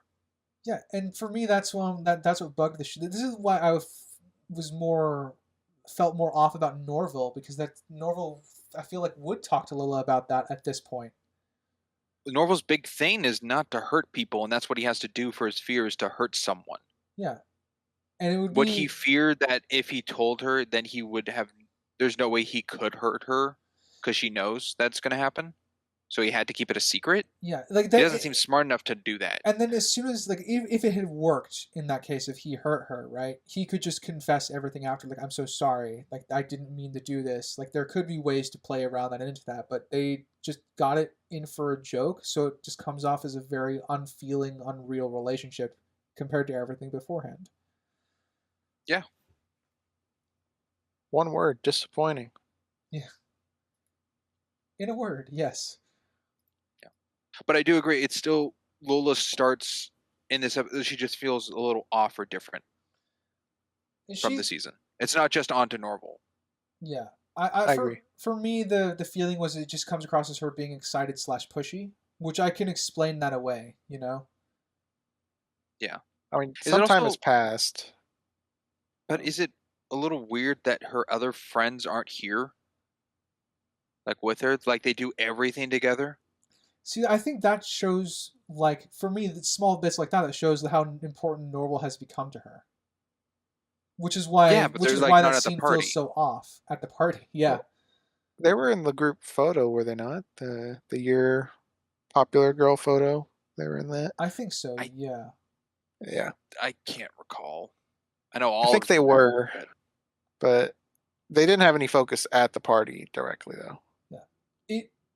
It's weird because although the popular girls have their own costumes, but she dressed up to match her costume with Norville's. Yeah, she's not an angel. And then this just gets weird because she is an angel for the when she's still hurt and they make out during the zombie thing. that was her. That was her. Yes. Oh, I thought the elf girl lady for the sexiness was not Lola. I thought it was a completely random person. No, that was Lola, which is why Okay. which is why I thought their relationship was so weird in this, comparatively. Like, I'm happy they got together because they're one of the few things I liked about season 2. Like, I'm happy they stayed together. It just made the breakup scene feel even more weird. That's very weird. Yeah. She was in a brain costume to then the angel costume for the backup dance for Sweetie, and then she put on elf ears. Yep. Yeah, Randomly? I thought the same thing, and then I rewound to see if it was her, and I'm pretty sure it was her. So, and that's something I feel like should have been set up where Norville was like, I like elves. So Yeah. then she put that on later. Hey, like, It's maybe like, and, hey, you know, I that could be set know up. your interests. Yeah, that could be set up later. Like at the shop, she ends up getting elf ears because she knows that's an interest / kink of his, and she was gonna surprise him with that at some point during the night. But Maybe.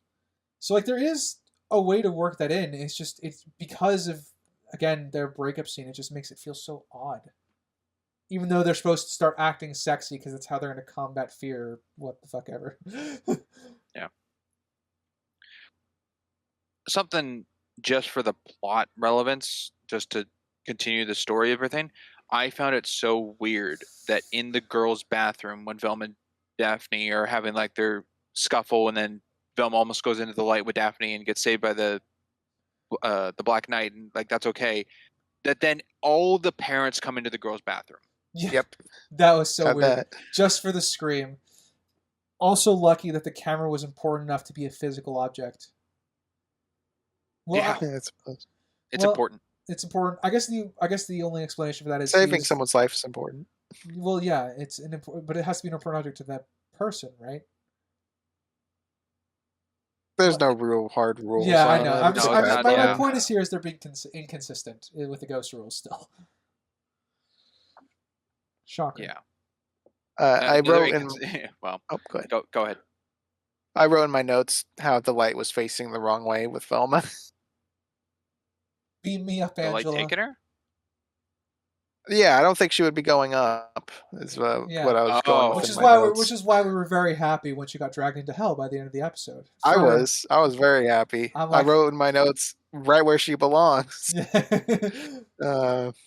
Yeah, exactly where she deserves to go. And you know what? That would be consistent, though, if we think about it, because remember, Victoria, Fred's mom, started going up at first.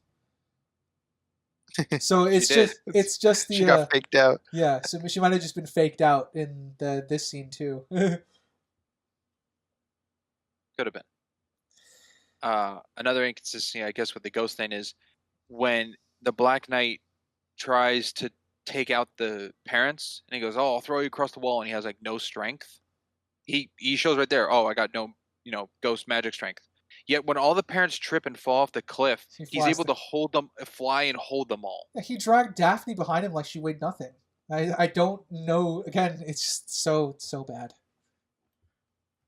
You are correct. There is a potential thing I want to run by you two, because this will affect my subjective a bit. Not that it's gonna change the whole show. Oh or boy, anything. could be a 0.5. Yeah, maybe. I might have gotten really angry with the whole Darkspell audiobook stuff because I listen to audiobooks all the time, and they're just skipping to the chapters to listen to titles, and it looks like 4 hours passed of Are having they to skip. skipping? Yes. It just looks like they're listening to him. No, like it shows that he's skipping from one chapter to the next, which bugs the shit out of me. It took 4 hours to get to chapter 57. There's a time inconsistency. On there. titles. Yeah. Well, he likes to embellish every time he's talking. Yeah. And I think it's a time inconsistency. It's a minor issue. The other issue, as I want to run by you, is that there's a spell for zombies. There's evidently a spell for creating an AI. Is this references to the other movies? I didn't pick it up. I don't know. I guess the only thing missing is aliens. Did they mention aliens anywhere? I didn't hear for the alien one. I wrote down those two. Because we get witches and Wicca and all that stuff throughout the season. But zombies, AIs, that could. But I feel like we would need aliens to I feel like they avoided it being too of a direct reference with the way they phrase it. Like if you go back and listen to the spells, you'll hear how they phrase both those things. It's pretty close, but I still think those could be construed as references to the previous films. At least those I think they could be. I didn't pick up that they are. Certainly possible. I'm kind of in agreement with Crimson. If they did the 1, 2, 3 of hitting with alien invasion in there, I think it would cement it more. Yeah, I don't remember if they said the aliens once. I just remembering the zombies and AI. Yeah. All right. I didn't like the climax of this, shocker. And it just reminded me of a climax in a different movie, being Sausage Party. It just felt like that to me, and I hated it. I mean, it's the same principle, just not as grotesque, I guess. Inviting the fear of sexiness. I'm like, did the Sausage Party ending have like something to goal, or was it just a celebration of like freedom or something? This one is like, we got to be sexy to weaken this witch. Well, they got aroused by killing humans and then began the climax. But yeah, it's just the sexiness to counter fear, but it just felt like similar vibes to me. In which I didn't like it. What was with that tone of okay? It didn't sound like okay. Well, just the connection between Sausage Party. I'm not fully. I can see it's like just an act of sexual climax end. To compare the two, I didn't see the Sausage Party one of like it's doing anything but pleasure. This one actually has a purpose to like defeat the witch raising the dead. Like this is the weakness they found. It's not a 1-for-1, but that's what my mind went to when I saw it. Okay. I found it funny just for the brief time in this film that the Freds are out of all their money. The Joneses. I found that as a character issue for William. He's been rich for a long time. Who knows? Maybe his whole life. I don't remember if he ever talked about his dad, but he's a rich guy, which would mean you would diversify your assets and have funds elsewhere. You wouldn't just magically get broke because one stock line busted. That's not how being rich works. So yeah, it's I thought that was damaging to William. I agree. I think the amusing bit of it is that comes out of it is I was entertained by Fred trying to do his first job, and that's what his greatest fear was. Yeah, we could talk about the fears that they all were assigned as their greatest fears. Do you guys think they were all in line and made sense or not? As their greatest fears. It felt underwhelming. I think they're okay. Baseline of it from what we have of these characters for 2 seasons. Mm-hmm. Okay. Yeah, I'm in line with agreeing that it's all right. Nothing was too egregious. Like I thought Velma's fear was of the night. And I'm like, that's absurd. There's no way that's her biggest fear. But then it wasn't that. So I guess that was good. Yeah. I didn't understand what made the triangles appear, but I understood. Because they started the spell, I guess. I don't know. Yeah.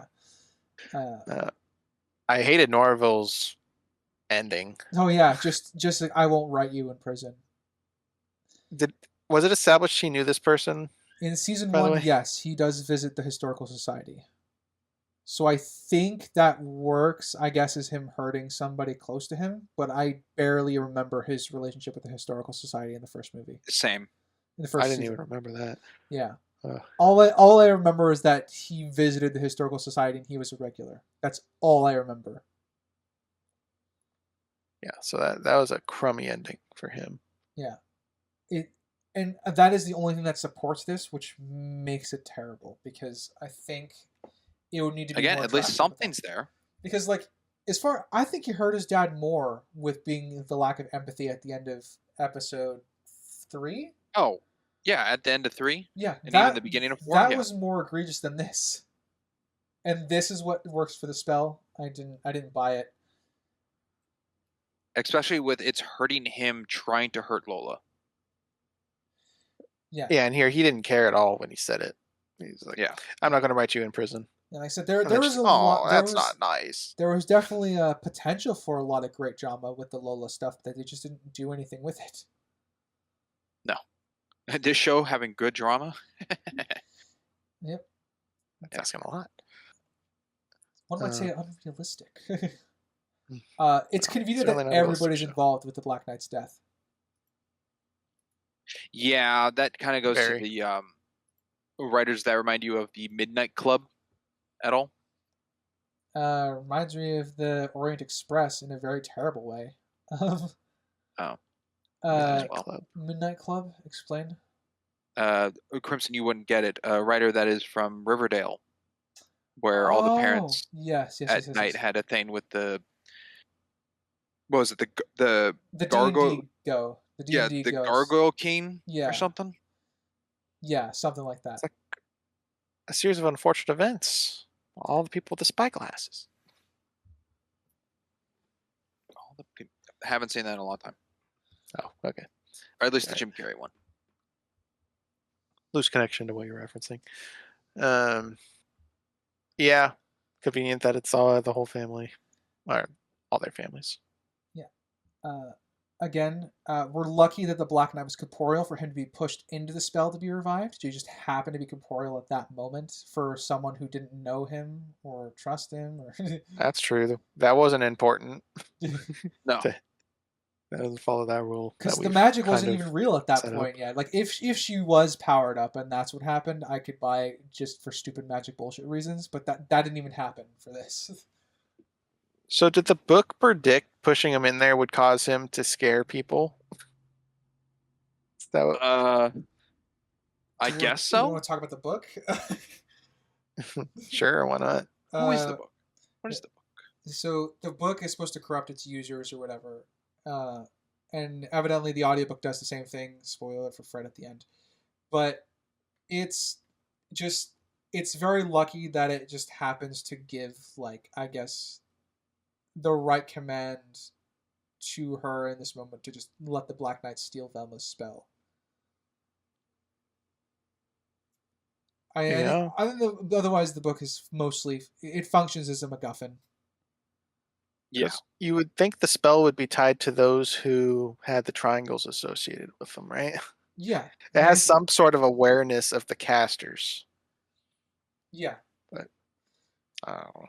It's just convenient that poor PT is now just a living zombie. Even worse off Peeping Tom than he was. I could close my visor if you want. Get back to kissing. He was so overboard. He saw people were like about to die to zombies, and he still just wanted to creep. It's too much. Yeah. I agree. It's a little much. I agree. That was Writer's Point. Crimson? Yeah, I believe so. Crimson, I'm pointing at you. You go. Oh, okay. I mean, you could have gone. What was the lady's name again? The old lady, Evelyn, or Evelyn. Yeah. Funny. Clever joke. So the cat lady was her friend, right? So she just killed her friend. Yeah. It's the book corrupting her. It's the Darkhold. I She suppose just so. forgot that she was Necronomicon. she just forgot that she was supposed to be a decent person, I guess. Yeah, or maybe she got upset because her friend got turned by the sexy Halloween outfits. Ooh. Well, yeah, she didn't like the sexiness of it, and Oh, what did she she's a say? sexy She's cat. 96. She could never pull it off. Yeah. 91. Couldn't pull it off. So, yeah, Evelyn. I'm annoyed that her goal was to rule the world, and you could say it could be the book's objective to rule the world. But it's just, why did we need those stakes for this? I don't know why we needed that. To make it a Halloween special. I don't know. Because that's Make it what more? everybody does. Everyone just ratchets up the stakes in order to. They think that means it makes it more meaningful when the stakes are the world / multiverse, whatever. Insert great supervillain stuff here. That's why I like Homecoming a lot. Yeah, because if it's her, we don't really have reasons to why she wants to rule the world. If it's the book, we don't really have enough to know the character of the book yet. That would be something I'm sure they would dive into in another season. We're lucky all these parents, their parents, because of what happened with the Black Knight, weren't accused of manslaughter. I mean, Yeah. no one Well, they tied covered them it. to it. Yeah. There's just a missing person. Yeah. Still lucky, but I'm okay with it, I guess. And Amon tripping again. It was Yeah, just a he needed to say the joke. line too, tripping again. Yeah. Except that one would have killed everyone. Yes, it would have, including So if himself. it's just to show like the Black Knight redeemed himself or forgave, maybe. I don't know. Maybe. I don't know. But then he's still a peeping Tom. He's watching people make out. Yeah, absolutely. Why did Evelyn knock out Fred and Norville before like trying to knock the stage over? I don't. Also, she's an old lady knocking down a stage. I don't. Again, Oh yeah, rattling it. I don't know. no. Unless she's got the power of the book to do so. But the Her fear eyes isn't weren't there glowing yet, right? like the flashback stuff. Oh yeah, she does have some power. It just fades with the sexiness of Halloween. So she has no power. She just has the minimal fear that the Black Knight might be around again because she created it or recreated the fear. So she might have just enough power to do those feats. But as far as that's concerned, the knocking out Norville and Fred still seems pointless in the grand scheme of it all. Other than it's just to raise tension for the audience, but it feels pointless to her character at that point. Yeah, and I didn't appreciate undermining Fred's heroics. He goes in, saves her. And then she has to save him. Sweet. Yeah, and he was just belittled by getting constantly beat up by the environment. It's just you couldn't let him have that, huh? Couldn't let him have it. No. Anyway, yeah, that goes to that time. We gave this one a little more time because it's a longer episode. But is anyone really chomping at the bit to get one more thing in there? I would like to talk about the very end where Velma comes back from hell somehow by Fred getting controlled by the audiobook, I guess. Yeah. Richard Kind. It's Richard Kind. Yeah, it's lucky that I thought the point of it's ironic, I guess. The point of him spending $5,000 on an audiobook was so they didn't get corrupted by the actual book. And also still got weird of him to say he had $5,000 if his dad says they have no money. I know. Again, yep. Problem. And they were all around the audiobook, so why wouldn't they all also be under the control of the book? If that's I don't think of the time they got to the spell they needed for Velma was under control. I think Fred continued afterwards, after like Velma went to hell. Maybe on his own, tried he to tried get her looking up back. something. Yeah. And that's how the book got him, because he was the only one who raised her from the dead. Yeah, the implication is that he's responsible for bringing Velma back from the dead. But then again, that's not necessarily Fred. If he's possessed, then the book wants Velma to be alive. Yeah. Something to dive deeper into season 3, if that ever would exist. Oh boy. I don't know. Springs, you said you looked it up. Or are you saving it for the end? I'm sorry. I did look it up. From what I found, I don't have an exact date when it was canceled, but articles came out of the show's cancellation on October 9th, 6 days after this Halloween special. Okay, so It is, as of now, dead and buried, unless it gets revived for some reason. Yeah. Please just move on, do something new with the property. I'd really appreciate it. I mean, they do have a new Scooby-Doo project in the works. They do. It's not Mystery Incorporated. No, it's a different direction, that's for sure. Are we saving that news for the recap? I think. Probably. Okay. I guess my last point is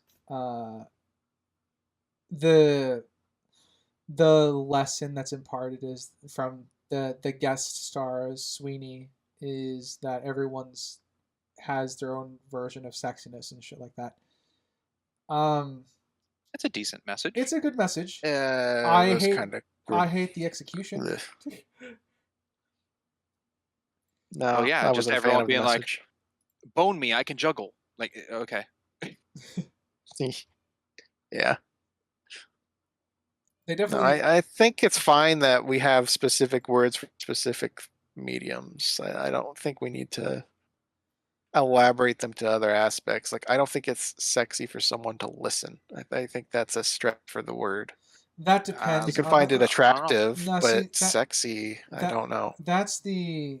I guess they're construing subjectivity. They're construing sexiness with attractiveness. I think Yes. those are the two words that are being blended together for this.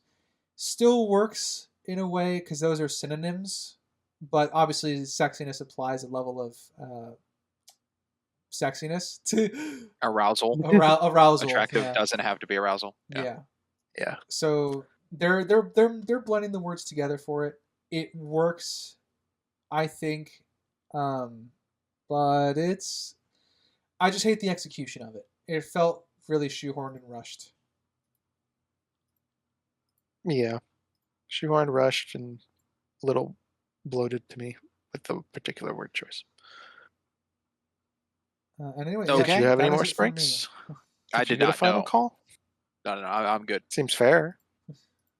Yeah, no, I have nothing really else in my notes that hasn't been touched on. All So. right. All right, well, with that, then we'll go to summaries and ratings. I'm going to start. Funny enough. Ooh.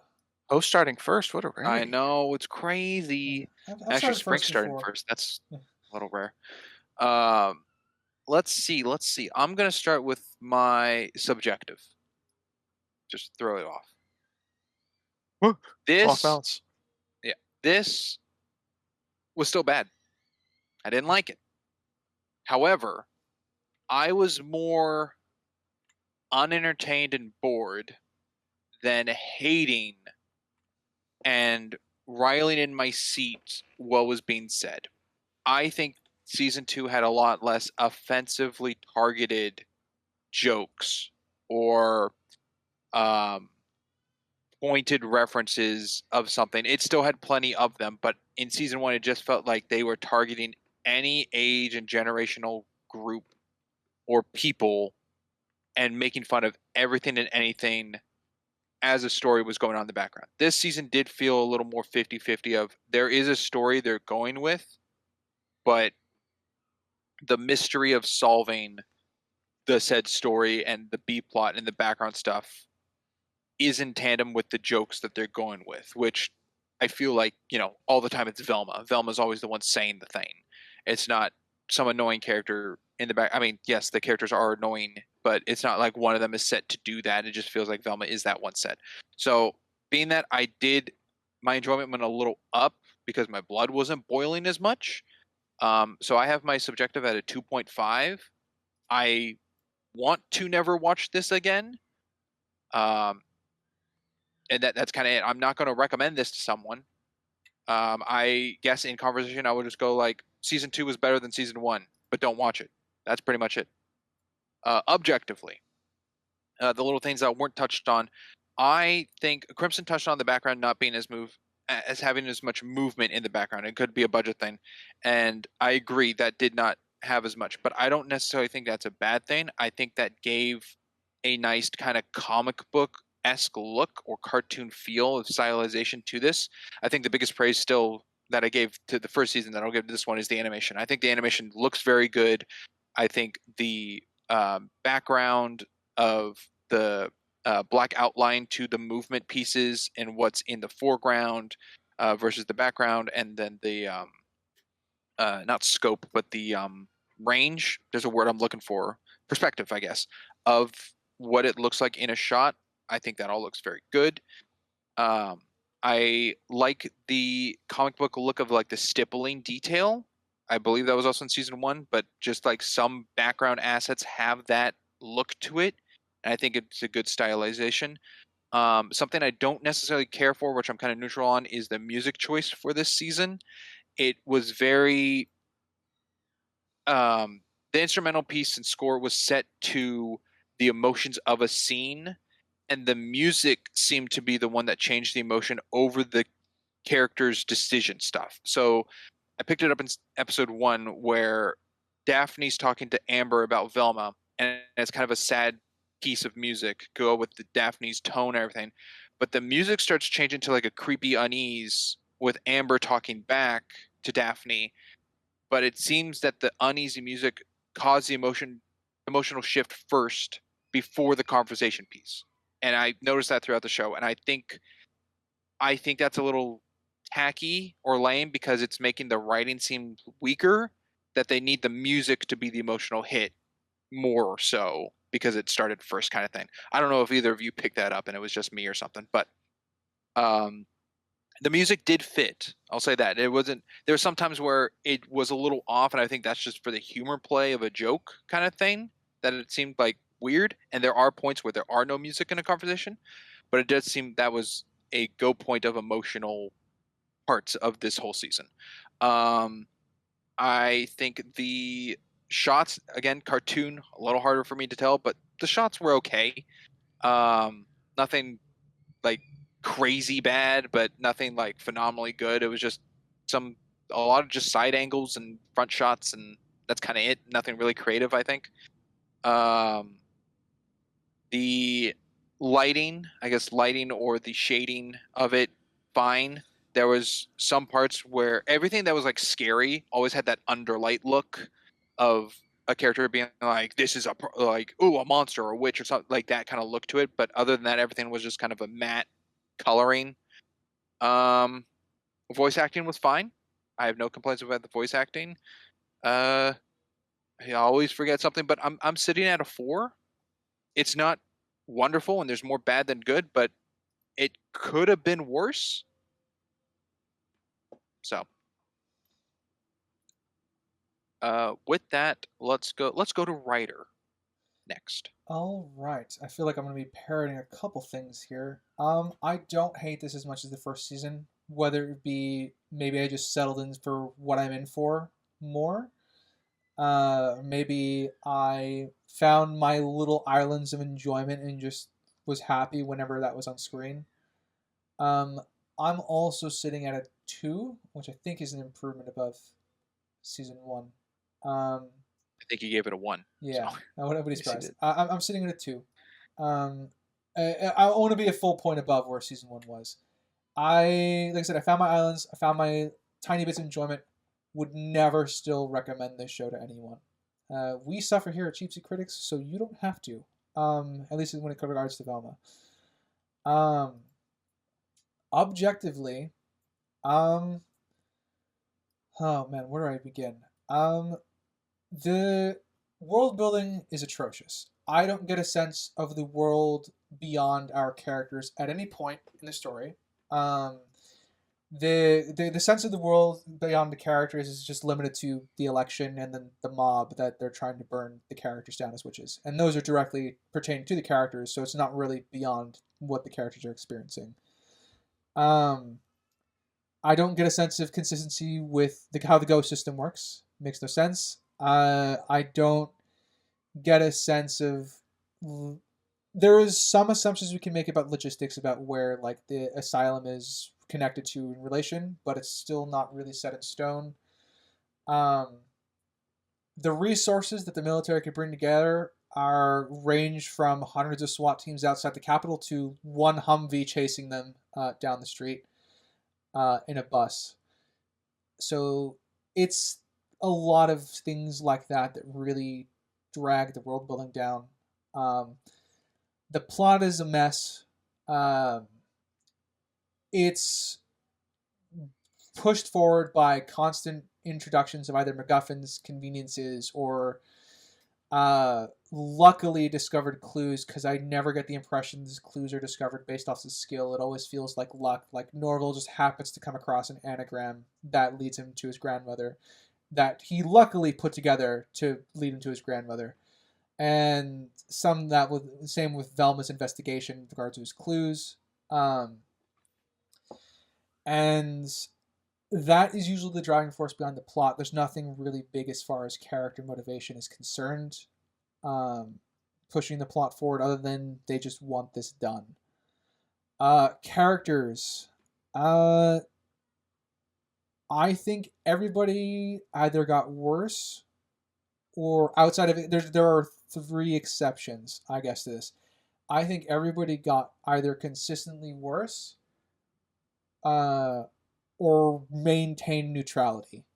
I think the lesbian moms, Daphne's moms, got worse. I think, with regards to season 1, I think Norville's dad got worse with regards to season 1. I think Velma was the same. I think Fred, as an exception, improved. I think Norville also slightly improved. Lola also was kind of a highlight for me, which kind of leads into some of the things that does push us above season 1. Norville and Fred actually go on sensible character arcs at certain points during the show.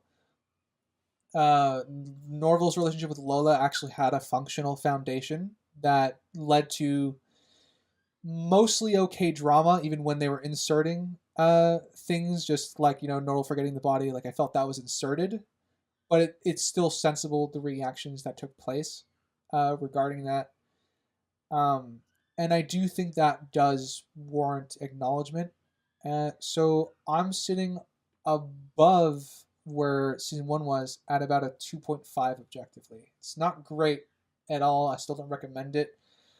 But I do think there's enough character stuff in here that does prop it up enough to get to that point. All right, and that leaves Crimson. All right. Well, I believe we all carry the same sentiment. This is more viewable to me than season 1. I don't think it's because I'm numbing. I do agree that it seemed a bit more toned down. Just a bit, though. There was a lot of still trying to jab and offend certain viewers. And I still don't enjoy it. But it is not a 1 like the first season. I can't put them on the same level. So I am putting it at a 1.5. So it did go up like everybody else's. Still don't like it. I like Lola, but I also liked Gigi in season 1. So they kind of cancel each other out in this.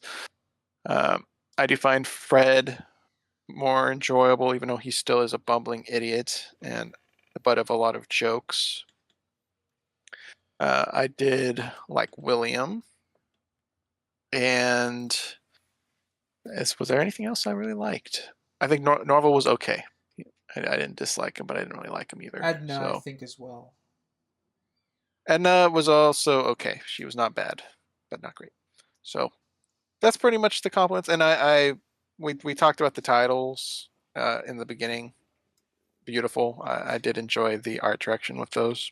Looked really good. And I guess the art direction of the show in general is pretty good. On to the objective, because everything else I did not enjoy subjectively. That's why it's a 1.5. Objectively, I agree with a lot of the character assessments Ryder just brought up about a lot of them going lower or neutral. So I'll kind of keep those in lines. I agreed with all of those ones that were brought up. I would also like to argue that Lola went up as well, because she was technically a character in season 1. So she did go up. I think Gigi went down due to her lack of presence in this. I think Amber was a decent addition to the season. I wouldn't say she's Totally removable forgot to by talk any about stretch. No one talked about Amber, but that's fine. Amber, I think, was a fine addition. I think they were a bit heavy-handed with the occult and channeling stuff, or manifesting. I think it was a bit heavy-handed, but it's not egregiously bad to where I would mark her down for that. I do think a lot of manufactured drama was using her as a tool between Daphne and Velma. And I think I think I would have preferred Thorn not to be introduced and just have Amber, because Thorn doesn't have much of a place in this outside of knowing the book on the Halloween special. So, other than just being a reference or nod to the franchise, I don't think Thorn is necessarily required here. Actually, I guess I can't picture as removable because 11 is relevant, so that's fine. Actually, no, I can't. Is Thorn removable in this season? And the tweak to her would be Amber knows about the book. Yeah, I can get behind that. I don't think she contributes what's supposed to be a dark joke, reading Amber's poetry. I think that could be removed. No, I don't think she's removable. Why? For what reason? She gives presence to why Amber is there. She gives a understanding of the popular clique with her friends of Daphne, of how they're treated by Thorn and the Wiccan building as a run-in difference of the popular clique and Amber. Not necessarily too much onto Daphne because the show doesn't tackle that at all. But I think it helps establish more of Amber and how they changed, or how they interact with Daphne and the things around by their what's the word? Not heritage, but background, lineage, Kin? I don't know. upcoming, Upbringing. upbringing. I guess that's upbringing. I think, and I think that helps state more rather than just dropping in Amber. Well, has to be unanimous. I I'm disagree thinking. with your assessment, Yeah. but I think because I feel like any attribute Thorn has, Amber could just adopt as her own. So I don't how I view it. So I guess the thing that in your version, Springs, I guess that would need to be changed is just Amber's reason for being in the town at all and why she's being dropped in this season. Thorn returning gives that a reason. I can sort of buy into that being I guess a reason not to remove her.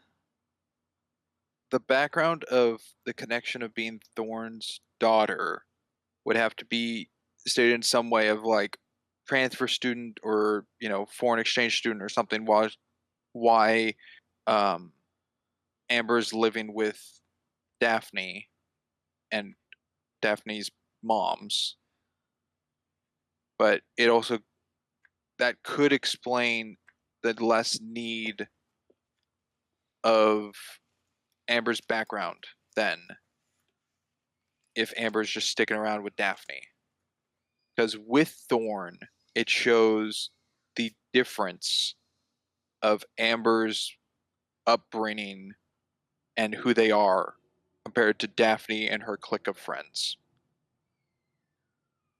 which plays a little into the episode of Olive and Amber when Daphne's with Velma in Sacramento, and how they're not just buddy, they're weird about it. Like Olive's like groveling and begging at a point to Amber, and it's like a weird dynamic kind of thing. And I think without showing that scene of Thorne at the Wiccan shop and what Amber does with Mom sometimes, I just think that helps, even though they're very small, just helps with that.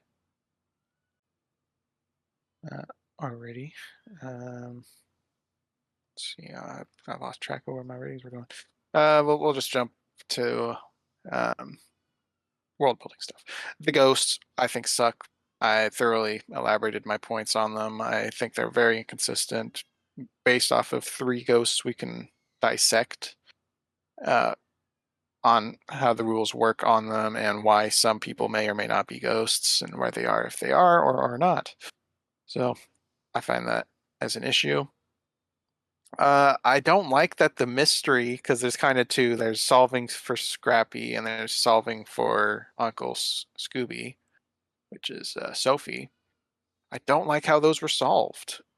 Scrappy was solved by, I guess, meta-knowledge, because there wasn't enough evidence for Velma herself to conclude that it was not a human.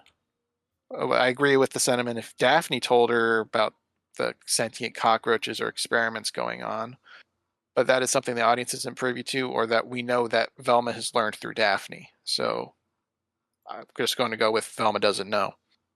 So I think that's not a clean solving of the Scrappy mystery. And then Sophie of, well, the person didn't want to hurt me, so they must be personally connected to me. Sure, I can believe that as a conclusion. It's not the biggest stretch in the world. But the second one of they wear a mask because they're beautiful and they don't want to be hassled by beauty, that's the stretch. And those 2 together equals Sophie. That's how Velma solved the mystery. And I think that is really pathetic. And we talked about how Sophie didn't really have breadcrumbs for the audience to solve that it was her. I think Sprinks's breadcrumbs for the mothers were more put out than the actual person, being Sophie. So I think the whole mystery of this season sucked with the revelations. Velma dying was a good twist. I wouldn't have expected it if I didn't hear about it. So I guess good on that. So in general, I do think this is better than season 1, but not by a lot. So I'm giving it a 3. Well, all right, we're finally done. Velma is now in the back window until we talk about it in the recap. Yeah, I'm just happy to be done. All right. Well, if that's all, gentlemen, can I read us out? I believe so. Good for me. All right. Thank you, audience, for listening, whether it be Spotify, Amazon, CastBox, GoodPods, iHeartRadio, and Samsung, and Pocket Casts. And if you happen to be on our visual side of things, be it YouTube or Rumble, watching our PNG tubers and slideshow, thank you for watching there. Please feel free to like, comment, subscribe everywhere. Tell us how much you hate our opinions or how much you love them. As always, I've been a Geeky Writer. I'm Crimson Maroon. And I'm Springs. And we will catch you next time. Later, everybody. Bye. Toodaloo.